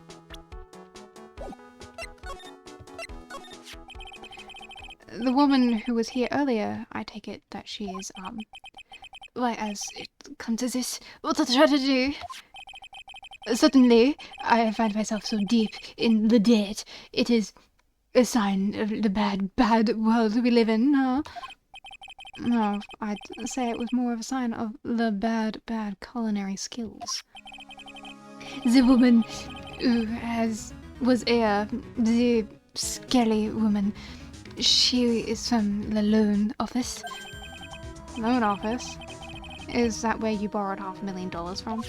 The Denderlender, it is called. Catchy name. Just hearing it makes me want to borrow some money. Please, you must not borrow from them.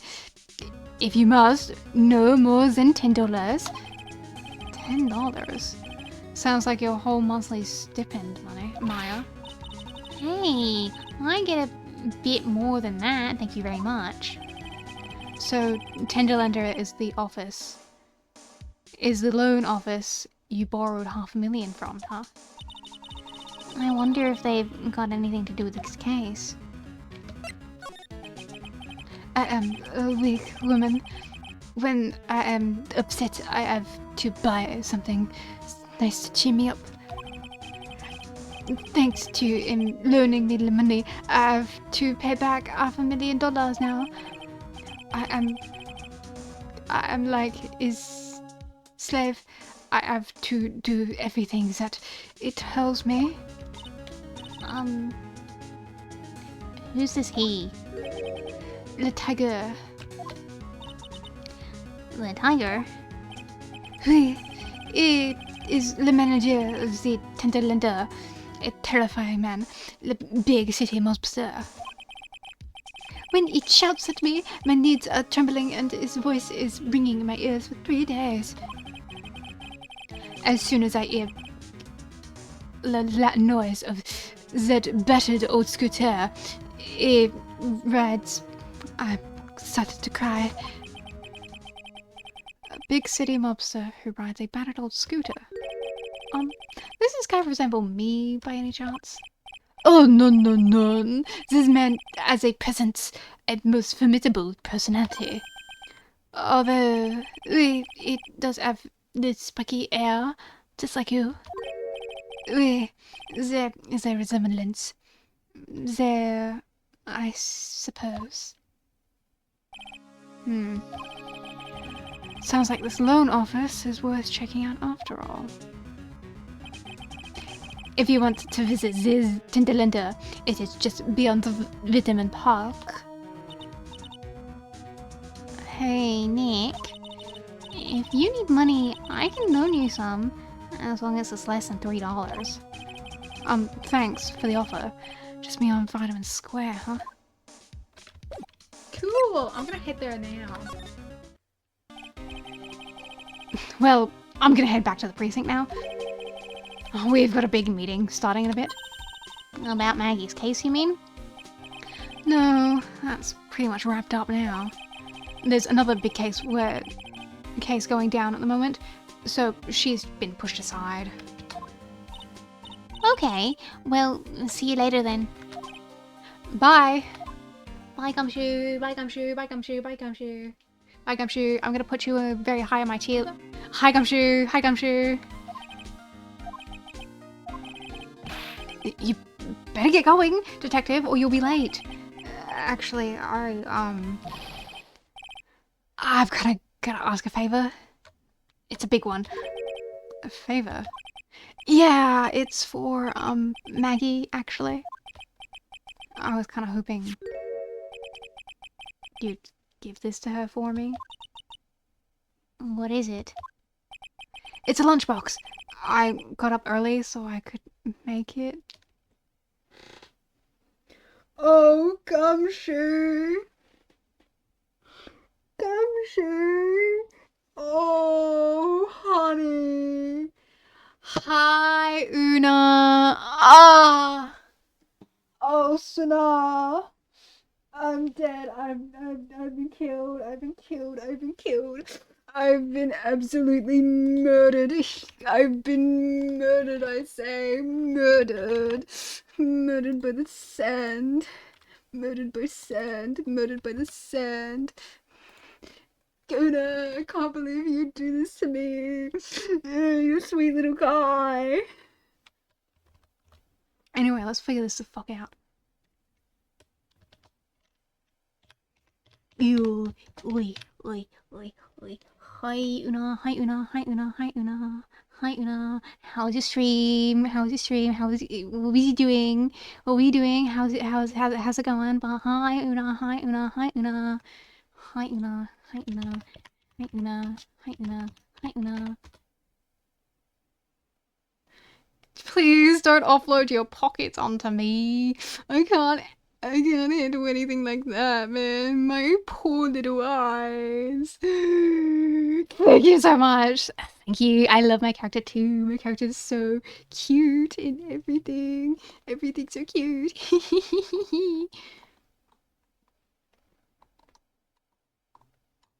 Mm. Mm.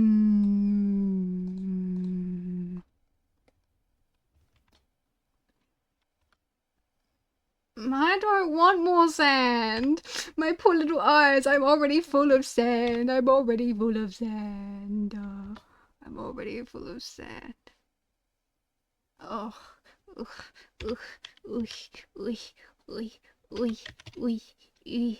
Hang on a second. Hang on a second. I figured this out, I swear. I swear I figured this out. I swear I figured this out. I swear I figured this out. I swear it.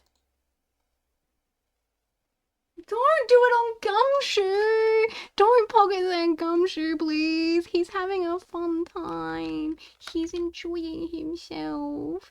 He's enjoying himself. He's being all cute and stuff. Don't hurt him.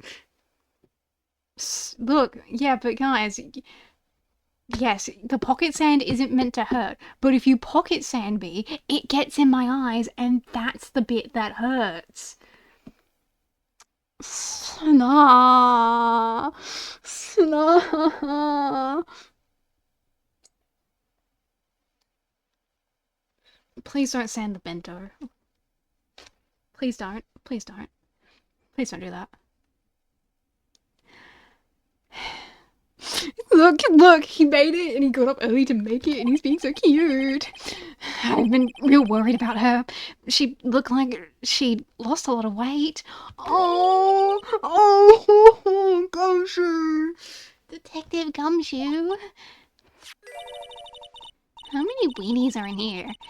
There's not a person on earth that could down that much meat. You say that, but there are plenty. Oh, thank you for attracting your sand, and I understand. You're too far behind. You don't need spoilers, Una. It's okay. We should play Guilty as Socks sometime. We should. Bye-bye, Una. Bye-bye, Una.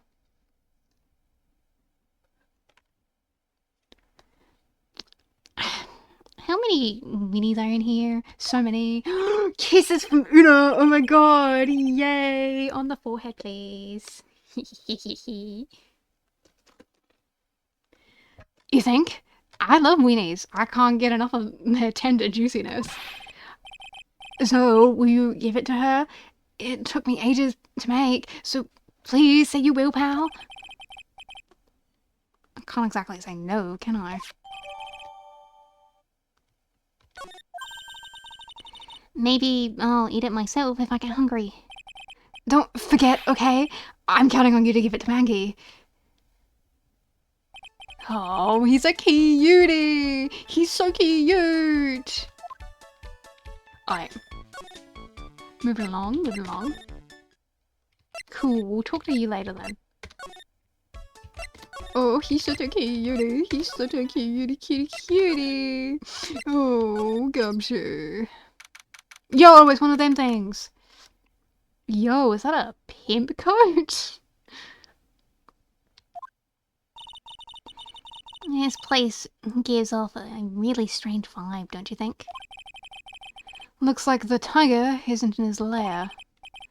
And that is, as they say, a very good thing. Welcome.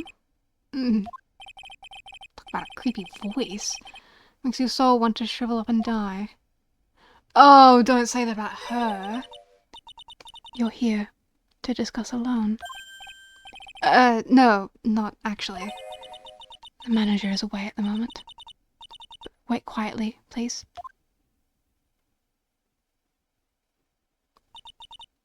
she's gone. Just like that. I guess we'll have to come back another time. But this is the perfect opportunity, Nick. This place reeks of suspicion. Come on, Nick. Let's take a look around, okay? Do you think it'd be okay? Of course! No one will ever... Coffee? Ah! I'll leave it here for you to enjoy. Quietly. Yes, thank you. Do not touch the desk, please.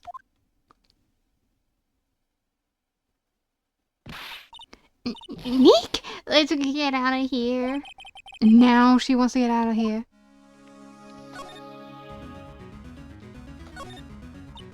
Oh no. Someone's dropped the ashtray onto the floor. It's going to be a nightmare to clean up. Yeah, it's all over the rug and everything. I accidentally knocked over a really big space heater once. Cleaning up was such a pain. It was one of those super antiques where you have to burn a ton of charcoal. How did she manage to knock over one of those? Aren't they supposed to be super heavy? Oh, hey! There's a box of matches here too. Oh my god! Oh my god! It's like looking into a dead man's coat pocket and seeing the strip club he went to on a matchbox. Wow. Matches, huh? Places don't give out those much nowadays. Hey, wait a second. What is it? Looks like what's printed on the cover. It says Très bien. These matches could come in handy. We might be able to use them. Yeah, the pilot light for the office boiler keeps going out. A swing and a miss, Maya. Swing and a miss. That's a very shiny desk. Hey, look at this Parisian style coat. It's so chic. Looks more like a pimp coat to me. That's what I was thinking. Guess I haven't got an eye for fashion. Hey, look at this. The suit is the same color as the one you wear, Nick. Same color as my suit. Ah! You keep your voice down, Maya. Nick! You've got to take a look. Some cake. Ah! I'll just leave it here for you. Yeah, sure. Thanks.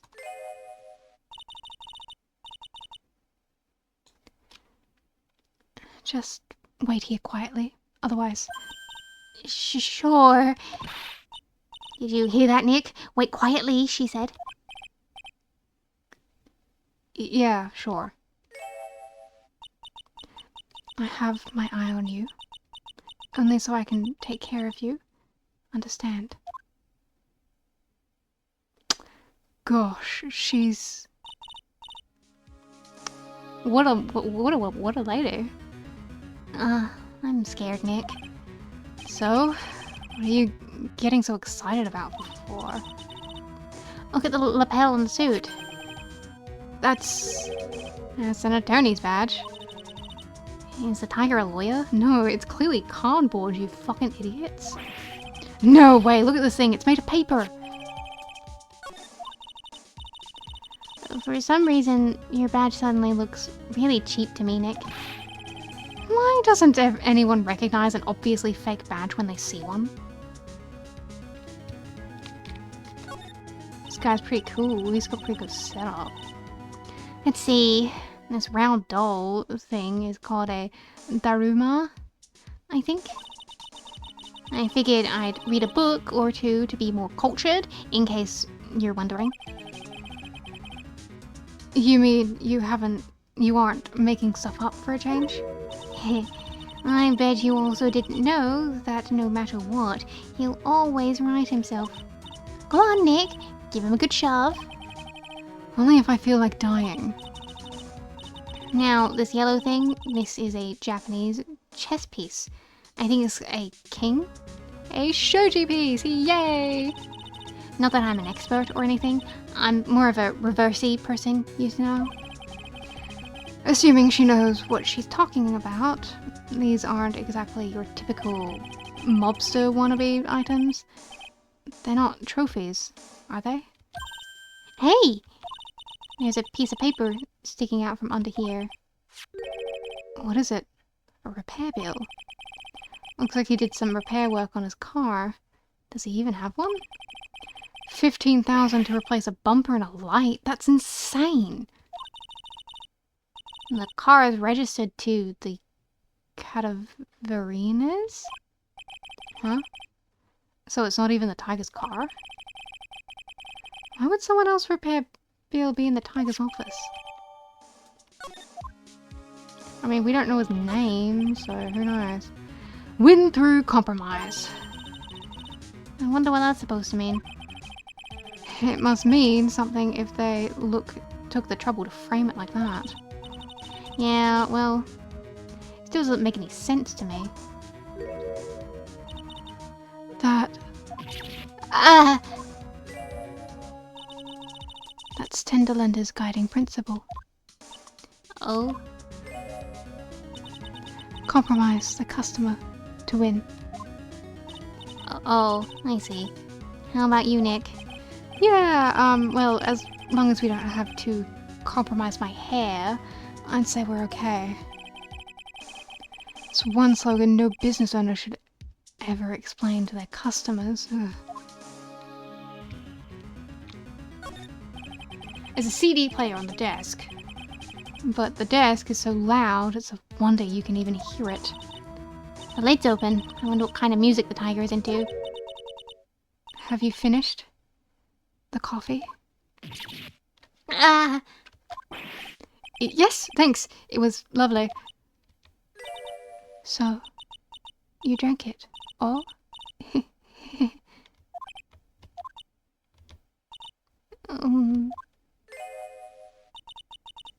If you touch anything else that doesn't belong to you, there's always another cup. That coffee, it was laced with something, I'm almost sure of it. Nick, my stomach, it's killing me. Oh, wait. Maybe it was just the burger I ate for breakfast. I sure hope so. We better take a look at the CD while we're still alive and have the chance. What the? What? It's not the Rocco soundtrack, is it? Claw of the Tiger? It's a demo CD.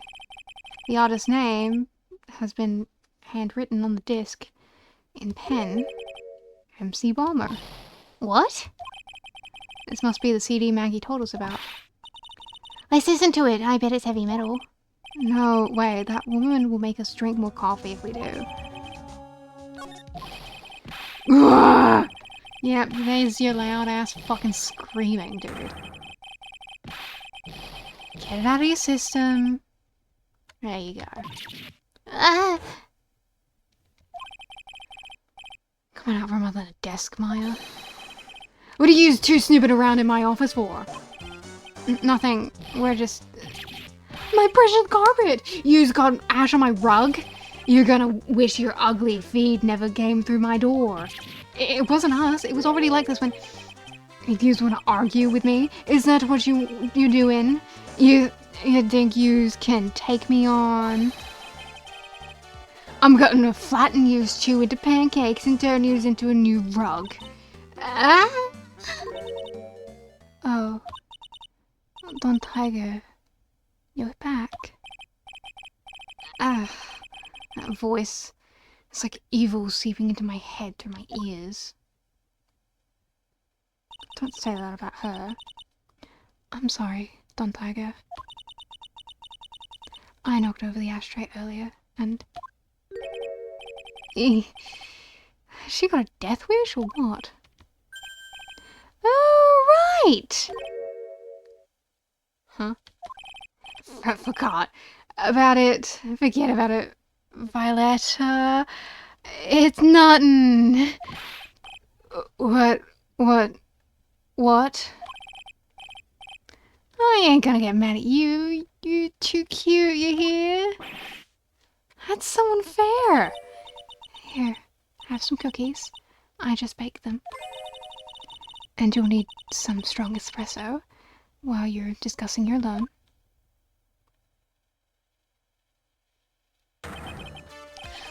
Phoenix Wright. Yes. You's either crazy or just plain stupid to chase after me. I worked so hard, but now you's gotta come and mess up my plan. So, it was him. He's my phony. But I don't care. No one gets in my way. What? I mean, excuse me? You should have left the little girl at home, right? No questions. This is the last time we meet. Wait, please. That was pretty weak, Nick. You waited until he was out of earshot before you shouted after him. Like you want to talk? I didn't hear you scream, hold it either. The espresso. And cookies. This woman is definitely not good for my heart.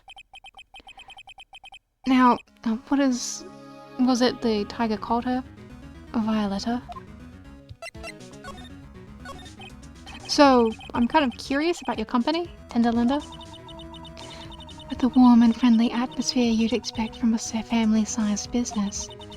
A conscientious rate of interest and an attractive repayment policy. Why do I get the feeling this sentence is not going to end well? We will tenderly lend you that little bit extra here at Tender Linda. Hey, Nick. Things are a bit tight for Wright & Co. at the moment, aren't they? I mean, there's like $500 you owe me for a card game for starters. Why don't you take out a loan? Why do I like to take out a loan for a place like this? Not so much. Tender Linda is on your side.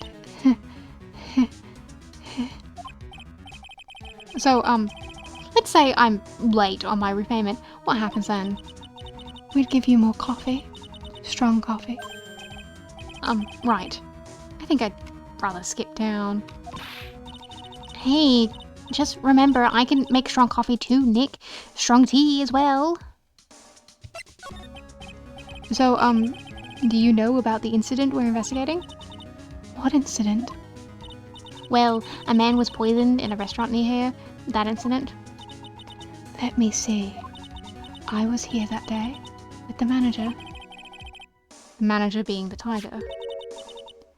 Furio Tiger. Furio? Tiger? So that's where the tiger thing comes from. Yup, got a real name, Nick. Hurry up and find out more about him. Cool. So, tell me more about this guy. Can I ask you more about the tiger? I mean, Mr. Tiger. Cookie? Sure. How do you like my cookies? I baked them myself. Go ahead, Nick. The honor is all yours. No, ladies first, Maya.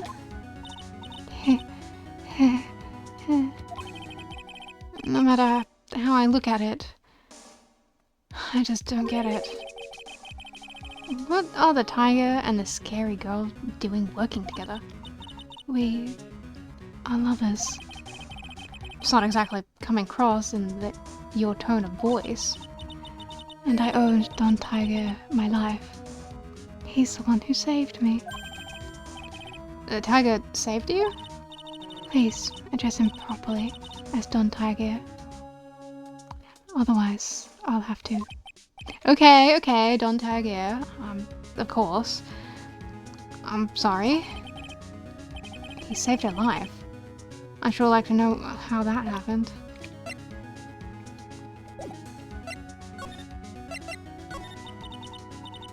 I'm very frail, you see. Just recently, I died. once. You died?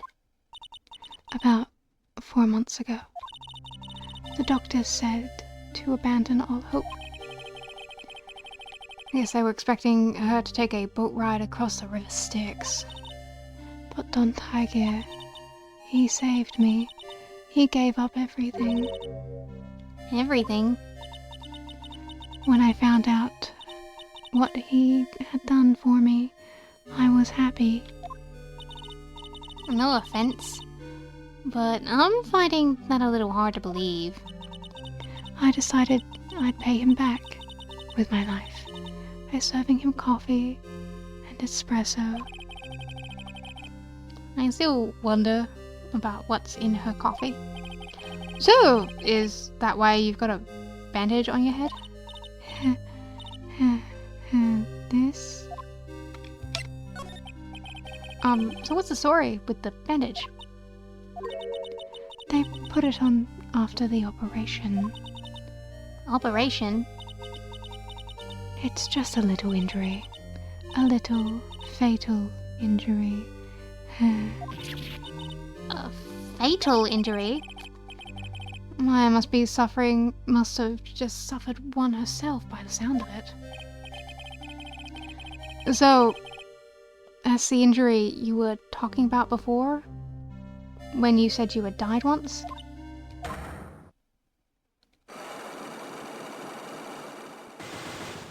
Alrighty then. She really creeps me out, Nick. Same here, but we've got to find out the truth. What do you need to know?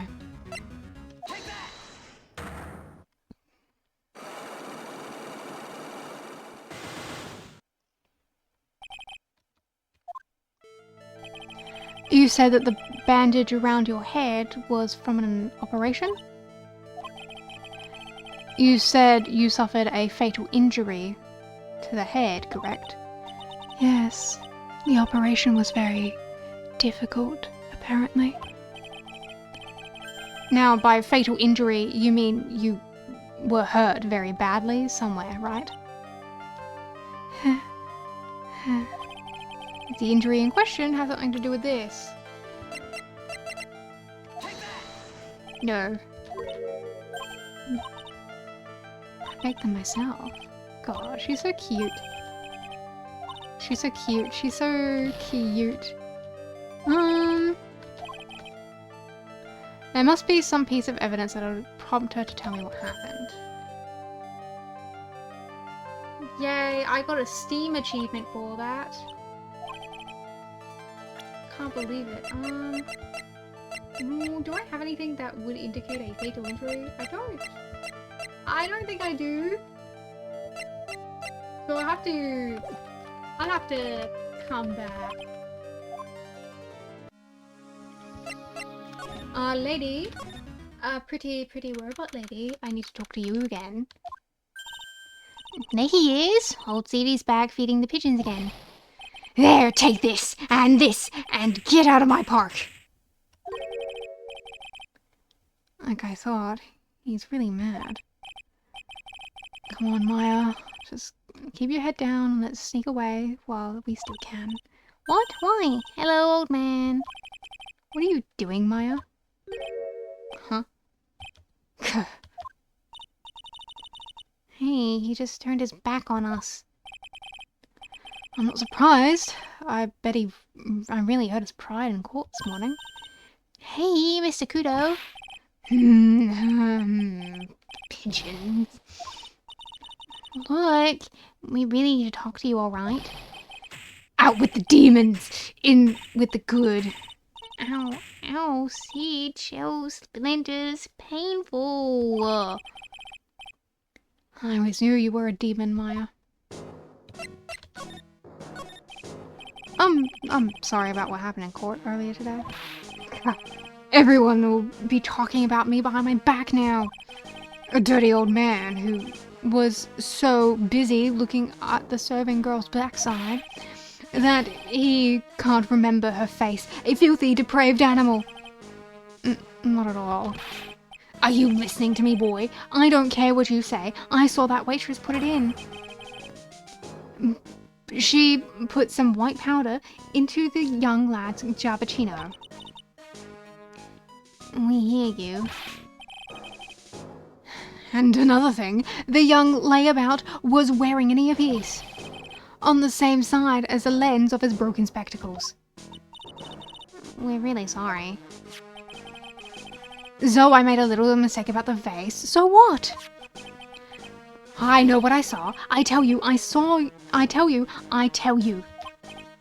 Okay, take it easy, please, Mr. Kudo. Don't tell me to take it easy, you spiky-head brat. Take this.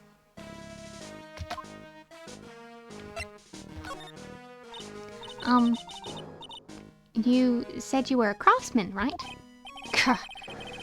The modern world casts honest craftsmen like me aside in droves. Surely it's not that. I come from a long line of craftsmen, right back to the time of the shoguns. Do you hear me? I didn't become an embroiderer, I was born one. Actually, I'm kind of in the same situation myself. I wanted to stick my fingers up that dribbling old judge's nose and scream right in his ear hole, objection. Oh, so did you want to become a lawyer when you were young? I don't think that's quite it, Maya. I think he's just in a bad mood, that's all. I've got a tsunami of frustration inside and is ready to burst out. If you let him start rambling now, he might never shut up. Better let him talk. So, not much call for craftsmen these days then. Of course, you idiot. I'm good. All I'm good for nowadays is running errands. Errands? Everyone takes advantage of the elderly. Buy some bread, Gramps. Take the dog for a walk, Grandad. Feed the pigeons, old man. What am I? Some sort of 2-bit community handyman? Well... Buy some bread, now that I can understand. But what's the point of feeding some seedy pigeons?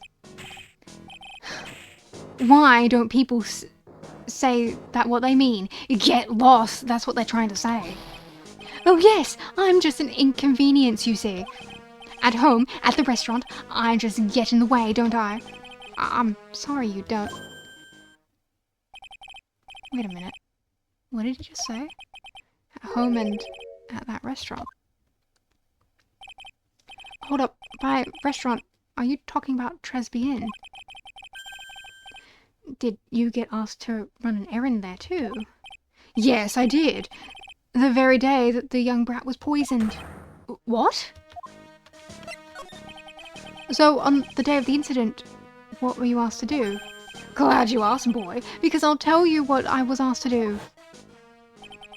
All of a sudden, the young lad slumped over on the table. The serving girl collapsed. And I broke that vase. It all happened so fast, I was in a bit of a daze, you see. And then the owner shouted over to me. Excusez-moi, you call the police. Call them yourself. Call them yourself, I should have said back. But I didn't think of it much at the time. So, did you end up calling the police? Like I said, I was in a bit of a daze. Did you call them on your cell phone? Do I look like I have one of those newfangled thingamajigs? I went in to look for a payphone, of course. You went looking for one? I couldn't find one right away, you know. I wandered around for 5 minutes or so. 5 minutes? So for 5 minutes after the incident happened. Yes, sirree, the owner was in the Tresby Inn on his own. Why didn't you mention that in court this morning? Well, I would have if you'd given me the chance. But you all bullied me out of the courtroom.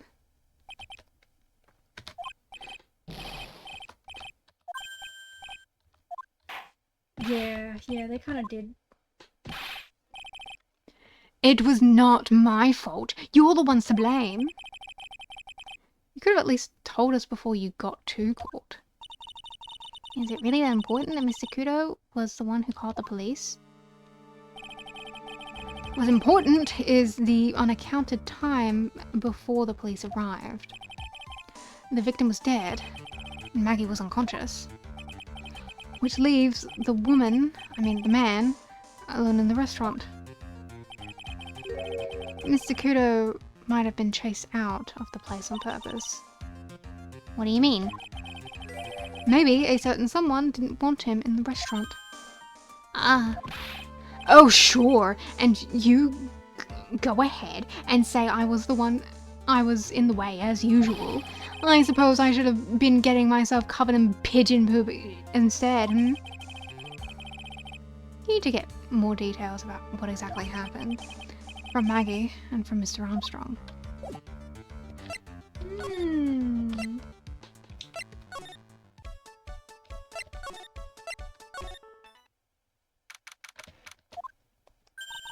Looks like Mr. Armstrong's out again.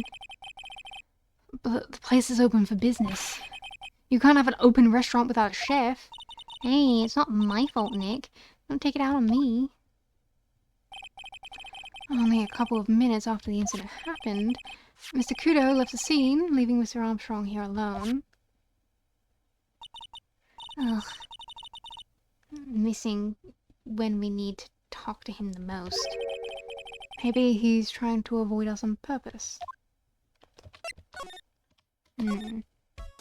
Possible.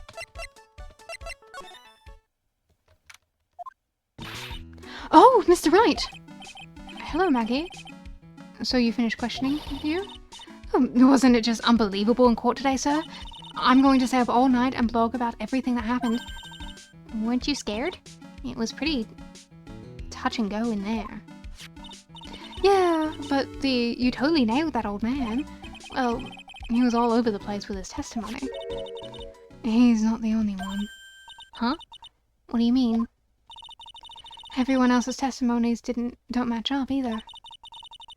Not with what I remember the incident, anyway. Is it possible is the only one misremembering things? Here you go. Oh, yeah, I've got something you're going to love. Really? What is it? A lunchbox, just for you. Here. Wow, a lunchbox. We needs too. I can't believe it. Thank you, sir. Did you make it just for me, Mr. Wright? Nah, it was Detective Gumshoe. Who else would make such a nice lunchbox for you? Detective Gumshoe. He's really worried about you. Looks like he put a lot of effort into making this too. I can't accept it. Detention center rules. No guests allowed, sir. Hey, come on, Maggie. Don't be like that. The rules are the rules! They'll lock you up if you break them. Somehow, when an ex-cop turned waitress says that, it sounds a lot scarier. And anyway, I hate weenies. Oh, really? It's all yours, Maya. You can enjoy it with Mr. Wright. But... She's right. It's better than letting it go to waste. But... I guess so.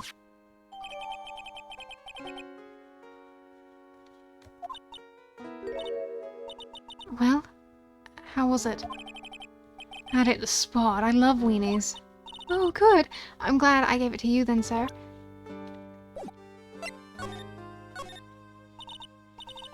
Maggie, you know how you said that everyone else provided testimony that doesn't match up with what you remember? Yep. There are just so many things that don't seem to add up.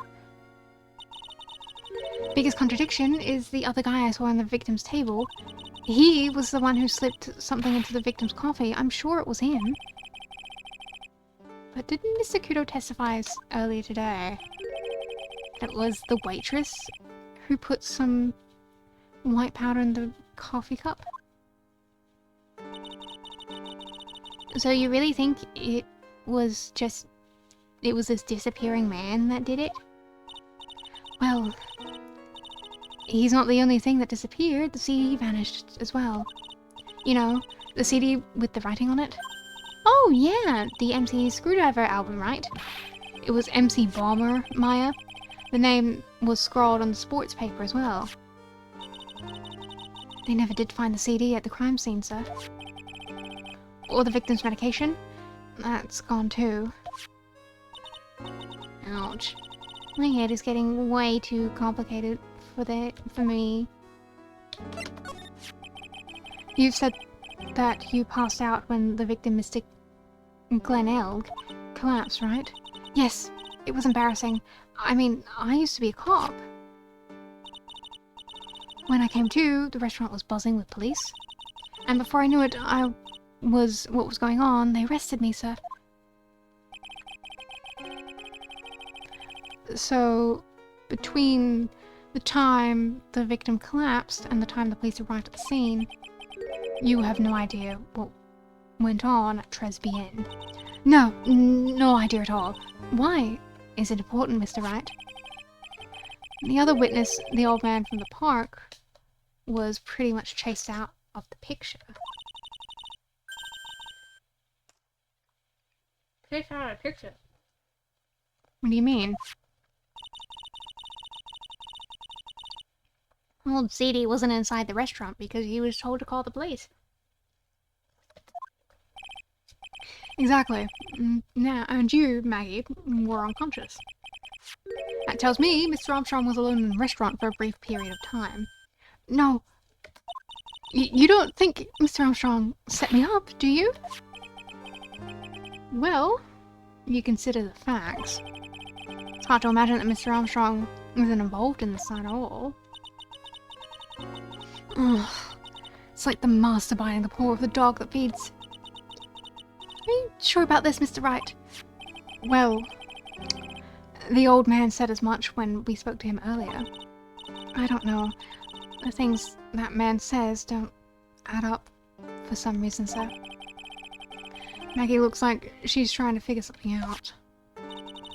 Maybe we should ask Maggie exactly what she knows about old CD.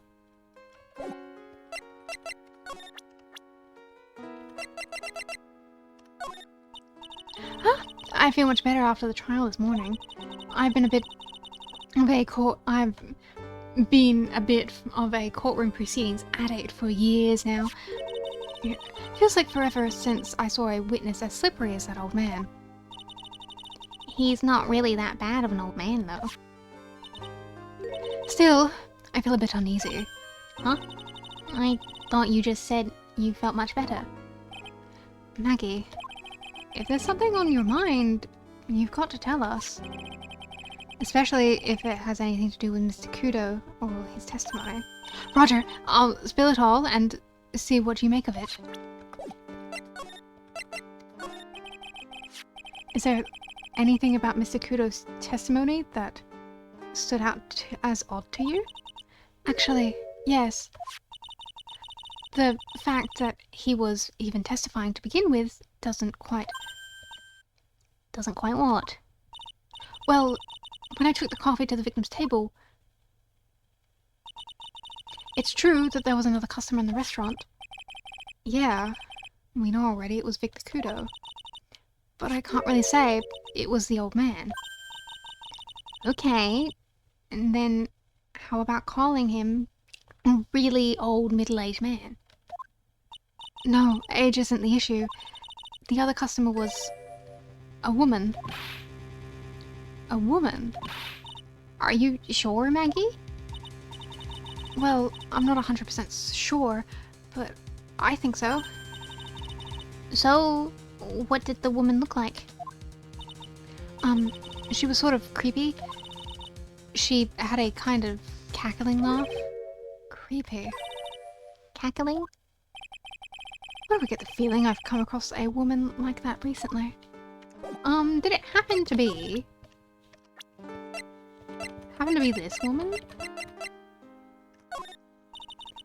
I know I used to be in the police force, sir, but I'm incarcerated now, so I can't use my connections to help you. All I can tell you is info about ex-cons or the clientele of Tresby Inn, sir. Aw, don't let it get you down, Maggie. Okay. Well, I've got some things that I need to... I've got some people that I need to talk to. So I'll be back, Maggie. I'll be back if I need to. And the main server just went up in smoke. Where the heck isn't the press conference set up yet? The superintendent's here already. Yeah, and there's a problem with the internet too. I already told you to stop using your computer, Chief. But I'm watching videos online. I'm catching up on my Asian soap operas. It's gonna have to wait, Chief. I'm throwing the switch. No, just when some young guy was about to confess his son's hot-to-trot girlfriend. Wow, this place is really buzzing. Something must be going down, something really big. Huh? What are you doing here, Val? Detective Gumshoe. You can't be here right now. You get roped into the briefing if you stay. Huh? We've got big problems here today. Why? What's going on? It's a virus! A virus! A virus? There's a virus ripping through the precinct's computer system. But I really need to ask you some questions. Okay, I'm only going to say this once, so listen up. Yes! No matter how poor you are, never borrow money from a place like this, you hear? Okay. If you got money trouble, just go on a diet of instant noodles and hang in there. We're not thinking about borrowing money, Detective. We want information. Oh, is that all? Well, let's see. Tender lender is considered an even fishier than the average illegal loan shark. And it seems it ran into trouble just recently. Those guys have been pretty heavy-handed calling in all their debts. Really? Don't go poking your nose around their business, pal. You'll really regret it if you upset that lady. Alright. I get the picture. Hey, wait a minute. What did he just say? That lady. Who's this lady he's talking about, Nick? We better find out what the story is with this lady. So, what exactly is a computer virus, Detective Gumshoe? I don't know. What? Look, I just go with the flow, alright, pal? And here I thought detectives were supposed to be somewhat knowledgeable. What's with that face, pal? You think you know what a virus is? Well, Nick, do you? A computer virus? Sure. I mean, only in simple terms, of course. Really? Wow, you know everything, Professor Nick.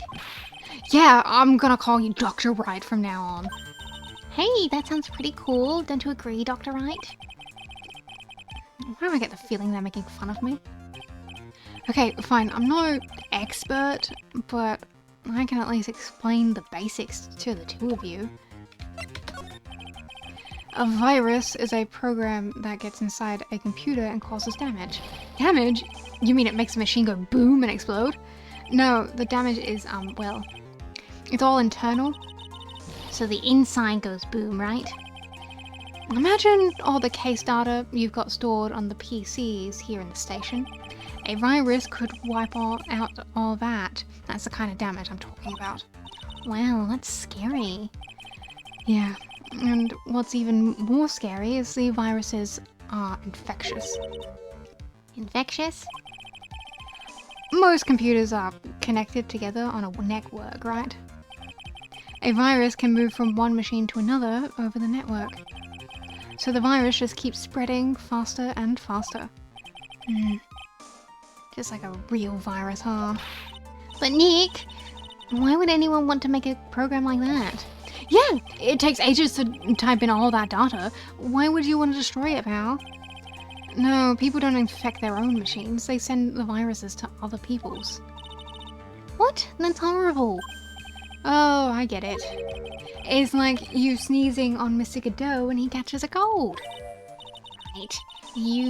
Then he wouldn't be able to turn up the cord because he'd be too sick. You really shouldn't do stuff like that, Nick. That's wrong. Who? What? Where? When and why did the conversation jump to talking about me? Anyway, that's what a computer virus is. A bad program that causes damage.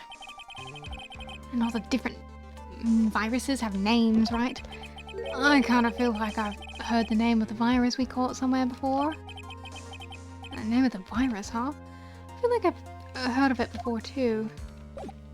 Well, who knows and who cares? I'll come back if I have something I need to talk to you about.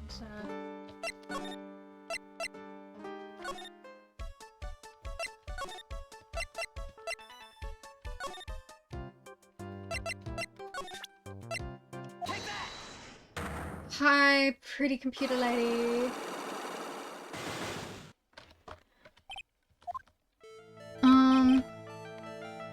Okay, so we were talking about Glenn's troubles have to do with all of his gambling. All his gambling. He's just a chronic gambler. Yeah, but yeah, just because they gambled a couple times on horses doesn't mean it's a bad thing, right? No, but he also gambled on the lottery. How about that, Miss Pretty Computer Woman? Gosh, look at you. Gambling habit. Yes, he did have a gambling habit. But he also was in some sort of other deep trouble because he had this guy, the tiger. And we figured out who the tiger is. Tiger is this guy. Farrier Tiger, aka the Tiger, is the boss of the loan office called Tenderlander. This is who Mr. Elg met with on the day of his murder. And the only thing a loan shark would talk to him about would be his debt. No. It is true that Glenn had racked up quite a bit of debt from his gambling habit, but $100,000, I think. $100,000? Ouch. But I heard he won the lottery, so he should have been in the clear. Shame Maggie couldn't get a bit of that good luck. Okay, so the guy got lucky and won the lottery, but what if he hadn't won? What was his plan then? Well, that is not easy to say, but he said he would use his talents to repay the money. His talents? I suspect he was talking about programming. What computer program is worth $100,000? Perhaps you good people should leave so I can get back to my work. So close to cracking her. The program in question, was it by chance? Oh, I see. Do I...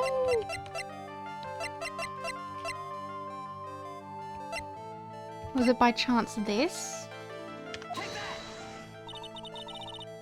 No. Okay, so I think I need the name of the virus that is infecting the police station at the moment. She can't deny it if I show the program itself. Okay, so I need evidence of the program itself. Undeniable evidence of the program itself. I see. Interesting. So I need to go talk to other people.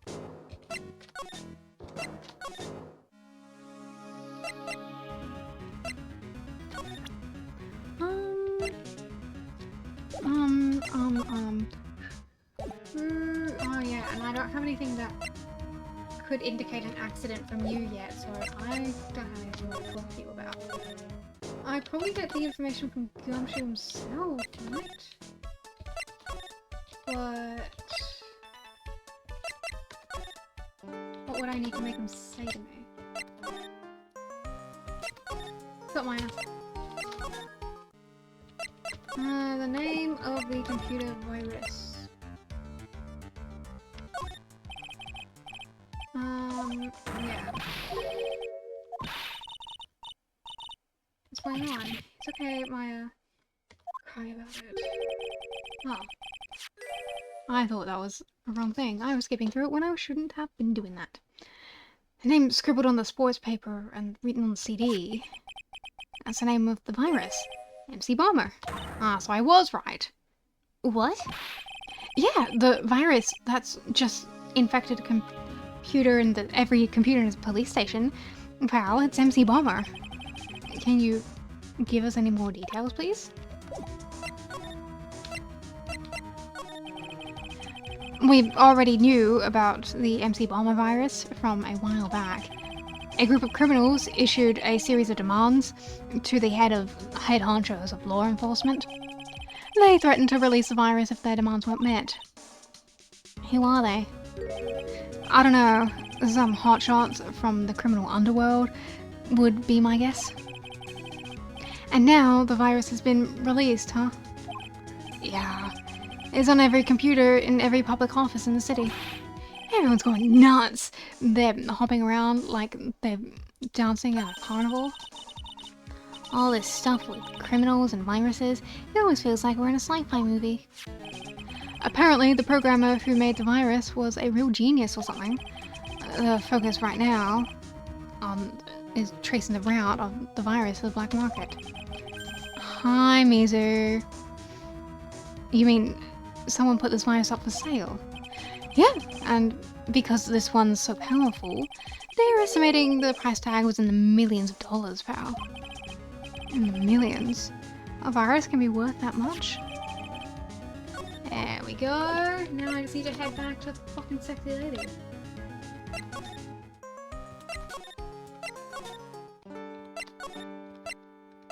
Oi. Here, and then here. And then resent. And then skip through your dialogue. Because we've read it before, even though I fucking love you. Your outfit is so cool and you're so amazing. Oh my god, look at you, side character. Bro had a gambling problem. He had a gambling problem. With the races. And he also would buy lottery tickets. Because he was in a lot of debt. And then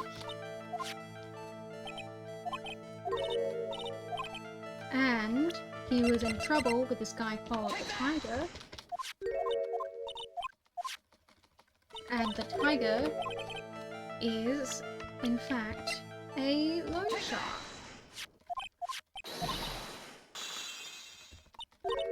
And the thing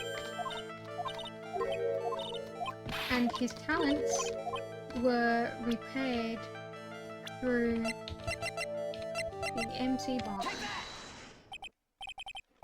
Well, this is it, isn't it?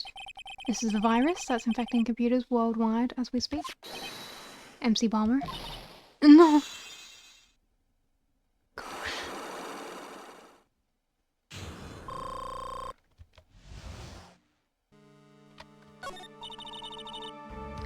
Glenn's head had more processing power than any computer, but it had been infected with a gambling virus. Glenn was in deep trouble. You mean he was in debt? Yes, $100,000 in debt. Not an easy amount to repay. So he said he was taking on some extra work. Something a bit risky. Risky, how? Maybe he was going to become a waitress at Tresbien? Where did you come up with that idea? So it's safe to say that Mr. Elg was the creator of this virus, huh? The MC Bomber virus? Yes.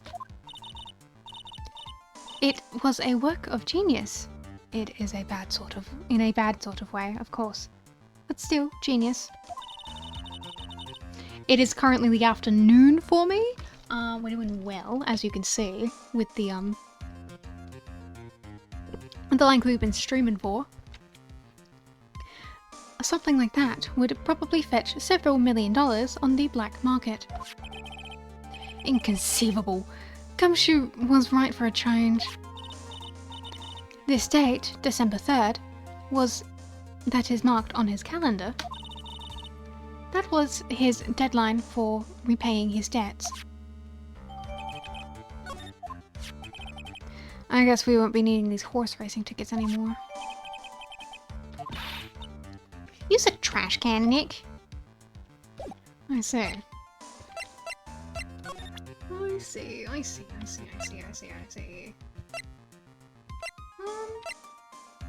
don't think you can tell me anything other than anything about this.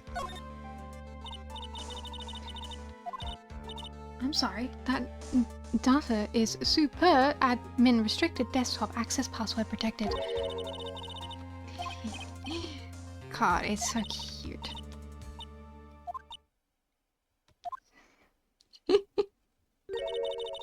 It's not Sesame, then it must not be her mother's maiden name. That's how it always is. There's no point in having a password if it's always the same thing, Maya. I guess she just doesn't want to talk about it. Maybe we should focus on asking about Glen Elg. What do you say? Did I already ask about him? Yeah. Well, I'll come back if I need to. Pretty lady. I don't have any... I don't have anything that could, like...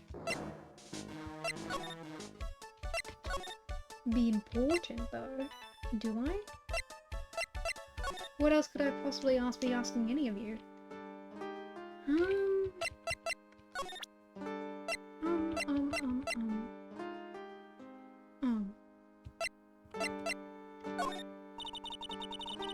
Yeah, no.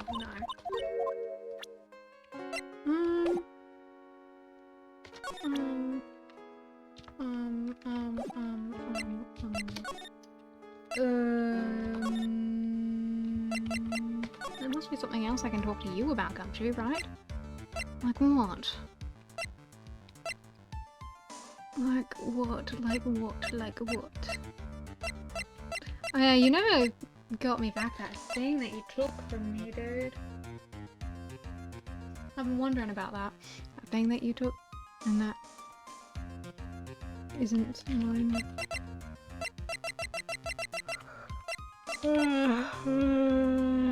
Paid by the Tiger family to the Verini family.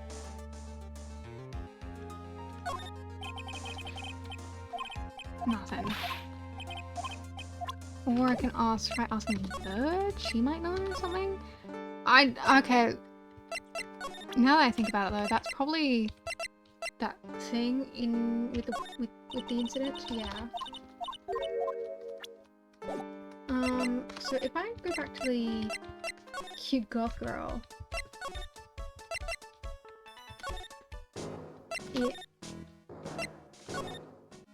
and ask you about this. About this. More coffee? You must have more. No, thanks. Had enough, really. I'm so thirsty. I don't leave the office. I can't tell you about anything except on Tiger. I have a feeling that has something to do with that. I mean, it makes sense, doesn't it? But then again,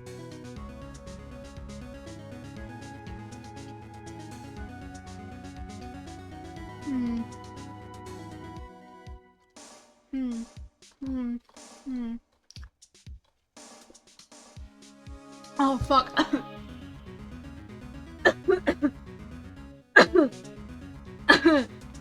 Oh my god, I'm gonna die. I'm gonna fucking choke myself, Jesus.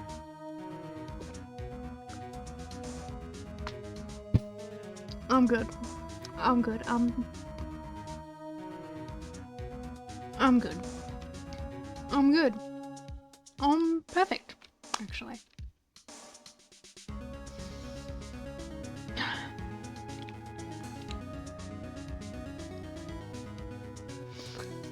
Okay, so I need to figure something out.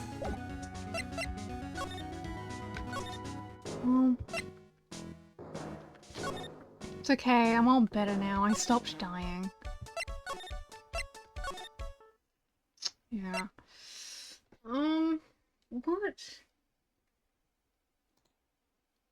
What else would I ask anyone about at all? What else would I ask anyone about?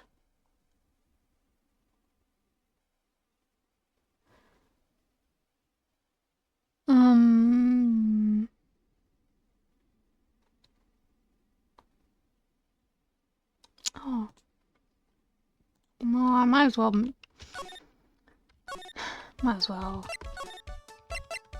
do what I was gonna do.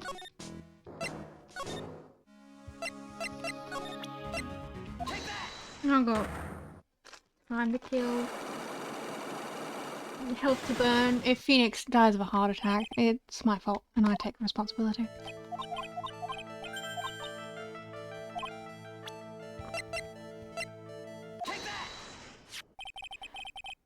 I have here a car repair bill. From this, it seems pretty obvious that this car was involved in an accident. Let me see that. This bill is made out to the Cadaverinis. Yes, it is. I don't think I ever introduced myself. Tell me, what do the Cadaverinis have to do with me? Something tells me she's not about to say hi and introduce herself. Alright then. Your relationship with them is very strong, and this is why.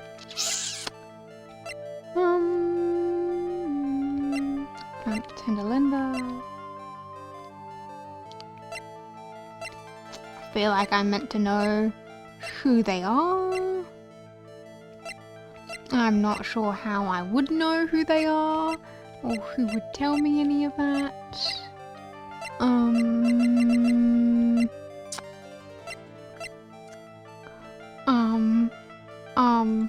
Closest I got.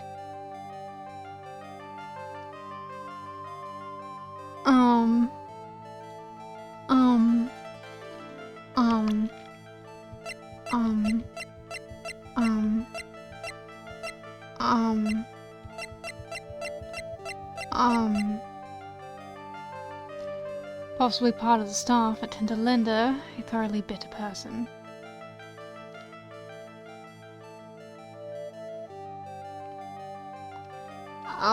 Who knows?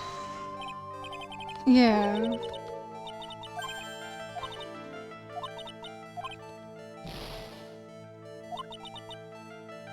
Don't know further. I don't think I have ever introduced myself. Okay, so what am I meant to... Okay, so I need someone to tell me something. Who should tell me something?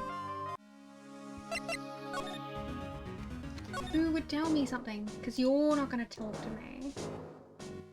You're not gonna talk to me. I've clearly missed something. Where I'm meant to get some information out of some people. But who would give me that information?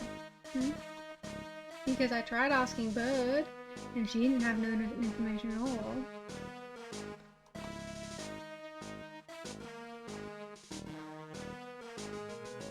So what would I do?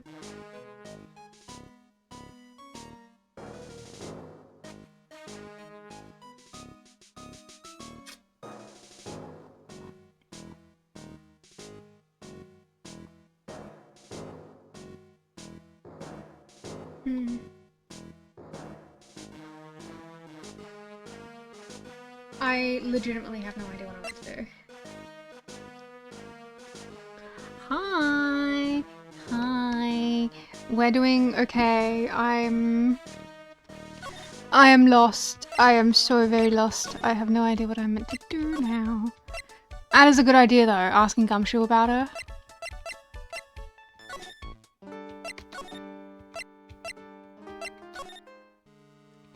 Yo, Gumshoe. You know this chick? By chance? As a girl who works over at the Tinderlender. You wanna stay away from her, okay? I mean it. She does look kind of unforgiving, doesn't she? That should be the least of your worries, pal. What's that supposed to mean? What could be worse?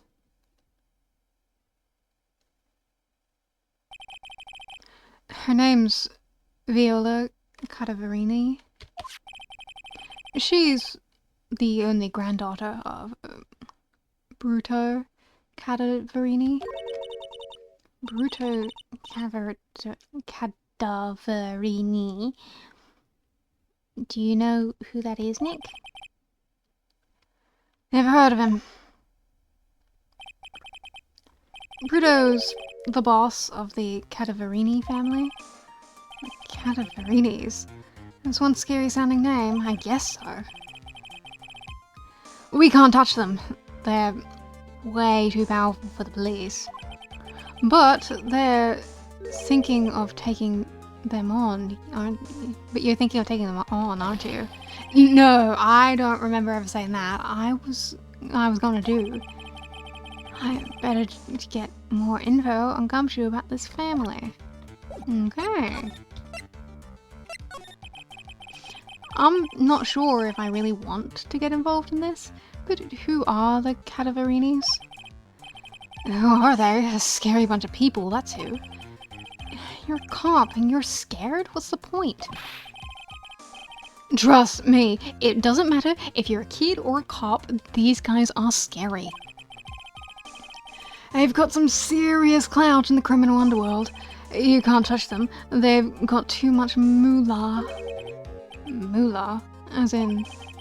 They pretty much control all the cash in the city's black market. The black market, huh? And that includes Tinderlender, I take it? Sure, no one stands up to Bruto Cadavarini, and I mean no one. Interesting. So, Viola's the granddaughter of some mafia boss then? Yeah, and everyone knows how much Bruto loves his little girl. She means everything to him. So, how did she end up at the Tinderlender?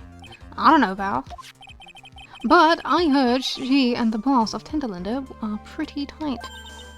Tight? That's what it said in the file I read related to Maggie's case. Sounds like a pretty important clue. I can't believe it. I almost forgot the most important thing. And that is... You know, the lunchbox. How did everything go? Lunchbox. You remember the weenies? I hate weenies. Oh, yeah. Those weenies. So, did my weenies taste... How did my weenies taste when they went down the hatch? Huh? Well... It was... delicious. Yeah? That's what she said, really? Well, not exactly. Don't worry about it, pal. I figured something would happen, so I came prepared. Prepared? What do you mean? I made a jumbo lunchbox. Oh. Do me a favor again, pal, and deliver this. This sure is a heavy burden. In more ways than one. Gumshoe, you're so adorable. He deserves so much happiness.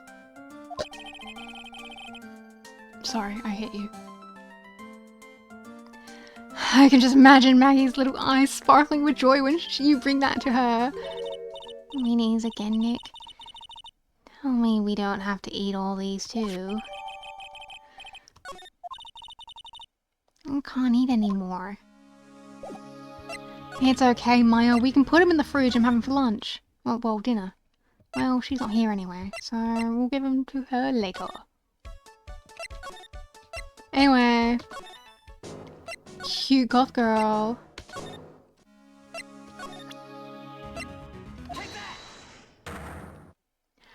Cute goth girl, cute goth girl, cute goth girl. Hi, cute goth girl.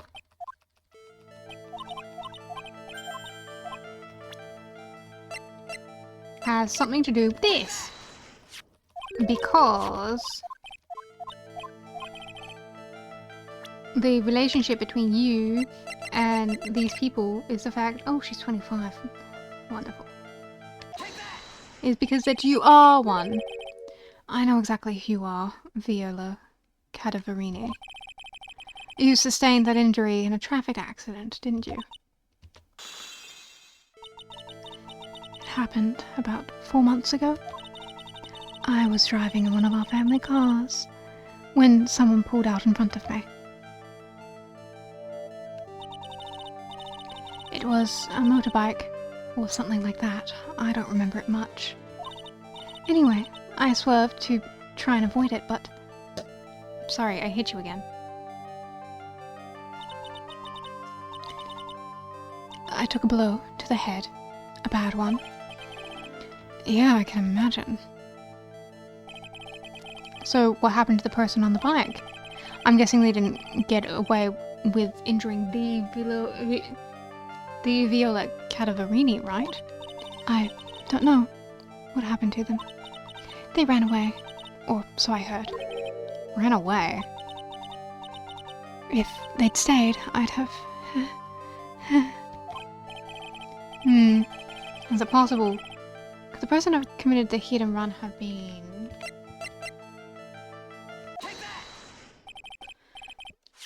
It was this man, wasn't it? He was the cause of your accident? It wasn't Don Tiger. I refuse to believe it. We collided, the motorbike and my car. But Don Tiger isn't injured at all, is he? It was the tiger who caused Viola the crash, I can feel it. Plus, one of her locks just broke, so she must suspect it was him too. I'm sorry, Miss Cadavarini, but I have proof that the tiger was involved in the traffic accident with his bike, because his bike is completely busted.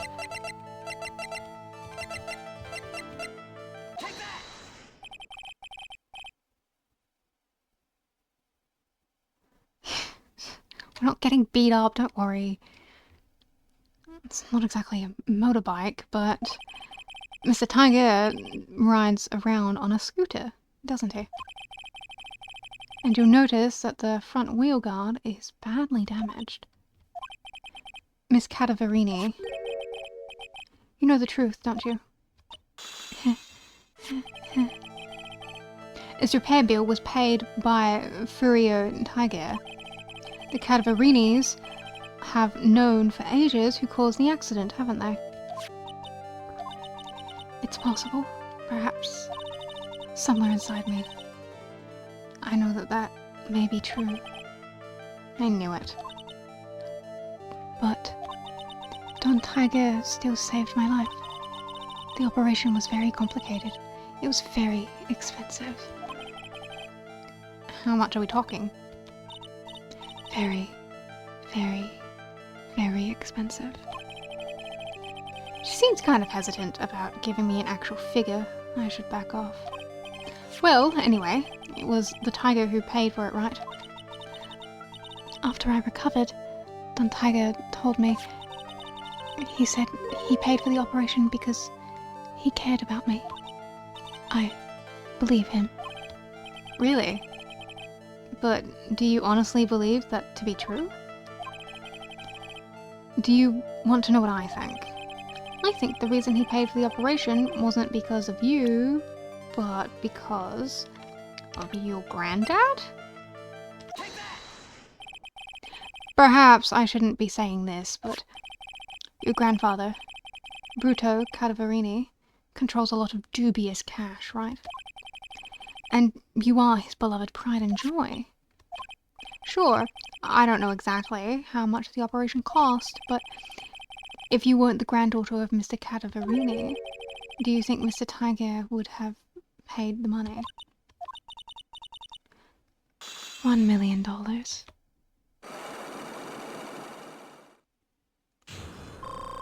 Man, I have a stress just like that. 4 months ago, I was in a traffic accident. That's why I needed the operation. When I woke up, they told me it was nothing serious. A simple procedure. Oh, really? Well, I guess if she recovered in 4 months, it couldn't have been too big. They said the operation cost $1 million. $1 million? My grandfather ordered Don Tiger to pay $1 million in compensation. Compensation, huh? It's underworld lingo for paying money to settle score. Basically, pay or get in some serious trouble. But $1 million? This has to be related to our poisoning case somehow. I wanted to believe him. I wanted to trust what Don Tiger said. He said it had nothing to do with my grandfather being Bruto Cadaverini. I wanted to believe he helped me because he cared about me, not about my grandfather. But I knew that wasn't really true. Well, I'm sorry.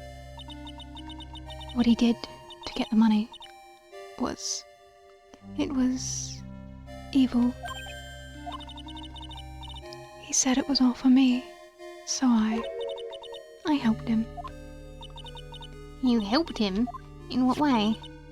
Here, take this. What are these? Medical papers.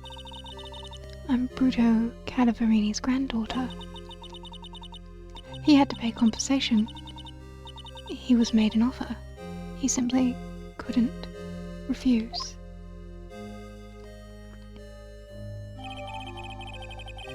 $1 million bill for cranial surgery.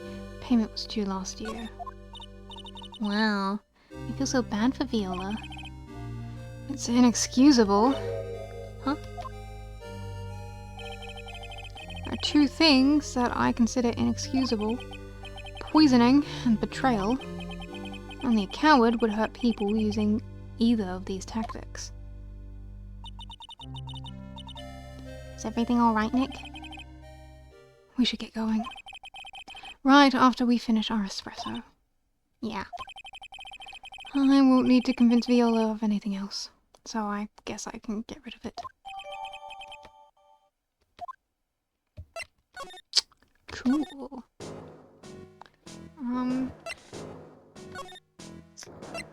Where else am I meant to go now? Bonjour! I have been waiting for you to return. I'm not sure that's really what he meant. He said... Look, man, if there was a fucking thing, I would read it back. I'm not sure that's really what he said. Mr. Armstrong. Good timing. I was hoping to find you here. We'd like to ask a few questions. Well, he hasn't got anything to say to you fellas. It's an eop. Who you calling Zion? Come out from under the table already, Maya. Okay, hand it over. What? You wanna play games with me? I don't recommend to add the medical papers now. Uh-oh. I don't think he wants Viola Cadaverini's papers back. You mean this? $1 million medical papers? Miss Cadaverini trusted you. That's why she said that she helped you. Forget about it, that girl's dumber than an eggplant. Yous wanna know what's sad? I'll tell you what's sad, and it ain't only her face. She thinks she's got power 'cause she's Bruto's little girl. Now that's sad. I can't let you have these papers. Tomorrow in court, I'm going to expose what you did to get the $1 million you used to pay this off. Are you crazy or something? I don't care if you want to give it to me or not. There's 2 of us here. You got that? 2. Oui. Mr. Armstrong. Forgive me. Désolé. I can't argue with him. Wow, Phoenix got beat the fuck up. That really hurt. Is that all you's got? I'll be taking those papers now. Armstrong, get that lighter. Wait. Don't take it too hard. Phoenix Wright. That was so stupid. I shouldn't... I've let my guard down. Those medical papers were vital evidence. Wow, Phoenix. Hold it, pal! Detective Gumshoe? Detective? You think you're gonna stop me, copper? Beat it! Whoa. Come on, Gumshoe, keep it together. You guys gotta get out of here. Leave this guy to me. But go on, pal, and take this. If you get hurt, who's gonna look after Maggie, huh? Alright, thanks, Gumshoe. Wait, Nick, don't leave me behind. I'll get even with that guy tomorrow. In court. Just like the nerd you are, Phoenix. Tenderlander is going down. Hell yeah. Okay.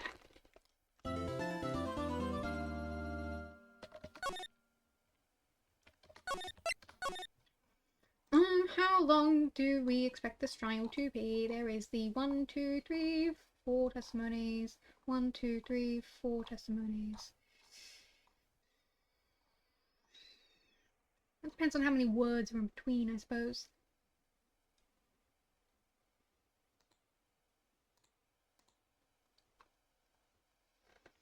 Oh, yeah, maybe. Maybe she really was enjoying the time under the table. Hi, Mizu. So, do we want to do the whole case again? Do we want to do the whole case again? Do we want to do that? Do we want to? Again? Yes, that's what I'm asking. We've got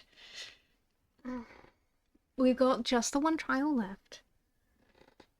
Because we did the whole case on Monday for Master Mask. We could just finish up the whole case here today. And then we'd be one step closer to Apollo Justice. Yeah, Apollo Justice. Okay, I think. So I think we will continue the trial. I'm gonna stand up because I've been sitting down for the past 6 hours. I'm gonna stand. Ugh. Ugh. Did you know that my gaming chair is a rocking chair? It's my beautiful gaming chair. Mizu, stop dying in my chat, please. I can't accept people dying in my chat. Ugh. My god. My god, my god, my god. Ugh. My everything is so sore.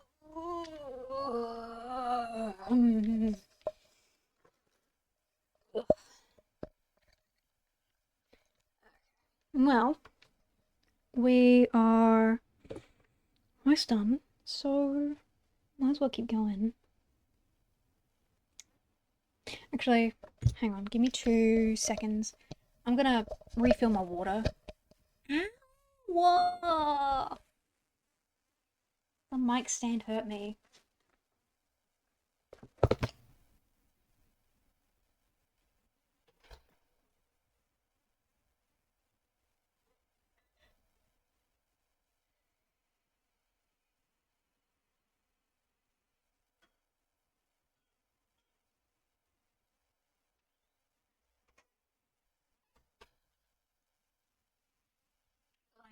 Oi.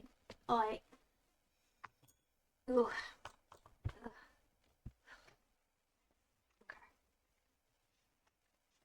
Okay.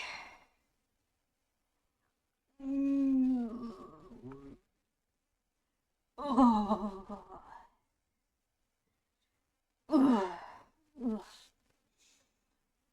Should I stand for a little while?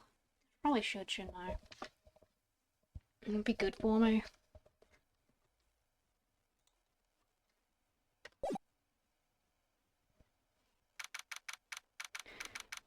Hell yeah. Good morning, Mr. Wright. Good morning, Maggie. So, what do you think is going to happen today, sir? Yesterday's session didn't go so well and ended up on one giant mystery. That's true. And we still haven't solved a single part of it yet. Are you okay, Nick? Huh? Oh, yeah. Of course. I saw that little flash of doubt in your eyes. No! That wasn't doubt, that was, determination. Why don't I believe you? It's nearly time, Maggie. You'd better get going to the defendant's seat. Roger! Don't let me down, Mr. Wright. I'm counting on you. Hey, pal! Hey, Detective Gumshoe. Quit stressing Maggie out. She doesn't need that. How did you know she was stressed? I was watching through the doorway. Oh. You look like you lost a case already. Show a bit of confidence, will you, pal? Here, maybe this will help. Oh, you finally got it back to me. Thank you. Huh? Have you taken up aromatherapy too? Not in a million years, pal. Don't tell me you don't remember this thing. Come to think of it, that does look like one of the aromatherapy bottles. This is the small bottle that turned up in the Trevian's kitchen a couple of days ago. Wow, look at all these little bottles. Oh, they're aromatherapy oils. He's got so many, they're overflowing onto the floor. Hey, wait a minute. There's one bottle that's different from all the others. Well, what do you know? And it doesn't have a label either. And it doesn't smell. I finally got the analysis results back from the lab. So, what is it? Is it the poison? I'm afraid not, pal. It's medication. That's where the medication went out to. Medication? Yeah, for ears. Topical use only, apparently. For ears, you mean... Yeah, it's a medication Glenn Elg was using for his ruptured eardrum. What was Glenn Elg's ear medicine doing in the kitchen? About that unidentified fingerprints? Anything on that? Someone screwed up, so they only had time to analyze the contents of the bottle. Another hour, and they might have gotten something on the prints, but... It's going to weaken the impact of the piece of evidence. Okay, pal, this is it. Make sure your defense is impregnable today, got it? Today's trial. I'm gonna expose that guy. And what he's done to my name. And what he's done, or my name isn't Phoenix Wright. Yes! It's power pose, Phoenix. Power pose for the audience.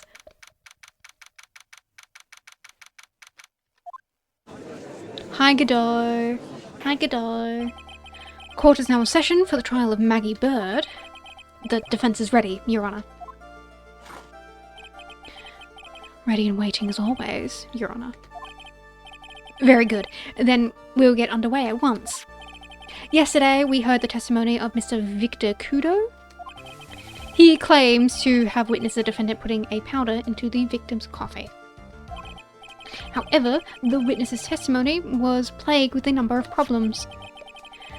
The mark on the rim of the cup shows that the victim drank from it with his right hand. But according to the old man's testimony, he picked it up with his left hand.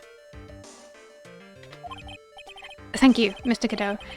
Furthermore, according to the witness's account, the victim was listening to the radio with an earpiece in his left ear. Yet, the victim's left eardrum was ruptured, which made him effectively deaf in that ear.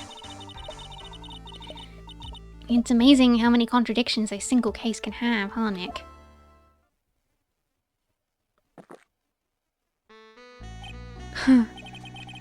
Allow me to enlighten you, Your Honor. The world, you see, keeps turning, and we must turn with it. You've lost me already, Mr. Godot. Don't let the mysteries of yesterday mystify you today. Only losers think like that. You've got to change with the times. That's one of my rules. Can I have a list of all your rules? Please? You've got so many at this point. Are you implying that you've resolved these contradictions? You know the answers to these riddles. The old guy wasn't just throwing seeds in here. He was throwing us off the scent. And today, I'll prove it. Very well. Let the first witness take the stand.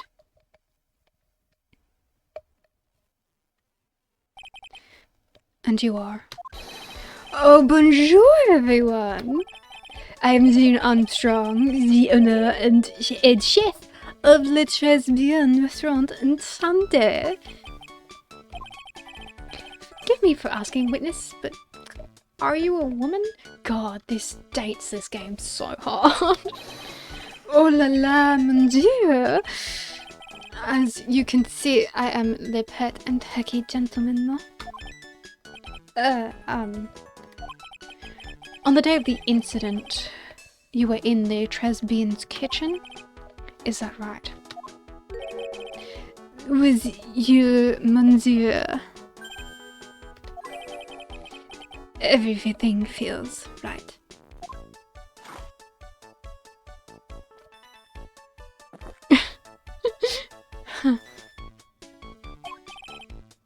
And that's how you respond to flirtation, I say. Wow, he's totally unfazed. Doesn't anything intimidate this guy? Very well, your testimony please, witness. Please tell the court what happened that day at Tresbian. We volunteers.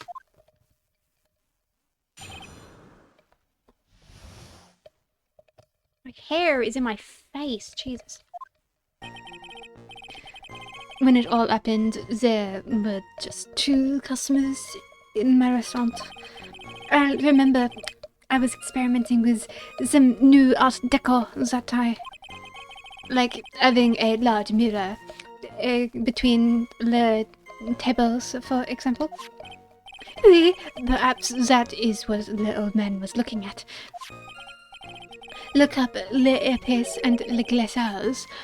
They would have seen everything in reverse, no? Mirror? Oui, un grand mirror. La most enormous mirror.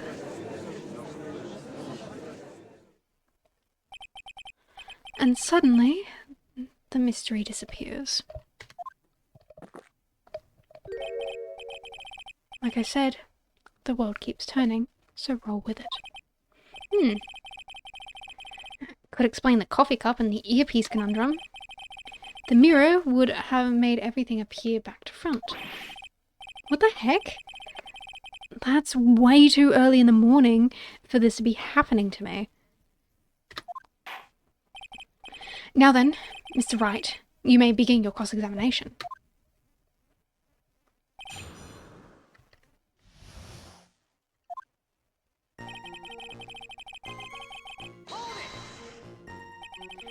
And who were these 2 customers exactly?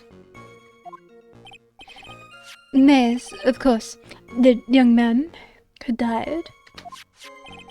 And the other not-so-young man. Are you referring to yesterday's witness, I presume? What about the other man Maggie says she saw at the table? Something tells me Mr. Armstrong isn't planning to disclose his existence.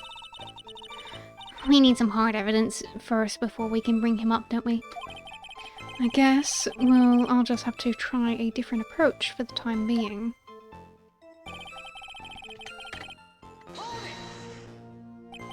You were experimenting with Art Deco? How come I never heard about that before today? You are not familiar with the language of interior design, monsieur? Please stay on topic. Now, why didn't you tell the court about this before? But I did, just a few moments ago. Excuse me, Mr. Armstrong. This deco, you mean, are you referring to some sort of decorature? No, Art Deco is a style of design, Your Honor. He's talking about interior design, walls, ceilings, carpet, that kind of thing. Ah, yes, of course, that deco. I was trying to achieve a more effeminate look for my restaurant. I was planning the most bold remodeling of le decor.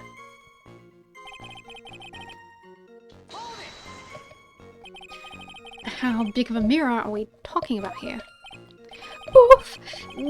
Somewhere between 4 meters wide and maybe about 2 meters high. Let's see, if 1 meter is about a yard. Holy glass in a frame, that's huge. I was intending to install it on the ceiling eventually. The ceiling? Was there a mirror on the ceiling? I don't remember. There's none, but I decided not to go with it in the end. What should I do? Should I ask him about the mirror or not? If you really had such a large mirror in the restaurant, someone would have noticed it. But there's nothing about a mirror in Mr. Kudo or Maggie Bird's testimonies. But... You didn't ask, Trite. You have only yourself to blame for such sloppy work. What? A mirror was delivered to Tresby the day before the incident. Really? As Mr. Armstrong testified, he was carrying out some design changes. And it turns out he didn't actually use the mirror in the end. This just doesn't add up. Even if a mirror was delivered to Tresby it doesn't prove that it was in the restaurant at the day of the crime. Huh. If you want to doubt someone, try it. Look into the mirror. I'm sure the person looking back at you will be dubious enough.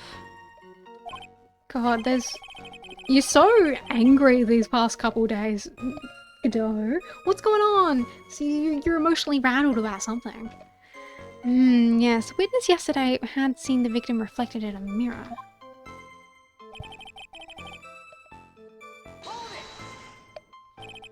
Normally, I'd expect people to know the difference between a reflection and a real object. Normally? How does normality come into this? That's lame, Trite, even for you. Huh? Aren't you trying to say that if something isn't normal, it isn't possible? Is that it? Where does that leave the porky-headed lawyer and the top-knot chick over there?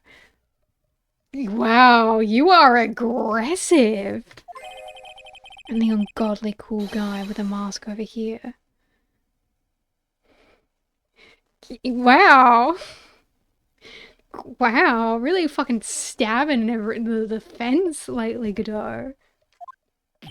Not the hair. Do not have a top knot. Mr. Godot is correct. A lack of normality is no basis for discounting an argument. I know, right? Godot's just so angry lately. Then, logic has won the day.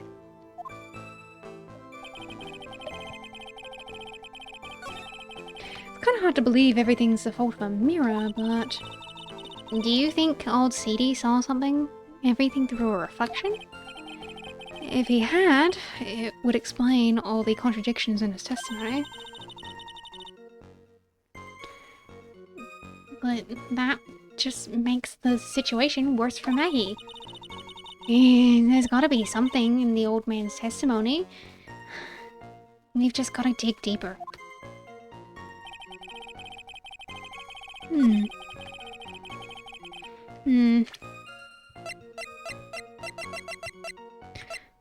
When the incident occurred, I broke a vase in my seat. I'm sorry.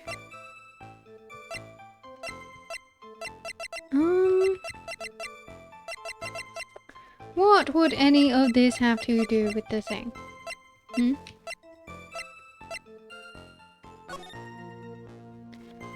I'm guessing...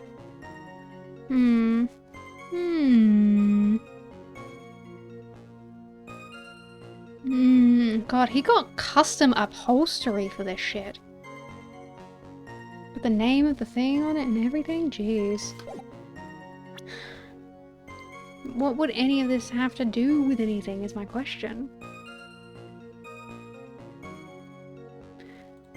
Didn't I...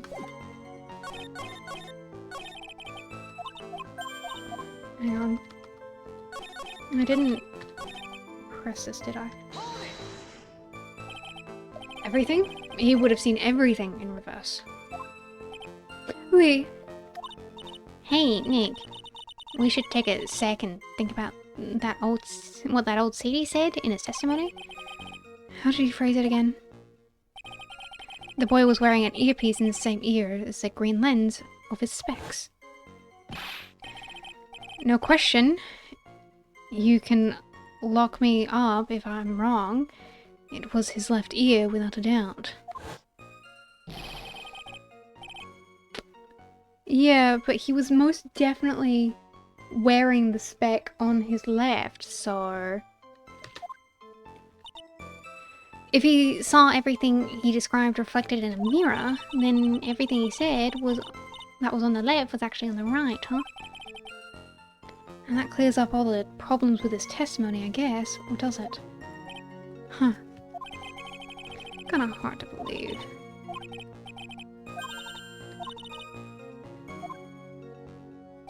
I do, but it's not in a helpful way. It's just, like, we only have the bit of him talking about the vase. So that's not helpful. Deco having a large mirror between the tables. Everything in reverse, no?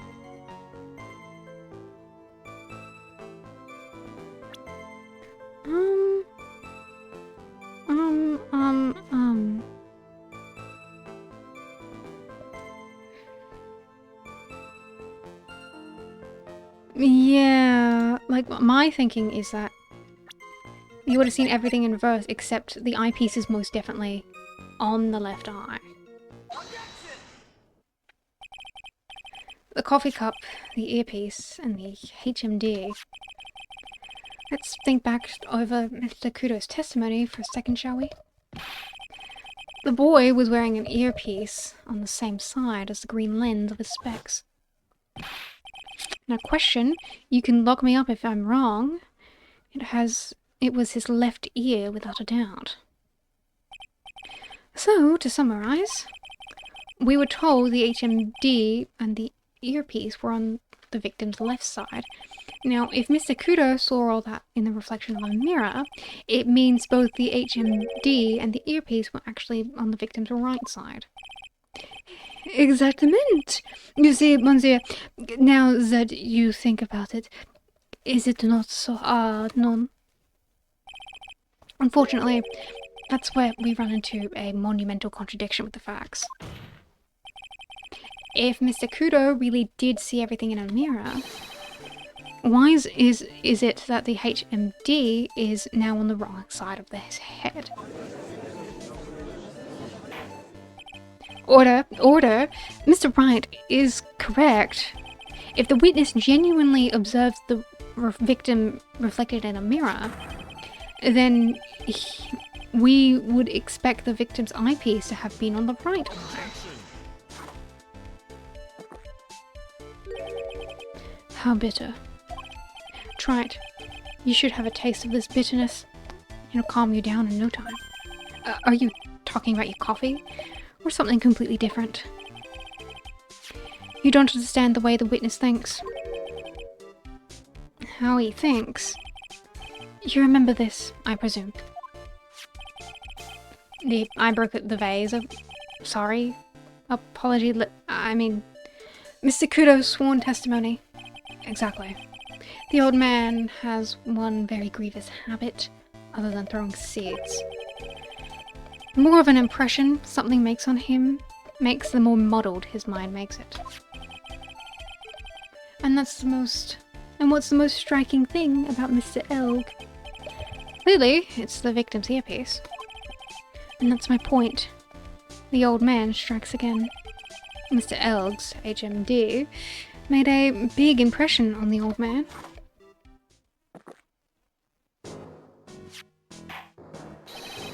I saw the earpiece and those new-fangled spectacles he was wearing. Oh yes, they were both on the left ear. Do you hear his left ear? Huh. Well, try it. That's the worst, but best impression of Kudo ever. Wow, I really thought he was old city for a minute there. Kudo's good. I'm not sure he really is. Enough. I must agree that yesterday's witness was irresponsibly rash in much of his testimony. Bad luck, Nick. Looks like the boil of the contradiction you found is just a rash.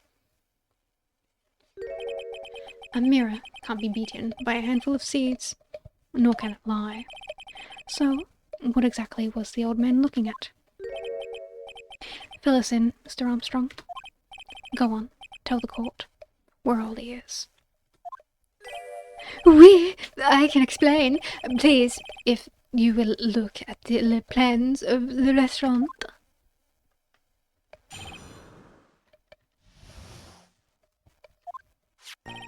Alas, if everyone's sitting comfortably.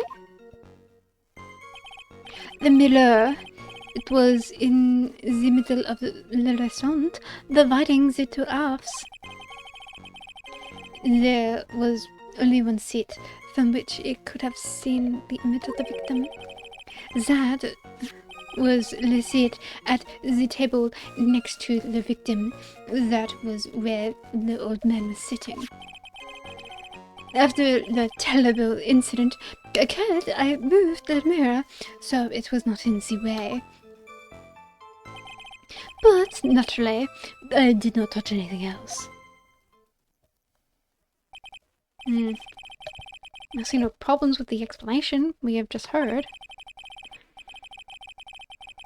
The table next to the victim's, Mr. Kudo's, could have seen the victim in the mirror. What a naughty little coquette I am, confusing all the men like this. Don't worry about it. We can keep up, except for the guy breaking out in a cold sweat over there again. Ugh, I hate that guy. You said you didn't touch anything else apart from the mirror. Are you quite sure about that? Volunteers, of course.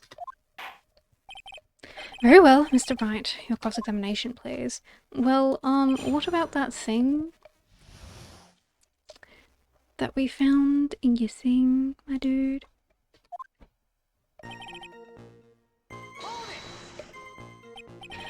So, run this by me again. The mirror was here, correct? Wait, really? Because I know if I were you, I wouldn't have put a mirror there. It would have been in the way. Look who's talking, Trite. Huh? You're obstructing my view, among other things. But, this is my seat in the courtroom!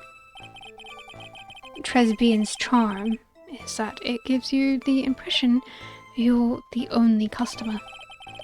Temporarily placing a mirror in that spot would hardly be in the way. Unlike you, Trite. God, what did I do to you? Why are you so angry with me, Guitar? I tell you, mon Dieu, le mirror was there in the middle of the restaurant.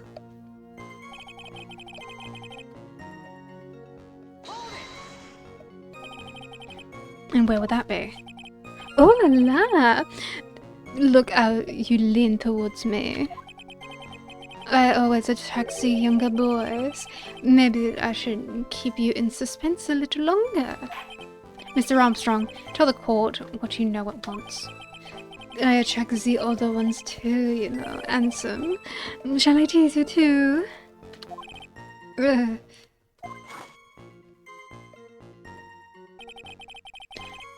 I am already seeing a very hot someone, so I'm afraid you'll be waiting a long time.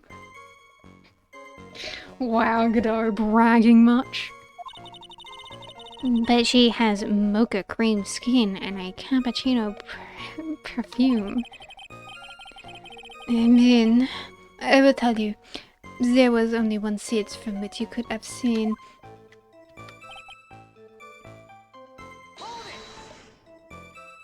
So, why can you only see the victim from that particular seat? Mademoiselle, it is obvious, non? If you look at les plans, you will understand. The victim would have been reflected in the mirror, like so. If you were sitting at the table next to him, you would have seen everything, no?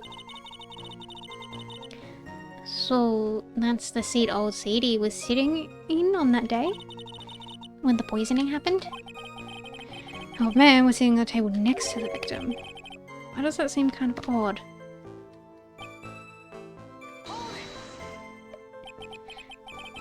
Did you move the mirror while Mr. Kudo was calling the police? Oui, exactement. I carried it out of le restaurant and You moved a huge mirror like that all by yourself? can I say I know how to pick things up and some.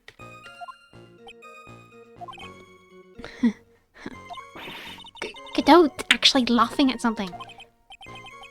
Well, given the witness's physique, I suppose it's possible. Did you move something else from the crime scene, Mr. Armstrong? I look at the obliging type. No.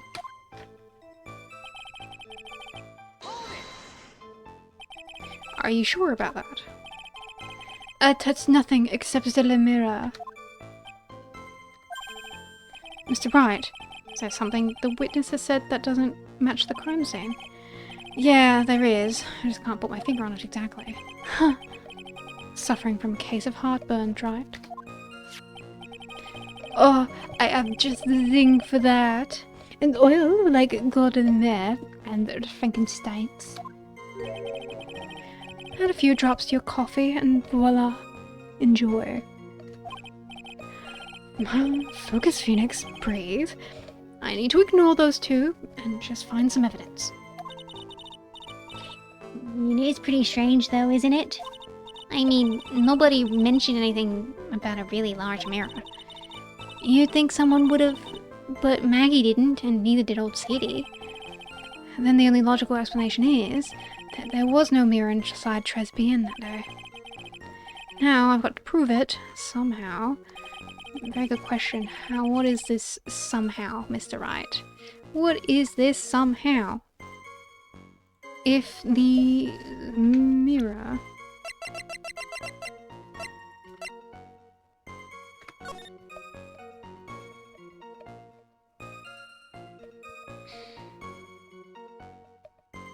The mirror would have been taken around here, right?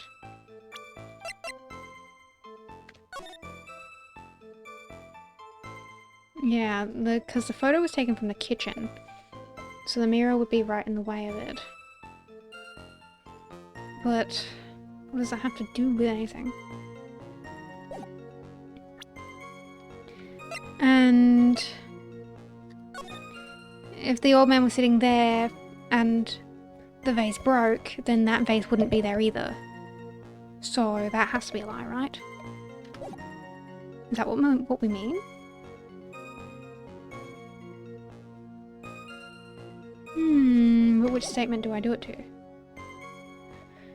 Because that makes sense to me, right? Like, that's exactly what they're getting at, because the vase isn't broken.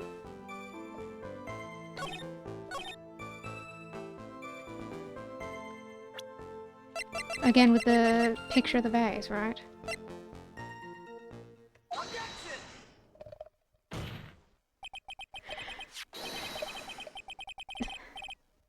This piece of evidence contradicts with the testimony we did have heard, Your Honor. The crime photo?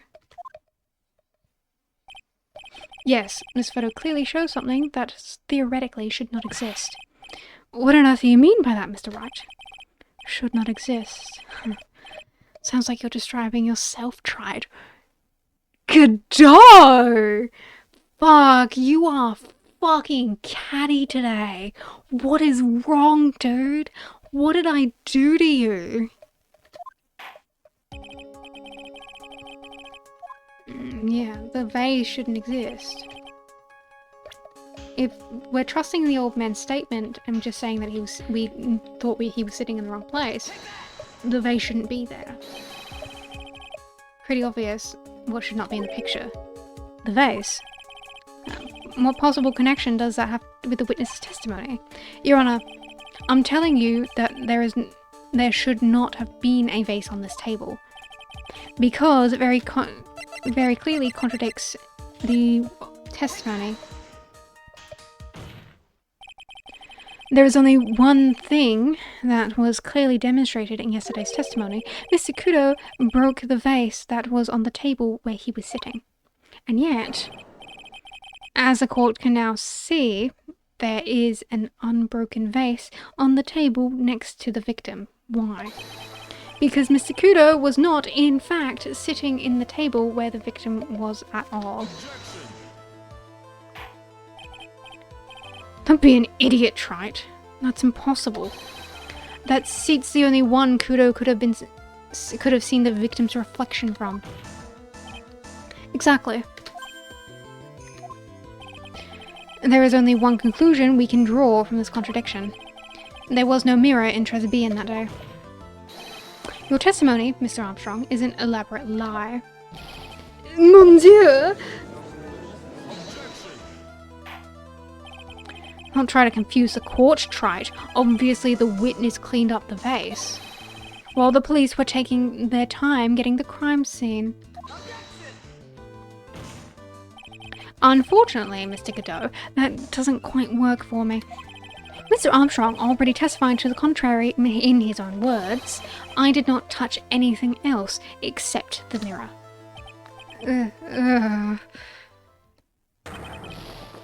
God, dude. Well, witness, what do you have to say for yourself? I was right. There was no mirror in the restaurant that day. In light of this revelation, we return back to the original problem. Why did the victim have an earpiece in an ear in which he couldn't hear? Only get one shot in life. There's no turning back. If you want to claim that the mirror wasn't there, try it. Then this problem is all yours. How do you explain what the old man saw? If I can answer this, then I'll be that much closer to the truth. I can feel it. Are you going to be okay? Can you really solve this contradiction, Nick? There's more than just one contradiction, Maya. What do you mean? Remember what Maggie told us? There was another man at the victim's table. And there was a sample CD on the victim's table. It all flies in the face of Mr. Kudo's testimony. And I think I know the reason why nothing in this case is adding up. Well, Mr. Wright, let's hear your answer. Yes, Your Honor. The reason behind all the contradictions in Mr. Kudo's testimony is simple.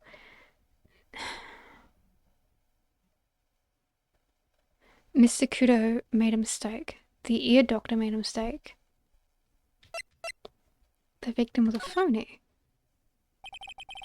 The case is riddled with contradictions, yet there is one very simple answer that clears them all up.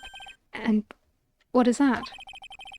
The incident Mr. Kudo witnessed and the incident the victim experienced are two completely different events. What? Yes, the victim that Mr. Kudo saw wasn't Mr. Glenn Elg at all. It was an imposter, a phony pretending to be Mr. Elg. Obviously, unlike the victim, there was nothing wrong with the imposter's left eardrum. That's how he ended up wearing the earpiece in his left ear by mistake.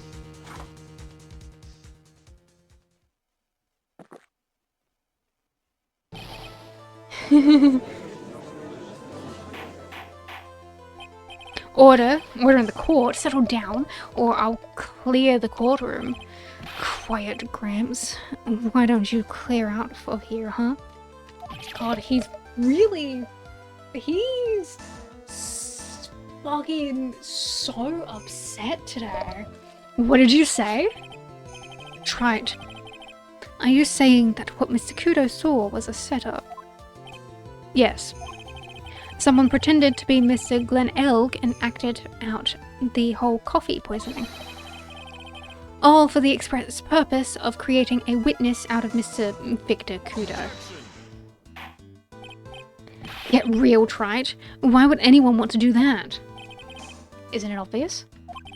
The thing Mr. Kudo was most insistent about in his testimony was a serving girl brought him a Javacchino, but she put something in it. That's the serving girl, right? They're in the defendant's chair. I remember her well. It's so hard to believe, but there is one and I've skipped over that too fast for me to read it. To show Maggie Bird in the act of poisoning the coffee. Are you insinuating that the waitress in the old man's story was a fake as well? It's true that there were no other customers in the restaurant at the time, but it's also true that the chef was there. He would have noticed what was happening. That's right.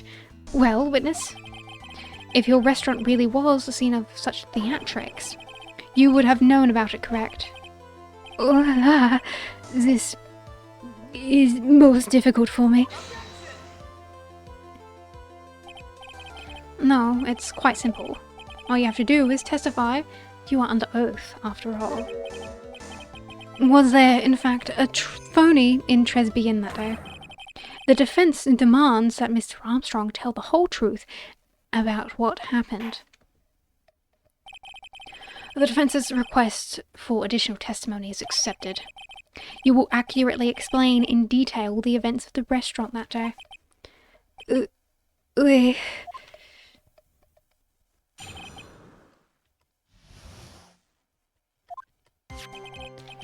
The victim, Monsieur Elg, came to my restaurant alone. I remember the old man arrived not long after him. There were no other customers. When he got word he won the lottery, Elg became very excited. It was approximately 5 minutes later that the poisoning incident occurred. There was no time for the phony to do little acting.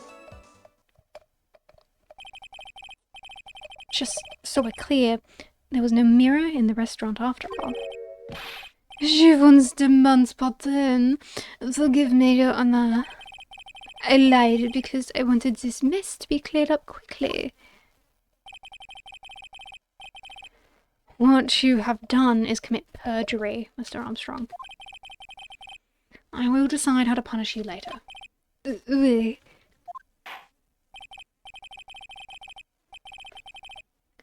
For now, we will hear your cross-examination, Mr. Wright, if you please. He took that perjury charge a bit too well.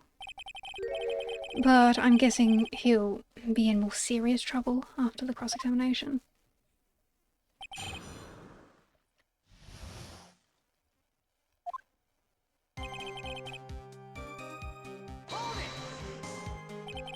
Was he alone at his table as well? Mas, oui.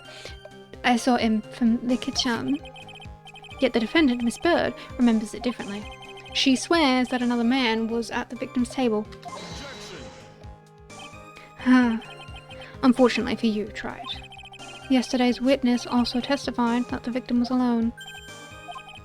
You know, seeing you squirm like that reminds me. A certain coffee's bittersweet bite. What kind of coffee have you been drinking? It's not coffee, it's love. It's love that's bittersweet. You might say that makes her seem wise all of a sudden.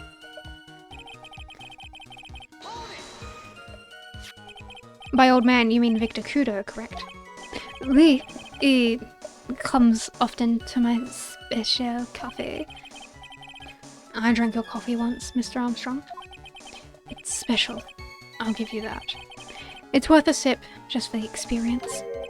Oh, you make me so happy, monsieur. You are most welcome anytime. I said it was worth one sip, and nothing more. So, old Mr. Kudo arrived at the restaurant around the same time as the victim. Maybe I should ask about his arrival in more detail. How many minutes after what time was it? Out of curiosity, about what time was it when Mr. Kudo arrived? Oh, no. I cannot remember, monsieur. I believe we are told by a witness yesterday. The crime was reported at 2:25 p.m. by a kind of scary old man, sir. Does that perhaps jog your memory, witness? The incident happened about 20 minutes after he arrived. So the victim must have arrived between 2 p.m. and 2:10, Mom? Just after 2, huh? Which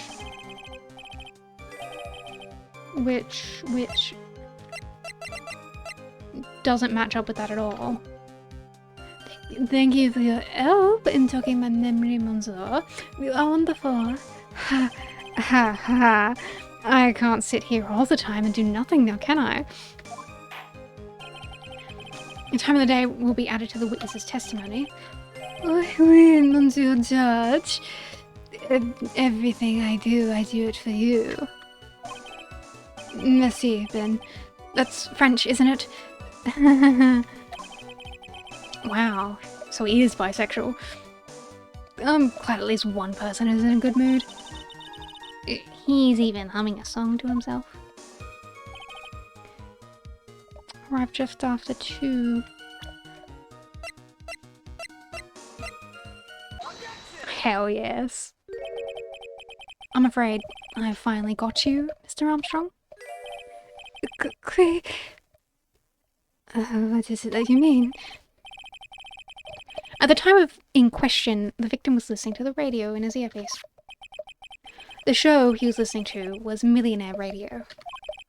Each week, they announced the winning numbers of the $500,000 lottery ticket. Oui, that must be the show Mom Elf was listening to.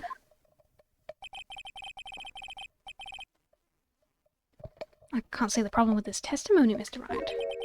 I wonder... You said the victim arrived to the restaurant around 2 p.m., correct? Oui, oui. I'm sure of it. I remember it perfectly now. I know it was that time because I had just finished serving the lunch menu. Get to the point, Trite, if you have one. That show is broadcasted live at 1:30 p.m. and it claims to be the most thrilling 10 minutes of your life. It is at 1:30. Now, supposedly, the victim made some noise when it was announced that he had won. And yet, I don't believe his cry of joy would have occurred after 2 p.m. because the show had already finished more than 30 minutes earlier by that point in time. Mom. This victim we've been told about has done nothing but the impossible. Listened to the radio with a ruptured eardrum, catching a show that was already over. There is only one conclusion we can draw from the facts. The victim was an imposter, acting out the poisoning 30 minutes after the real murder. Yes, there are 2 Glen Elgs in Tresbyan that day. The real Glen Elg, now dead, having been poisoned by the real killer, and the phony Glen Elg acting out the events for Mr. Kudo to witness. It certainly seems that way. I mean, if that wasn't the case, how could you explain the time discrepancy? Quite a performance, Striped. You were almost on a roll. But sadly, you lack the rock-hard foundation of rhythm to build your song. What's this? Music Theory 101? Let's recap. According to your imaginative theory, it's now just after 2 p.m. The phony Elg is performing a play with the benefit of Mr. Kudo. How do you explain this? Explain, then, where the real Glen Elg is. I don't believe I have to spell it out for the court, however, at that time, the real Glen Elg was already dead. That's certainly the obvious conclusion.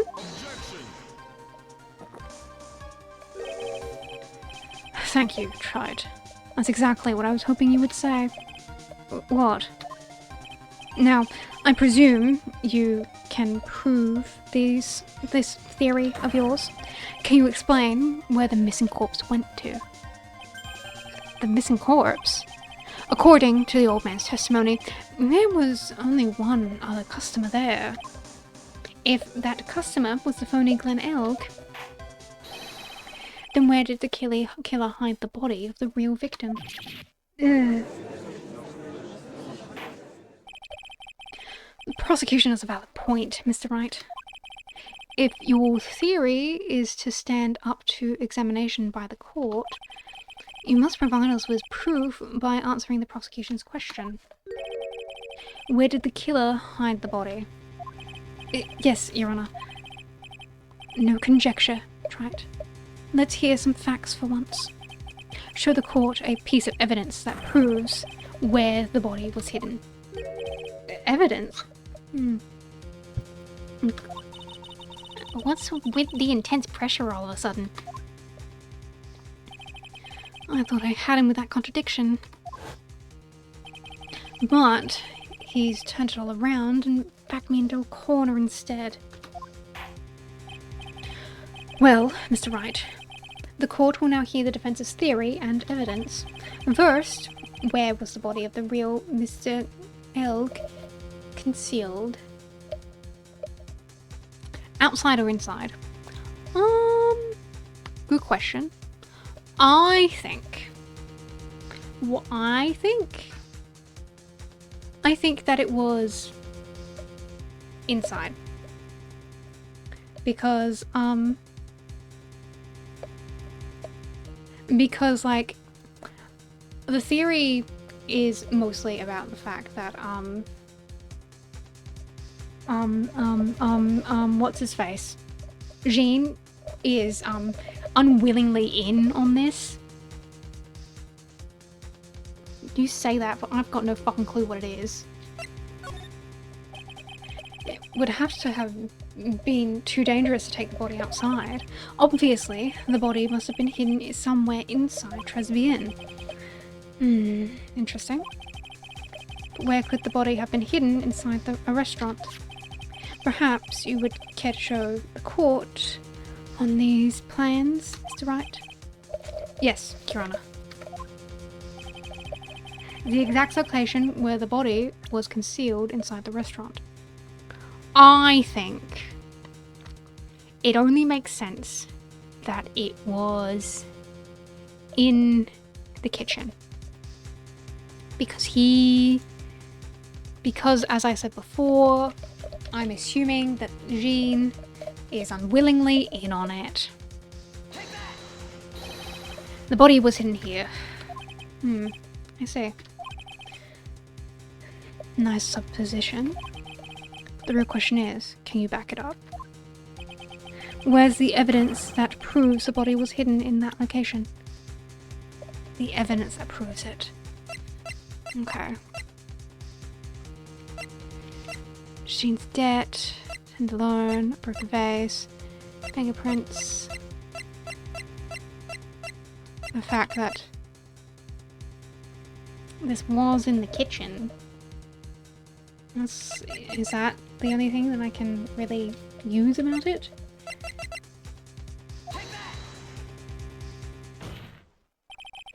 Mr. Armstrong, do you recognize this bottle?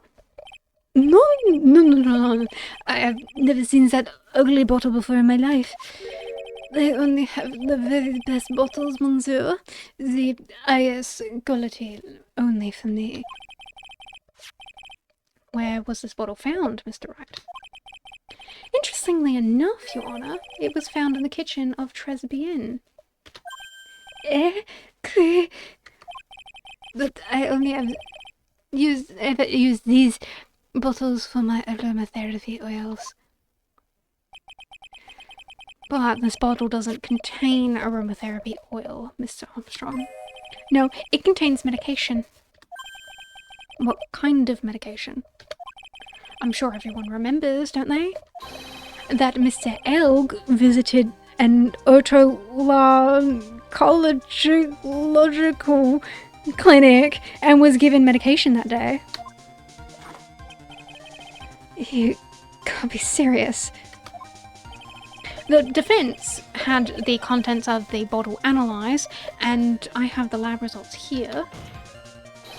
The contents of the bottle matched the prescription that was given to Mr. Elg.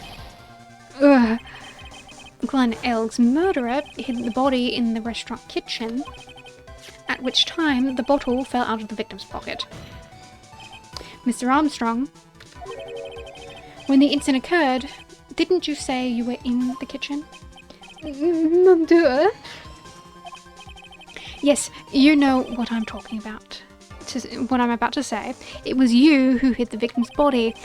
You did a fine job pretending to defend my client, Maggie Bird. However, you were setting her up to take the fall behind the poor girl's back.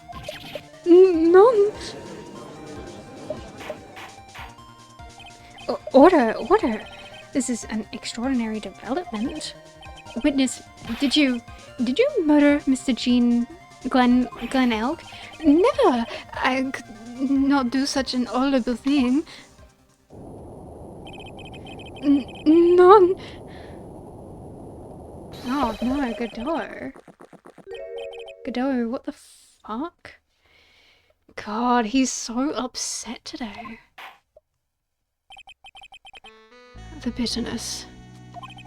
Every time I get lied to, I always down a mug of coffee. That's one of my rules. Another one? Do you have the slightest idea how many cups you've had by now? Then I like to do the same to the person who lied to me. I like to take them down with my empty cup. Listen up, chef. How about a brand new flavour in your ear, my H-deficient friend? Godot, you're so fucking angry today. Je ne vous demande pardon. Please, you must hear me out. It was a trap. Listen to me. Por favor. Yo hablo bello español, Mr. Armstrong, and por favor is Spanish.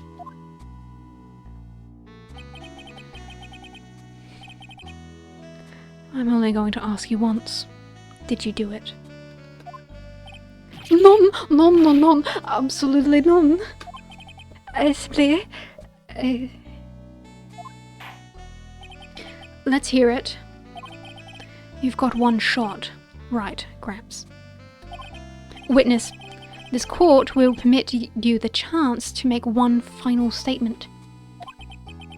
If you lie under oath again, Mr. Godot's coffee mug awaits you. As does my gavel. It is clear. What do they always say in the movies? I've got a bad feeling about this. Very well, begin your testimony, Mr. Armstrong.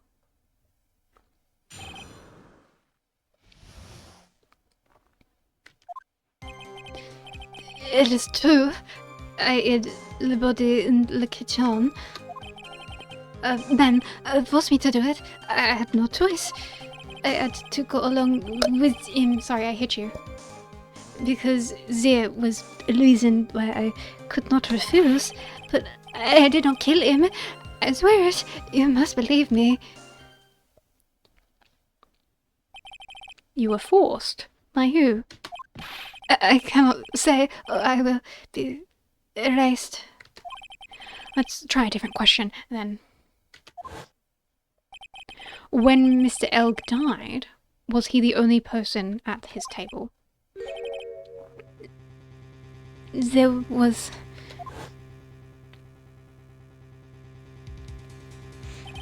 There was another man. I'm sorry, I didn't mean to hit you. I never mean to hit you. I'm so sorry. I knew it. Maggie was telling the truth. You may cross-examine the witness now, Mr. Wright. There's just one more thing I need to do. I gotta break this guy and get him to tell us the name of the real killer.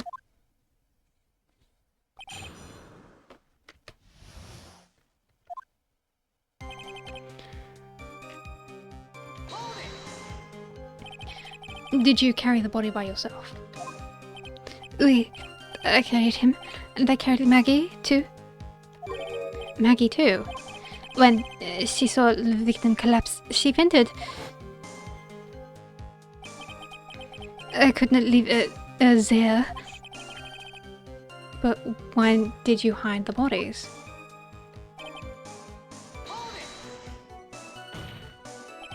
What man? Who was he? None, I cannot say. I fear for my life. He's really scared. You'll just have to put the words in his mouth, Nick. Yeah, you're right. If you won't tell me, I'll tell him. But why would you go along with this man?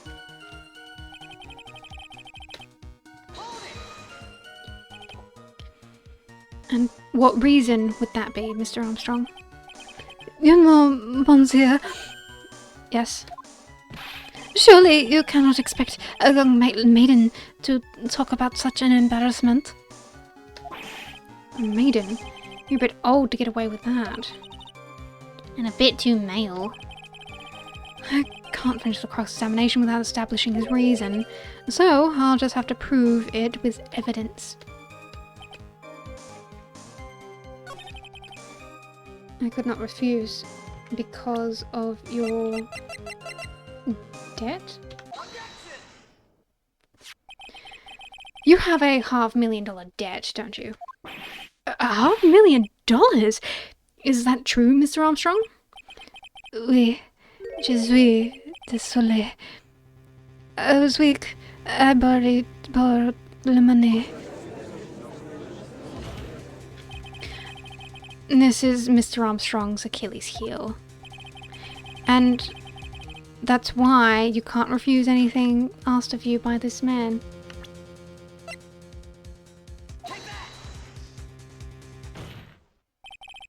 A $500,000 loan from a black market loan shark. And you had no way of paying him back, did you?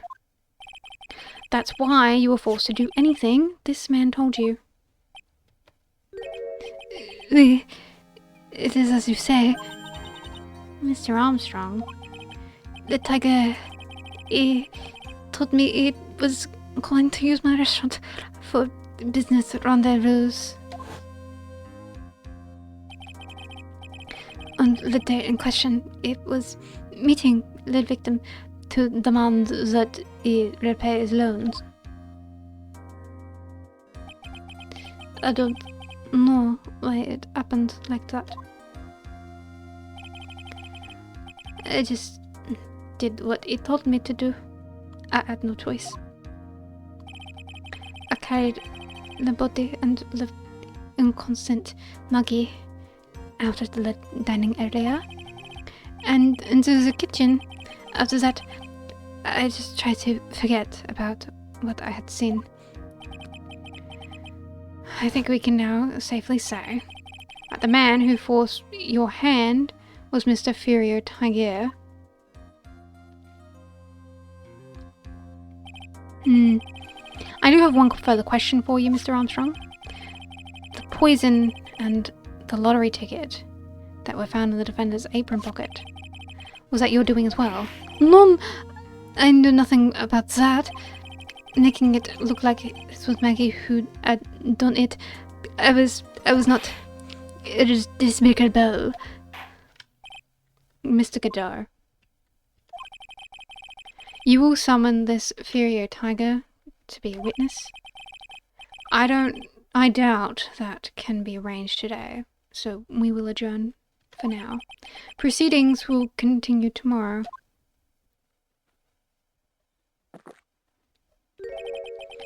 "30 minutes. What? The trial will go on. I'll see to it myself.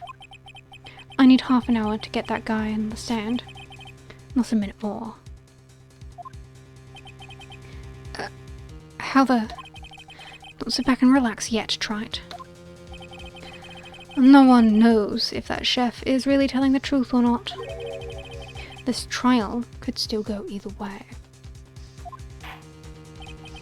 Very well. Your request is granted, Mr. Godot.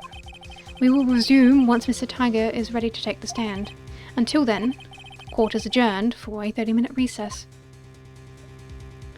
Godot's so feisty today. Something's gotten under his skin, man.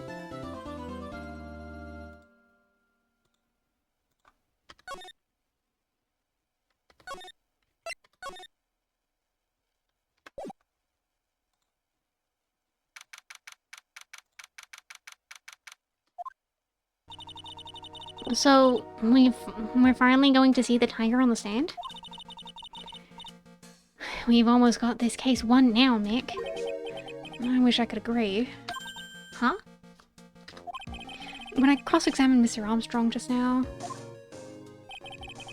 he said he was doing what the tiger told him to do. But Godot picked up on it, remember? He pointed out that without proof, we don't know if what he testified is the truth. You mean you think Mr. Armstrong was lying? I don't know, but if that's the line the prosecution takes, we could be in trouble. I get the feeling that we don't have the case-making evidence we're going to need. Hey, pal! Hi, Gumshoe. Detective Gumshoe. What are you so jumpy about, Detective? Your hair's standing on end. Hey! That's the pot calling the kettle black, little Miss Topknot. It's not a top knot. Never mind about the hair, just calm down, alright? I can't stand still. I don't have a job to do. I kinda get wound up. Ugh. No kidding. You gotta have something you need me to do, pal? Anything? Well, hey, I'm gonna take a jog back down to the precinct. I could get some prints analyzed for you if you've got an hour. An hour? The trial will reconvene by then. But Nick, we still don't have any really decisive piece of evidence, right? True, without some kind of trump card to pull out of the bag, we're still stuck. You said you could get the fingerprints analysed in an hour? You bet! In that case, would you mind checking out the prints on this for me? Yeah, unidentified prints on here. If you're going back to the station anyway, could you find whose prints are on this? Oh, hey! That's a small bottle I gave back to you this morning, right? Yeah, I think it's time we solve the last mystery of whose prints on it who the prints on it belong to. Sure thing, pal. Actually, that's been gnawing at me too. Okay. Have fun at the lab, Gumshoe. Bye-bye. Just make sure you don't lose the case before I get back. I won't, Gumshoe. Bye-bye. Have fun. This is pretty much the final showdown, I guess. It's time to separate the phonies from the real guys. Oh yeah.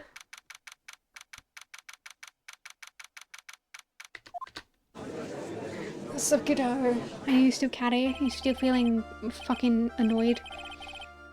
Court will now reconvene, Mr. Kiddo. Did you find Furio Tiger? I even tamed him for you. It was a 3-cup job, no problem. Tamed him? The guy's name may be Furio Tiger, but come on, and 3 cups in 30 minutes, kiddo! You are absolutely buzzing with caffeine. He's pretty lively. Be careful, he still bites. Very well, please show Mr. Tiger to the stand.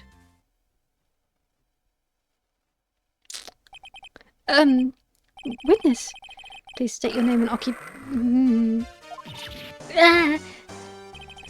Don't hide on the table, Maya. Unless there is room for me down there too. What'd you say to me?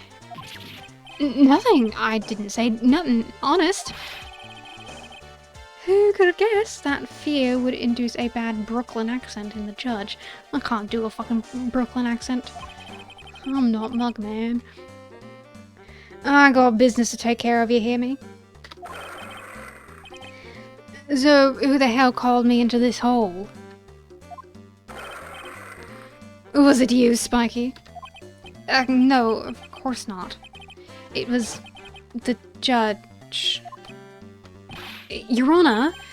Oh dear, I seem to have dropped my pen. We're on a visit. Don't mind me, just carry on with the proceedings as normal. That's it, we're doomed. Maybe you didn't hear me. I said who the hell was that called me here? There's no need to shout. We can all hear you. What do you say? There's no point struggling. You're caught in a snare. The relentless snare of the law. And I'm the one that hauled you in.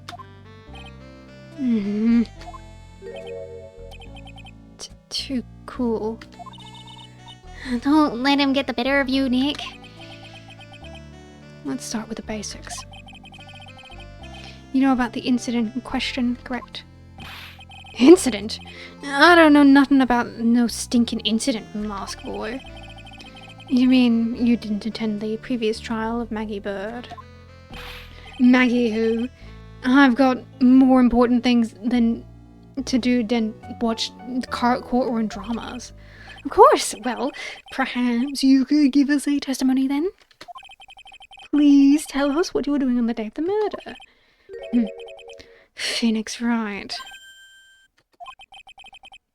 You're the one who set this up, didn't you? You're gonna regret the day you ruffled the tiger's fur. You hear what I'm saying? Maybe I should have brought a diaper with me today. Phoenix, don't say that. Get a grip, Nick. What's your alibi, sir? I don't know nothing about no murder. I was tied up with business in December last year. Spent all of my time in my office. I got whales lined up to borrow cash from tender lender every single day. You want to check my alibi? Go as Valletta. Ah, at least I found my pen. Very well then, Mr. Wright, you're cross-examined. What was that? Please, witness, if you could refrain from shouting out like that. I know the kind of games that guy in the blue plays. That lowlife ain't no lawyer. He just punches away at stupid details till he wins. Lowlife? Me? Listen up, smarty. Every time you've asked me something that doesn't relate to this case, I'm gonna bill you $50,000, and you's gonna borrow that cash from me. That's one loan contract I refuse to sign. And don't think it ain't gonna hurt when you tangle with the tiger.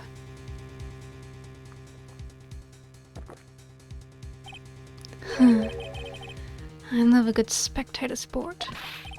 Just a minute. That's really not. This witness is... how can I put it? A hungry tiger roaming the urban jungle. Get on his bad side, and he'll bite everyone's head off. Yours too. Very well. I have no choice but to impose a penalty system here. I mean, you do have a choice here. We don't need that. You better be listening. I said I got business to take care of. Big business. If I don't split now, I ain't gonna catch my boss. The court will impose a penalty for any irrelevant pressing of witness testimony. Keep that in mind as you begin to your cross-examination, Mr. Wright. Yes, Your Honor? You can do it, Nick. Coming out from under there already, Maya?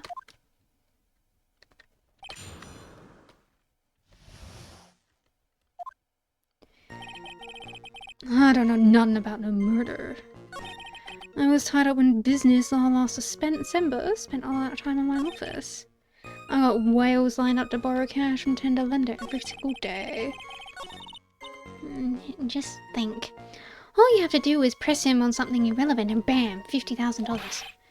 Get real, Maya. How about you pay back the money then? Your allowance should cover it. Hey, I'm no idiot, you know. Well, I'm certainly not the one who thought the $50,000 was free money. Anyway, I need to work this guy without pressing his testimony too hard. But his testimony is pretty solid as it is. I admit nothing jumps out as a contradiction. But I've got to find an opening somewhere, or I need to make one. And so...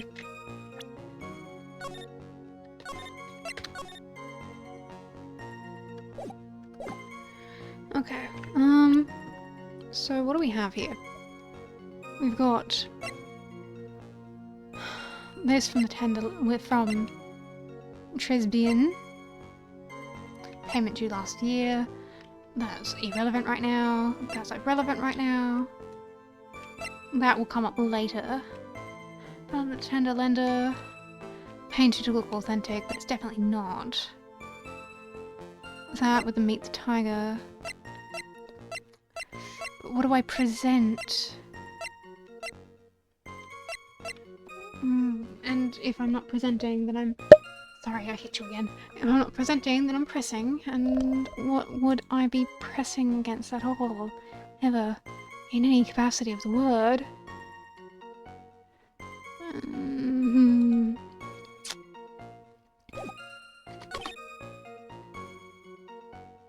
I'm sorry. I'm so sorry. I should make it up to you.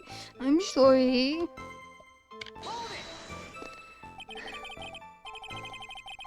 Are you sure about that? We're talking about 1 month ago, you know. You see these teeth?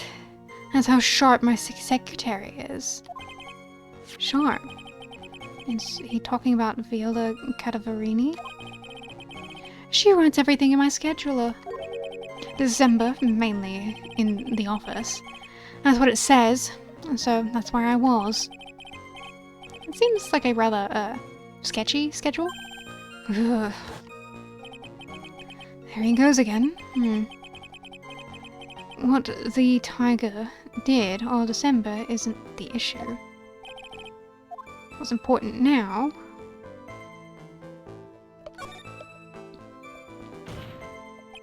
Mr. Tiger, what do you want? If you wouldn't mind going into a bit more detail. This is a dead end, Wright, and you know it. Remember the rules. No, it's essential that we establish the witness's alibi correctly. I agree. The victim was killed on December 3rd. Were you in the office that day too? Maybe you just ain't listening. Of course I was. I never set foot outside. I had meetings all day with a bunch of cats wanting to do business with me. I ain't never seen that young kid before. I do believe the witness's last statement was important. Mr. Cadeau, if you could please... Mr. Tiger, the court asks you add your last statement to your testimony. Don't let the animal beat you. Be a man, Your Honor, and ask him yourself. Well, the kid says otherwise. Mr. Tiger, you claim to have you didn't know Mr. Glenn Elg, but it appears that Mr. Elg knew you. What? Mr. Elg left this little note on his calendar. Meet with the tiger. And the date. December 3rd. December 3rd? That's the day of the murder. So, Mr. Tiger, I submit that you did indeed know Mr. Glenn Elg, because on the very day of the incident, you met with him.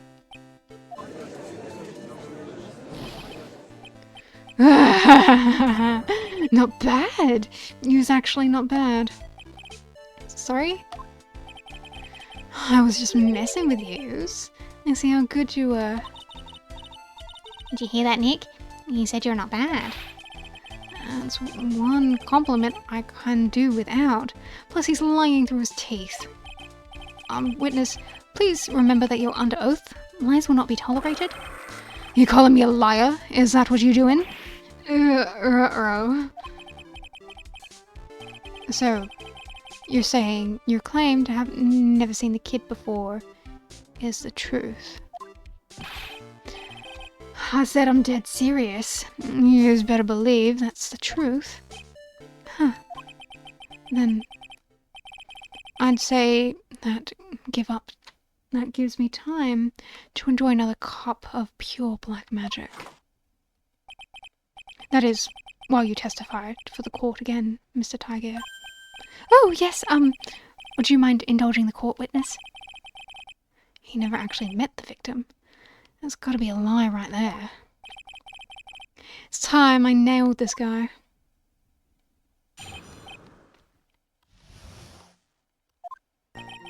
I ain't no liar.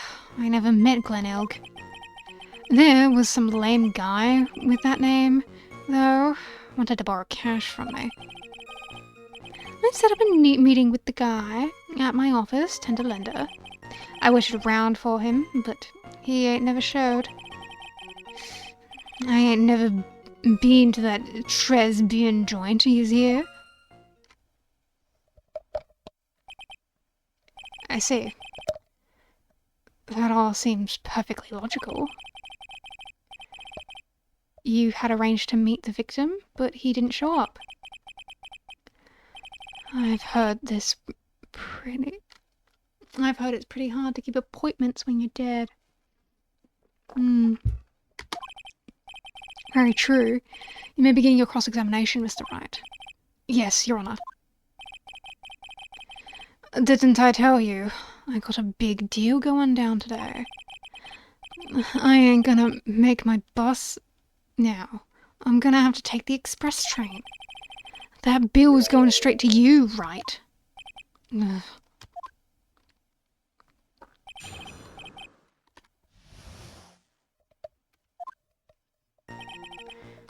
I never met him. Some lame guy who wanted to borrow cash from me. Meeting at my office. I waited around, but he never showed up. Do you think he really didn't know Glen Elg? Not likely. Because I'm convinced this guy's behind the whole thing. So you mean that whole testimony he just gave was a lie? Of course. So we can't afford to give him time to think of ways to plug the leaks in him. I've still got to nail him while I still can.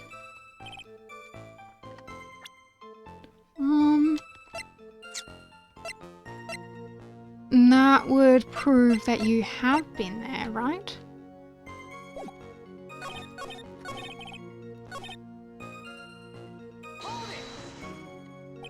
Never. Not even once.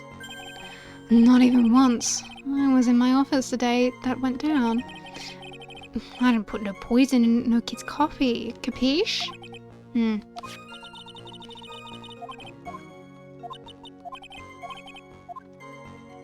I think you have been there. I think you have been there. I think you have been there. I think you very much have been there, sir. Mr. Tiger, is there something you'd like to tell the court about these matches? Matches? What are you talking about? We found them in your office at Tenderlander. They're from that restaurant. Ugh. If you've really never been to Tresbian before, what was a book of the restaurant's matches doing in your desk? You've been snooping around my stuff now, too, wise guy? What are you, my ball and chain? Ain't no broad controlling me. Order, order. Well, witness? I think it's time you started telling the truth, don't you? Sorry. I'm terribly sorry, forgive me. I ain't no pussycat. I don't go back on what I said, but okay. I was at that joint that day. What? But listen good, alright? I might have been there, but I still never met that kid. Well, well. Looks like an order just came in from another testimony. I'm this close to proving it was him. He did meet Glen Elg that day. And he did put poison in his coffee. He must have.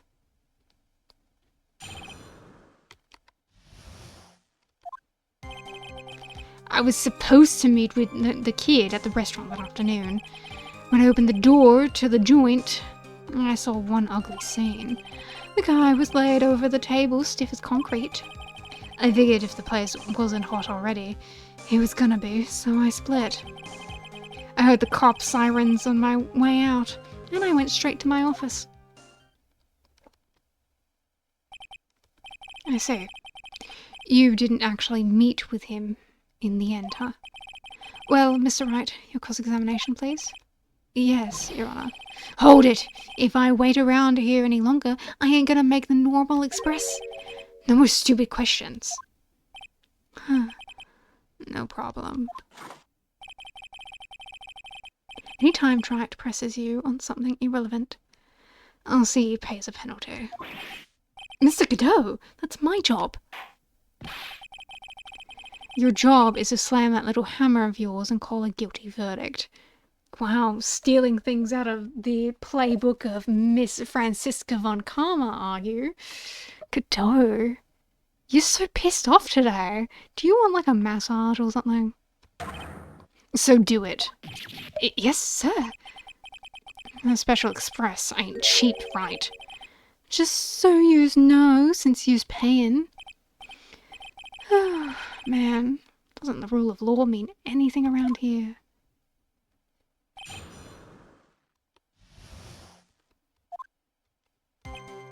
Supposed to meet the kid in the restaurant afternoon. Open the door, saw an ugly scene. The guy was laid out over the table, stiff as concrete. I figured if the place wasn't hot already, it was going to be. Well, Nick, what do you think? He's running out of ways to avoid the truth. I need to press him fast before he has time to think things through. I've got to come right back at him with some contradiction. Be careful when you press him on, though, or you'll get penalized, okay?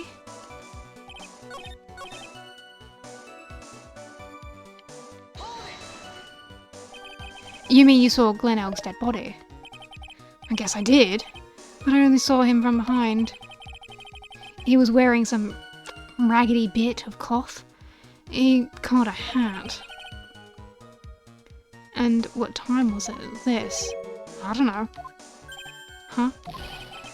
You know about what winds me up more than anything else in the world? Watches! Round watches. I ain't gonna pollute my paws with some chicken hen pecker. Out of interest, Mr. Tiger, what winds you up the second most? Huh? What do you think? Square watches. Is this guy for real? Look, all I need to know is that something bad was going down in that place. Place would be that here, so I split.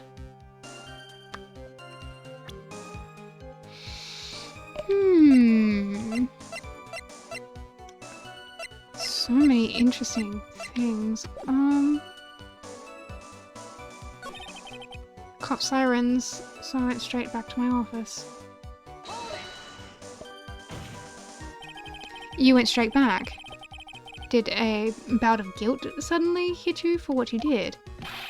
What are you trying to say? You trying to tell me you've never been guilty of nothing? We all have our crosses to bear. We all have to swallow the dark secrets we hide, like this. Courtroom's not exactly a place to talk about dark secrets, is it? You say that, but this is the only relevant question I've asked this time. Not a penalty for those two jokers and the garbage they keep coming up with. Okay, so... Open the door. Oh.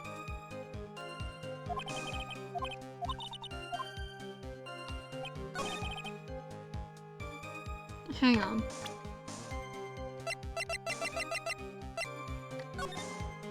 Yeah. There's a partition, so you would have had to walk in. Right? Are they being that pedantic about details? Because sometimes you are and sometimes you're not. But we do love being pedantic about details, don't we?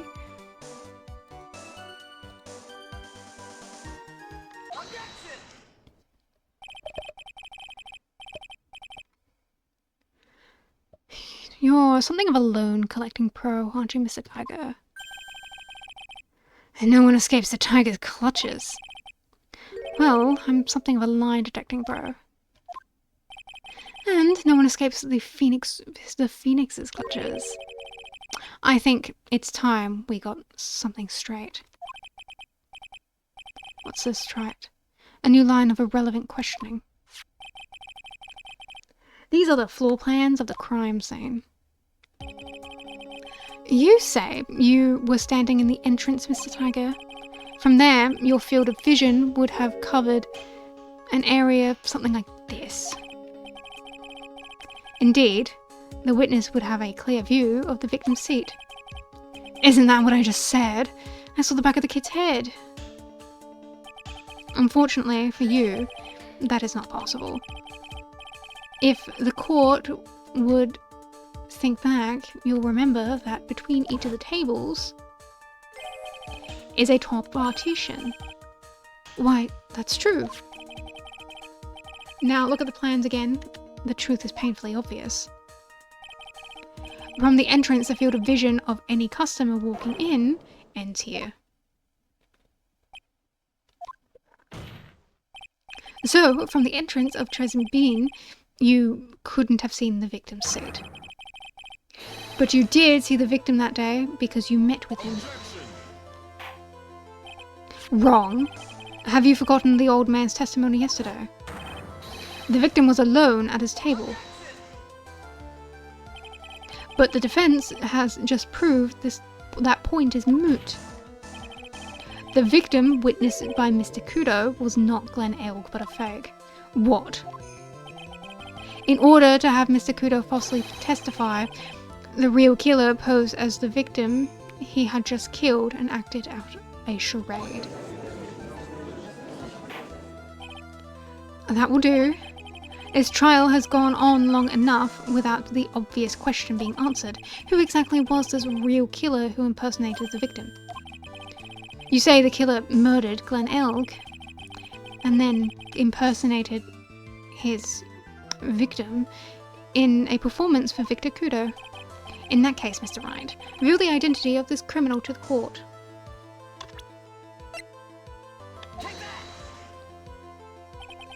Obviously, the killer is Furio Tiger. No one else could have done it. What? Well, witness? Now that's cute. You think you can pin this on the tiger? Maybe you don't understand. The tiger is king of the jungle, so I declares what you say. Dares you say it again? Come on, you got the guts. You can't threaten me, Mr. Tiger. It's the defense. Go ahead and tell the witness, Mr. Wright. Mr. Wright? Sounds to me like it must be you, old man. You've got the guts. I'll give it to you that.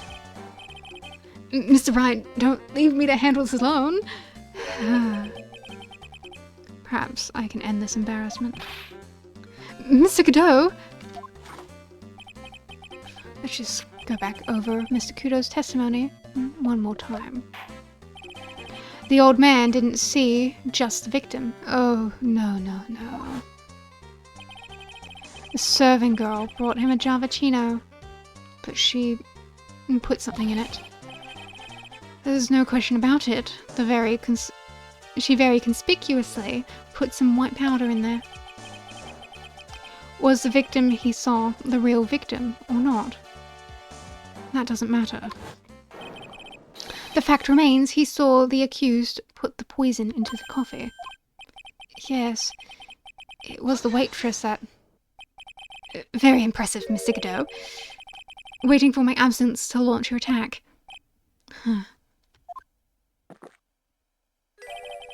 Found your pen at last, right? It was in my pocket. But anyway, Mr. Kudo witnessed 2 people that day. He saw the victim, the supposed Mr. Glenn Elg, and the waitress from behind. Yes, your point, Mr. Wright. I think the conclusion is obvious.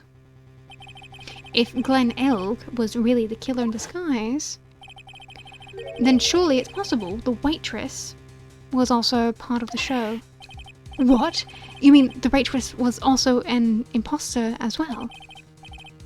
The defendant, Miss Bird, fell unconscious immediately after the incident. And someone used her fainting to hatch an elaborate plan to pin the murder on her. Who on earth was it? Who was the waitress that Mr. Kudo witnessed? This lady. Nope. Who is this woman? Her name is Viola Cadavarini.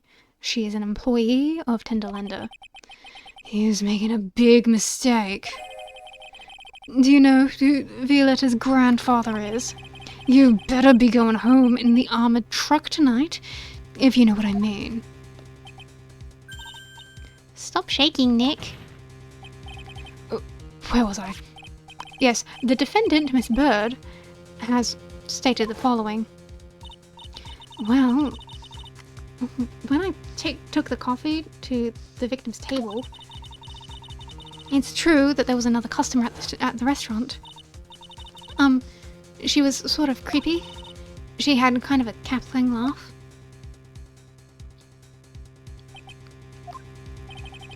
There are just too many contradictions in this case. The second man at the victim's table was who nobody but Miss Bird seems to have seen, the earpiece worn in by the victim in his left ear when the eardrum was ruptured, and the radio show he was supposedly listening to half an hour after it was over. There is only one logical explanation that clears up all of these contradictions. The whole incident took place twice, once for real and once for show. And Mr. Furio Tiger, the only person who could have committed the crime, is you.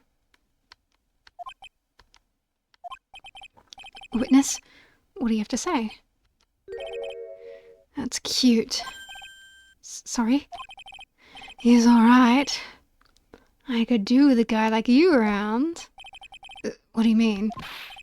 Okay, I'm in on this game.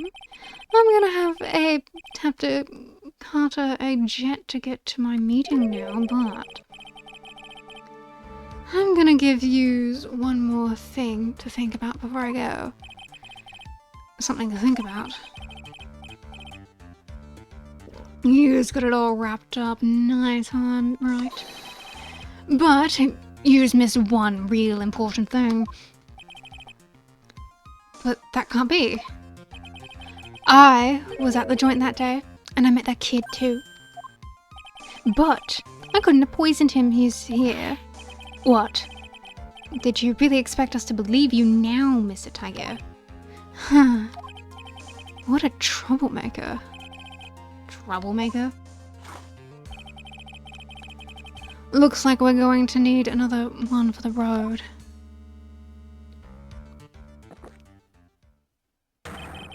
One more steaming cup of hot testimony. Indeed. Witness, you will explain yourself to the court. I will give you one more chance to testify. What happened that day at Bien between yourself and the victim?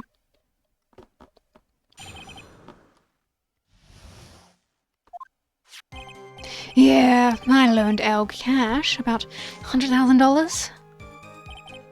That day, he was due to have a little chat. The kid had hit his payback date, see? So, anyway, he tells me he's got nowhere to pay up. I'm about to flatten the guy when he starts to scream, "Yes, I won $500,000. He got lucky, you know, real lucky.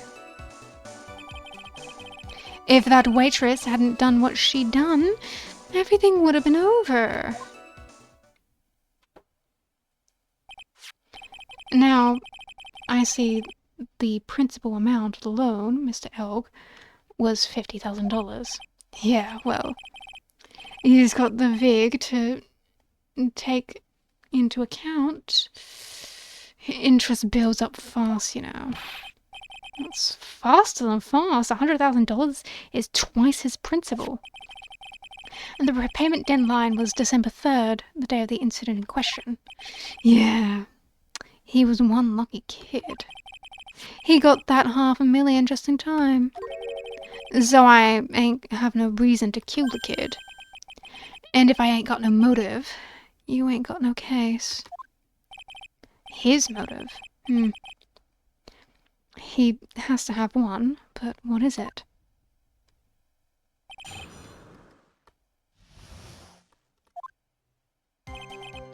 You loaned cash to the guy. He was due to a talk that day.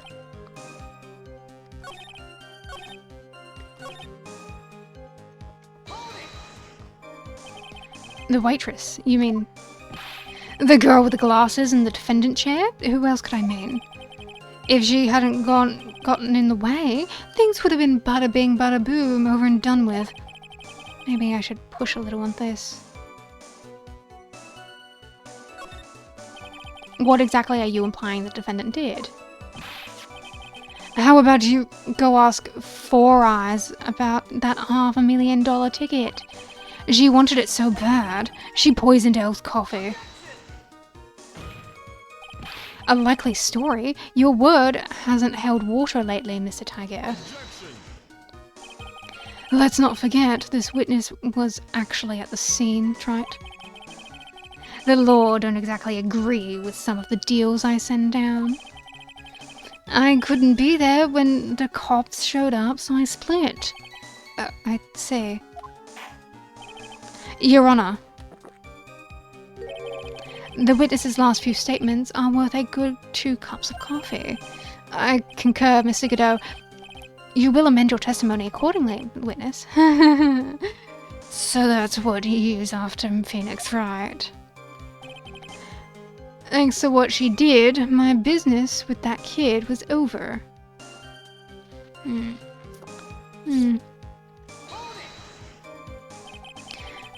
Tiger's trying to pin the crime on Maggie. If I ask him about what he saw, it's only going to damage our case. What do you mean things would have been over and done with? Are yous all there, or what? I'm talking about the cash. I was there to get my $100,000 back.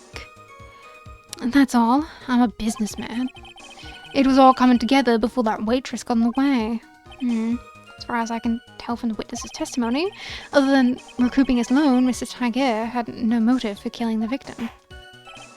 Well, Mr. Wright, are you happy with the testimony, or would you like it amended? I'm not going to get anywhere with the testimony as it stands. Your Honor, the defense would like the testimony amended. Very well. Witness, you will amend your testimony to reflect your recent statements, please. I was after that 100,000. I don't have any other reason to kill the guy. Are you sure? So the tiger, after meeting Glen Elg, was meeting Mr. Glen Elg to get his money back. if Mr. Glen Elg had just given him the lottery ticket, that would have been the end of it. Yeah, so what's the tiger's motive? This is the big one. If I don't manage to undermine his testimony, it's all over for us. And why would he have to poison Mr. Elg? And why did he loan him the money in the first place, when he knew he couldn't repay him?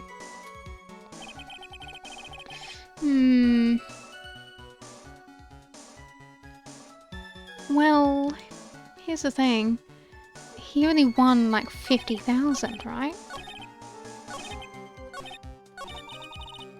Oh fuck, went too far.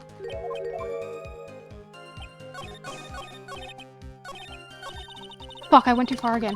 Oh.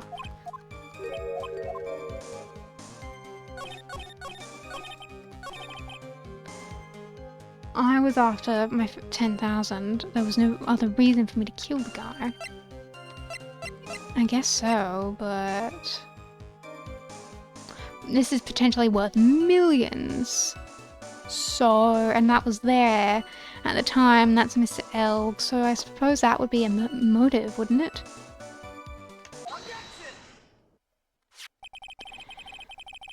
So you just intended to get back the $100,000 Mr. Elg owed you, correct? I loaned the guy the cash, so that's my right. Unfortunately for Mr. Elg, I don't believe $100,000 is what you are really after. What are you getting at, Trite? What else would a moneylender be after other than money? Oh, the moneylender was after money, but money in a totally different league. The kind of money that a single disc like this would fetch. What is that? A computer virus, Your Honor. A virus called MC Bomber. A computer virus? What does one of those do? A computer virus is a program that wreaks havoc on the inside of a computer. Computer? What does one of those do? I guess the beard isn't the only part of his honor that is from the Stone Age. I'll explain it to you later, Your Honor. Right now, this is the important point. A virus like MC Bomber could be worth several $1 million on the black market. Several $1 million!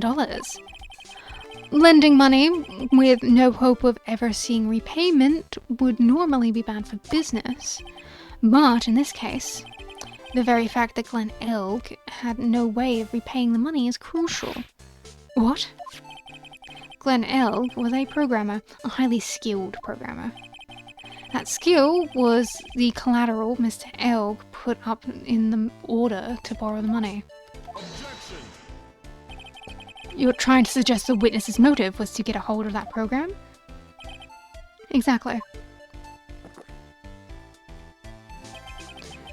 The witness may have poor fashion sense, but he is by no means an idiot, Trite. A man like him could get his hands on $1 million without resorting to murder. Of course he could, provided he had the time. But what if he needed the money right then? When the pressure's on, the luxury of choice tends to disappear. Seems you have a logical conclusion for your theory, Mr. Wright. Would you care to share it with us? Why did Mr. Tiger need money to the tune of $1 million? Because of this. In December last year, you found yourself in need of a huge amount of money. About 6 months ago, you were involved in a traffic accident, weren't you? An accident involving a car and a scooter, in which a young woman was injured. She was taken to hospital, where she underwent surgery. How much of this did you know? These medical papers document the treatment of the young woman in question. According to these, her operation cost $1 million, and yet the payment was due last month. You somehow managed to pay in full. $1 million? A preposterous sum. Someone should sue the HMOs. Huh. No one would pay a bill like that. If the medical association got wind of this, the hospital would end up as dead as a morgue. But Mr. Tiger had no choice but to pay, because his very life depended on it.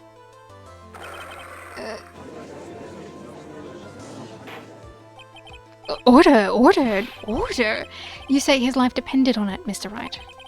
Indeed it did, simply because the injured woman was none other than Viola Cadavarini. Did you say Cadavarini? Bruto Cadavarini, mob boss in charge of the underworld activities in the city and doting grandfather of his precious Violetta, also known as Viola Cadavarini. Your life was in danger because you paid compensation to the boss, correct? It makes sense. You were desperate to acquire $1 million Bruno Cadavarini demanded of you. So desperate, in fact, that you decided to sacrifice Glenn Elg's life to pay your debt.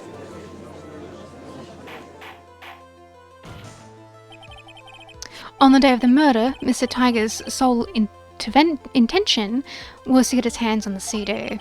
Glenn Elg had no way of paying back the $100,000, and Mr. Tiger knew that. But then a miracle happened. The kind that Mr. Tiger would prefer to say never happened. But he can't, neither can I. A lottery win. Exactly. At the 11th hour, Mr. Elg won $500,000 on the lottery, which left Mr. Tiger with no way of getting his hands on the all-important CD. At least, no legitimate way. Yes?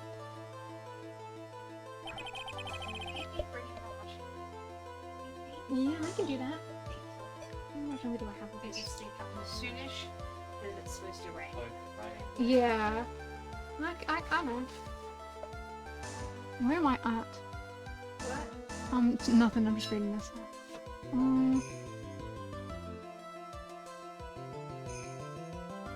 Badge. 1, 2, 3, 4. Okay, so I'm gonna go do that now. Give me like 10-ish minutes.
Okay, we almost done. Wow.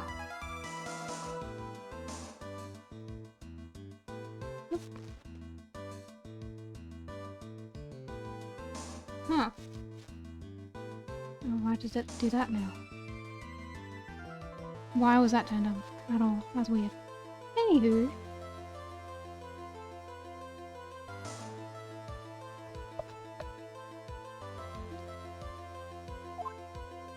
He resorted to illegitimate means. Crazy.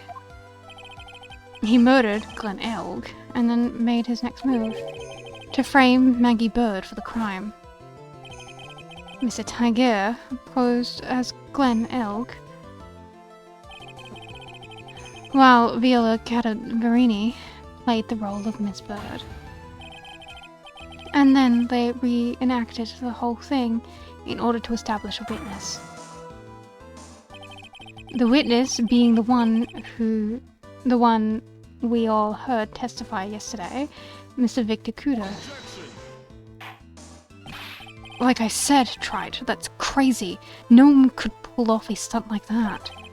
For starters, there's no way the chef could have been kept in the dark about it.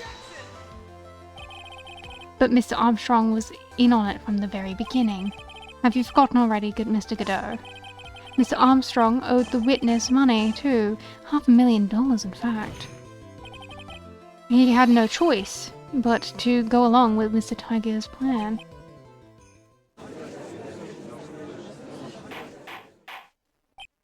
Order! Order! Silence or... He's gotta put on a good show, Sparky. If you just want to stay alive in the Lone Shark business, you gotta be careful. You saying I dressed up like that kid, created a witness and framed someone? If I did something crazy like that, I'd leave a trail as bright as my shirt. I ain't dumb enough to do something sloppy like that. I agree.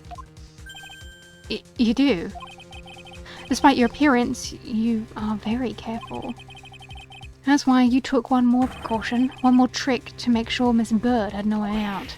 What? Another one, Mr. Wright? Interesting. Why don't you fill us all in, Trite? What was the trick you say Mr. Tiger performed to frame the accused? What on earth is that?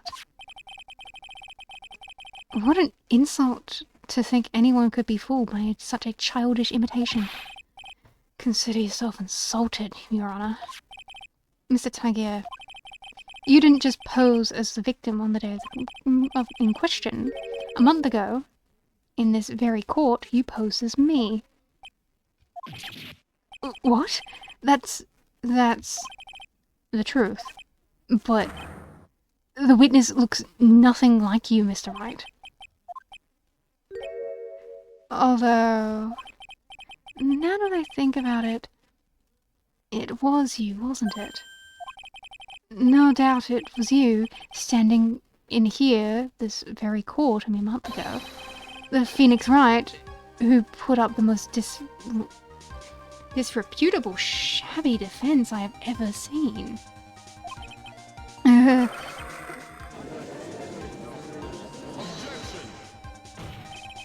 Can you prove that, Gramps? Prove the attorney who represented the accused here a month ago was this man. Are you prepared to take the stand and testify that it was him?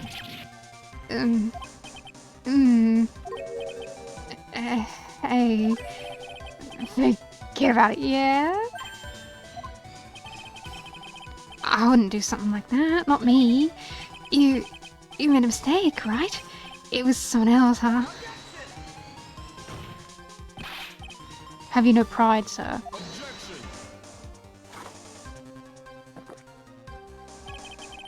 This isn't a matter of pride. In case you didn't know, Trite, here in court, we deal with people's lives. Mr. Godot is right. Your Honor, speaking for myself, I am absolutely convinced. The attorney in question, the witness standing of it for me now. However, I preside over this court as the judge, with the vested power to hand down the verdict. Someone in my position cannot be swayed by a memory without evidence to support it. No. If the defense has no further evidence, the court will now excuse the witness.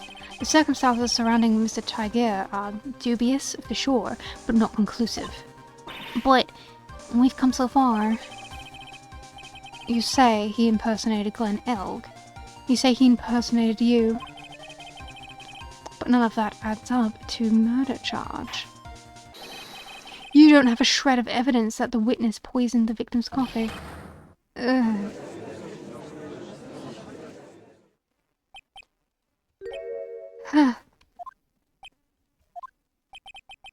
It sucks to be you, right?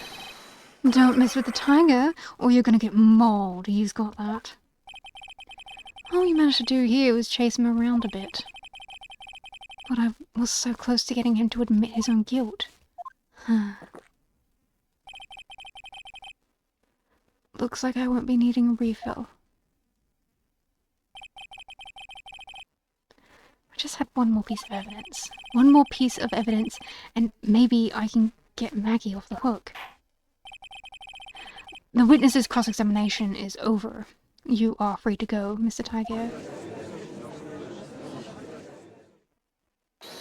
Yay. Your Honor, sir.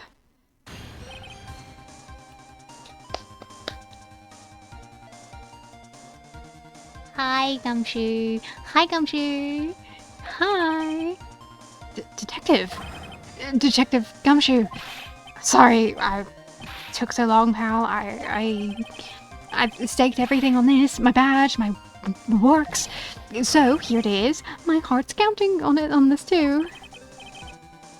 What is it, Detective? Isn't it obvious, pal?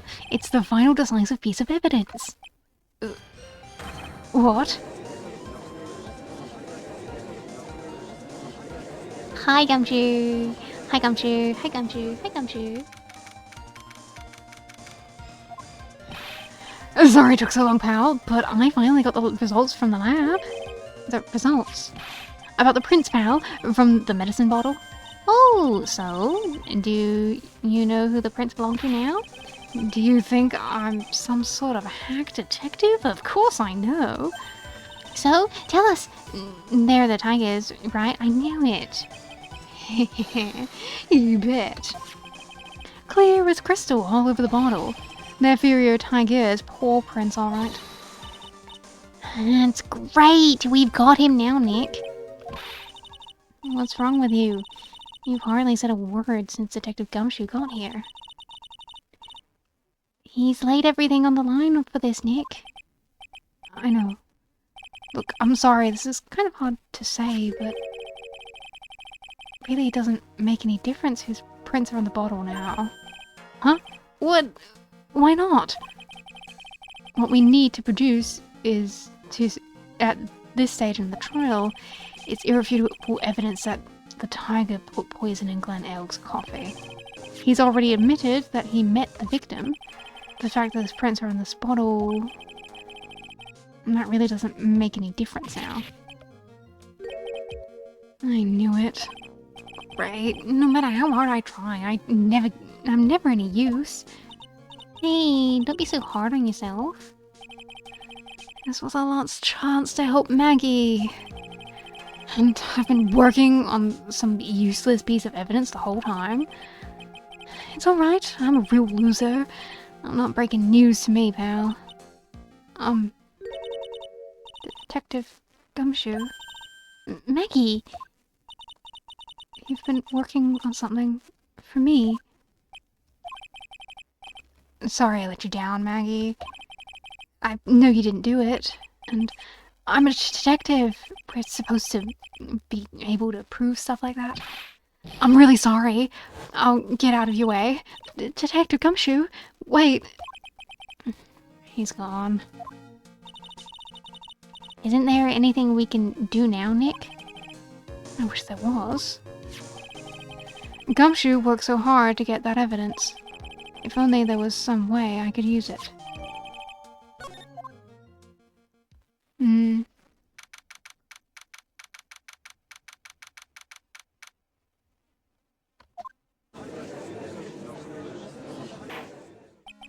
Mr. Wright.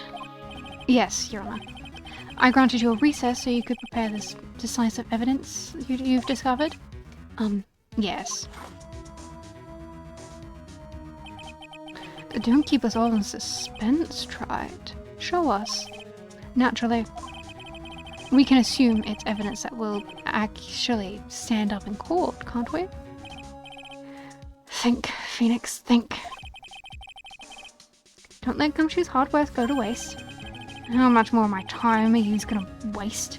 I ain't been to no court before, but used lawyers sure know how to blow things out of proportion.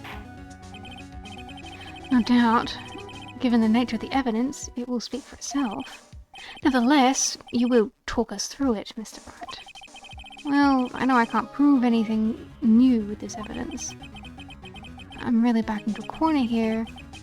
Maybe if he thinks he's going to beat me, he'll let his guard down a bit. Don't keep us waiting any longer, Mr. Wright. Present this final decisive piece of evidence to the court. That's a good question. Do I just straight up present the bottle? That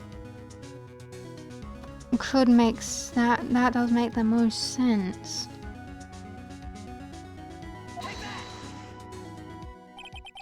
This is the defense's final piece of evidence. Isn't that the victim's? Your Honor, naturally the court is already aware of the contents of this bottle. However, interesting new information has come to light. We have clearly identified the fingerprints on it. Fingerprints belonging to Mr. Tiger. What? But, Mr. Wright, what conclusion are you hoping to draw from this new information? Everyone in here knows what the bottle contains, except one man. One person in this courtroom should theoretically be in the dark. My prints are on that pansy-looking bottle. Is that what you're saying?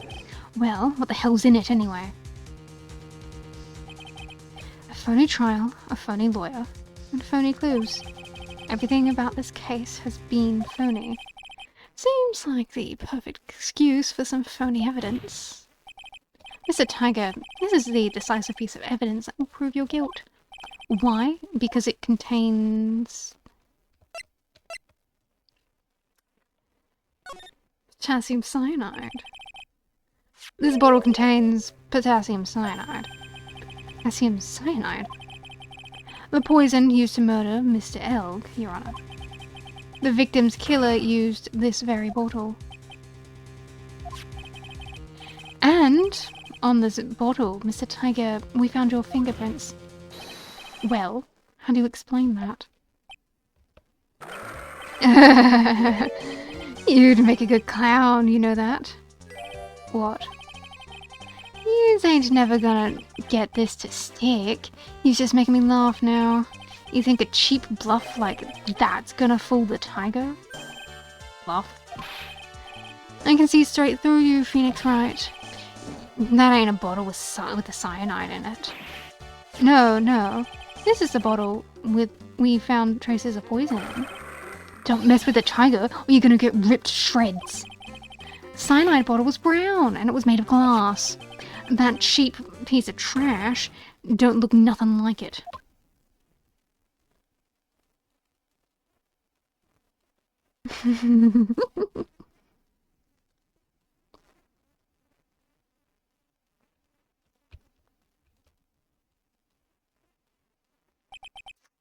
Got him. At last. What? Or has everyone gone quiet? I said that bottle... Is this the bottle you're referring to? Yeah, that's it. That's the bottle the cyanide was in. But you's gonna find my prints on that bottle. Don't let that cozy-looking suit fool you people. That lawyer's just playing games. Tell him, Mr. Prosecutor. Tell the guy where to go. You still haven't figured it out? Don't you realize what you've just said? What I said? What did I just say? You were summoned to this court for the first time earlier today. If you really had nothing to do with the murder, you shouldn't have known all the little details. For instance, you shouldn't have known what kind of bottle the potassium cyanide was in.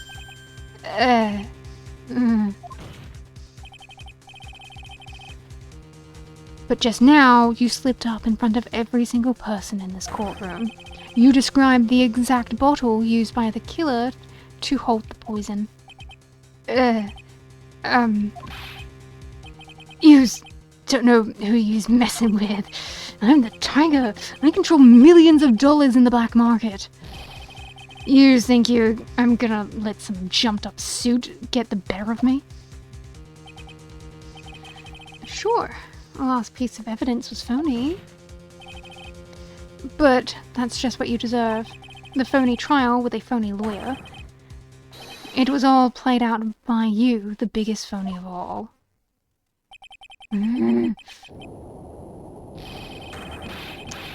Yeah, you have fun with that. Not the first scream I've heard today. Wow.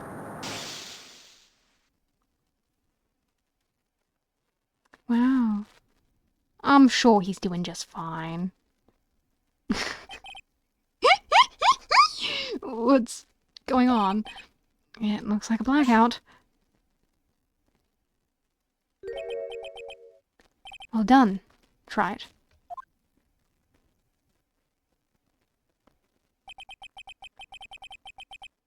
I saved my 17th cup of coffee just for you.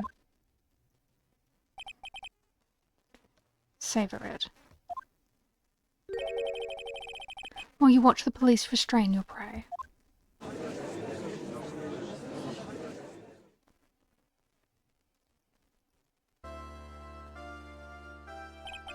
Mr. Wright, you caught the tiger by his toe, but if this one hollers, he won't be let go. Now then, how are things going with Mr. Tiger, Mr. Godot? He is being arrested on suspicion of murder of Glen Elg, Your Honor. Fortunately for us, we managed to rectify a very grave error. Miss Bird was found guilty in the absence of a genuine defense attorney. Yes, she was. And in the absence of genuine evidence. But the tiger made one mistake.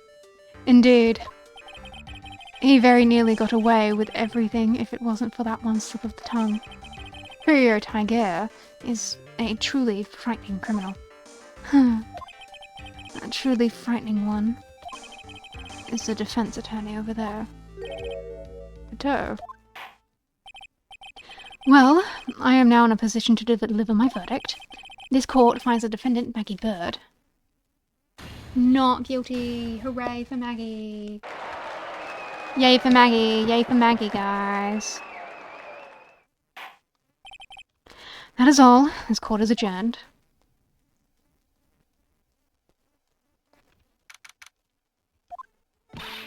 Mr. Wright, I'm at a loss for words. Thank you, sir. Congratulations, Maggie. I was so mad that Mr. Wright landed me in all that trouble a month ago.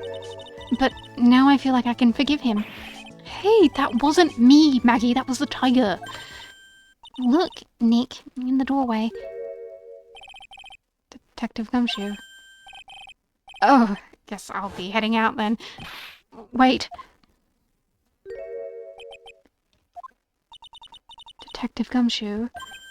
Oh yeah, congratulations, Maggie. Thanks. I knew you were innocent all along. Why didn't you say that in your testimony then? Huh? Oh, well, Well, I guess I'll be heading off then. Bye. Wait up, detective. He just ran off. Maggie, why are you being so hard on him? He busted his butt for you. It's thanks to him we got the medicine bottle. That wasn't even of any use. But It's only because Mr. Wright used it so cleverly. Detective Gumshoe was just running around in circles. Poor guy. Looks like she still isn't ready to forgive him. can't you put in a good word for him, Nick? Yeah, Maya's right. I should help Gumshoe out a bit. It's clear he needs it. Maggie? You know, Detective Gumshoe's been really worried about you through all this. I wanted to believe that, sir. But on that first day of the trial, he practically gave the judge a free pass to lock me up. He didn't have any choice, Maggie. He's a detective. He has to report the facts. He doubted me, that's why. He thought I might have done it. Got to prove to her that Gumshoe really cares about her. I know. I'll present her a little present to celebrate. You just... Oh. Here you are. A present to celebrate your freedom. That's a present from Detective Gumshoe, made with a ton of love. He said you lost weight and he was worried about you. Detective Gumshoe? I actually really like weenies, you know. Did you guys hear that? I'm pretty hungry myself, you know. Yeah, the trial dragged on a bit today, didn't it? Is it okay if I eat this now? Oh, So, how is it, Maggie? it's really good. Oh, they're so cute. So the case of the phony versus genuine comes to an end. The false allegations surrounding Maggie have all been cleared up. And who knows, maybe a whole new chapter of her life is about to start.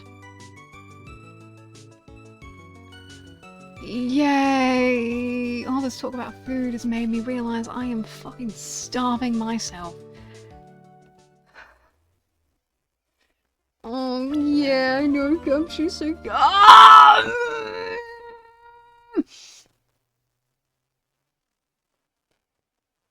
Fucking, I'm sorry, Gumshoe, we've got more important things to think about, such as your time imitating Von Karma, Edgeworth.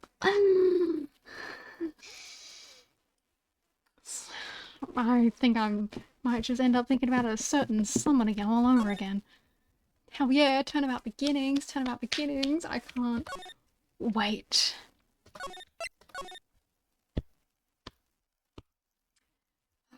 But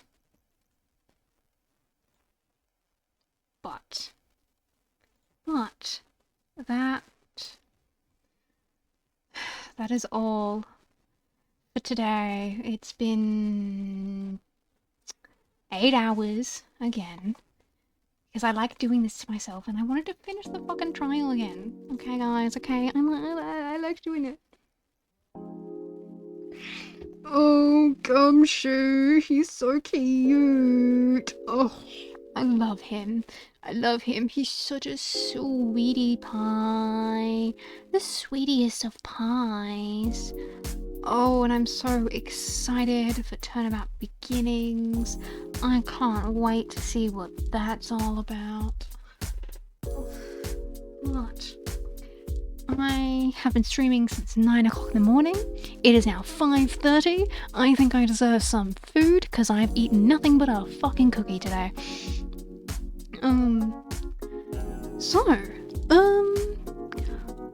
What should I tell you all? Well, I stream Monday, Wednesday and Friday 9 AM Australian Central Standard Time. Yes, we did do another 8-hour stream. It was incredible.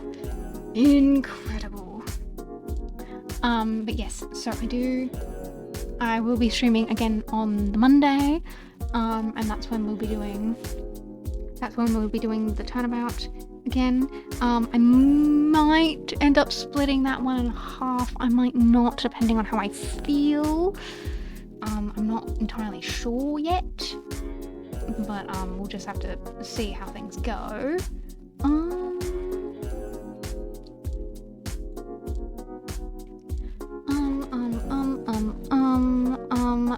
I should hand you over to someone, but who is the greatest question of them all? But who?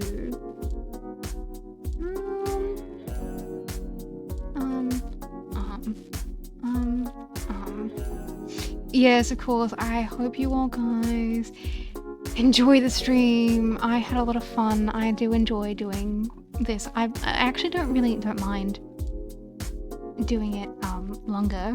I did have a lot of fun today. I had so much fun today. I had so much fun, guys. Ugh. And now I'm going to have some fucking dinner. I'm gonna have some fucking dinner. Oh! Willow streaming. I sat in on one of your streams the other day. You guys can hang out with Willow. I know Willow. They're also Australian. They live in Sydney. I don't know them personally, but I did watch one of their streams. Oh, that's so cool. So I stream Monday, Wednesday, Friday. Today I release a cover on my main YouTube. So I hope you guys check it out if you have the time and stuff. But yeah. So I'm gonna head out now. I'm gonna make myself some goddamn dinner.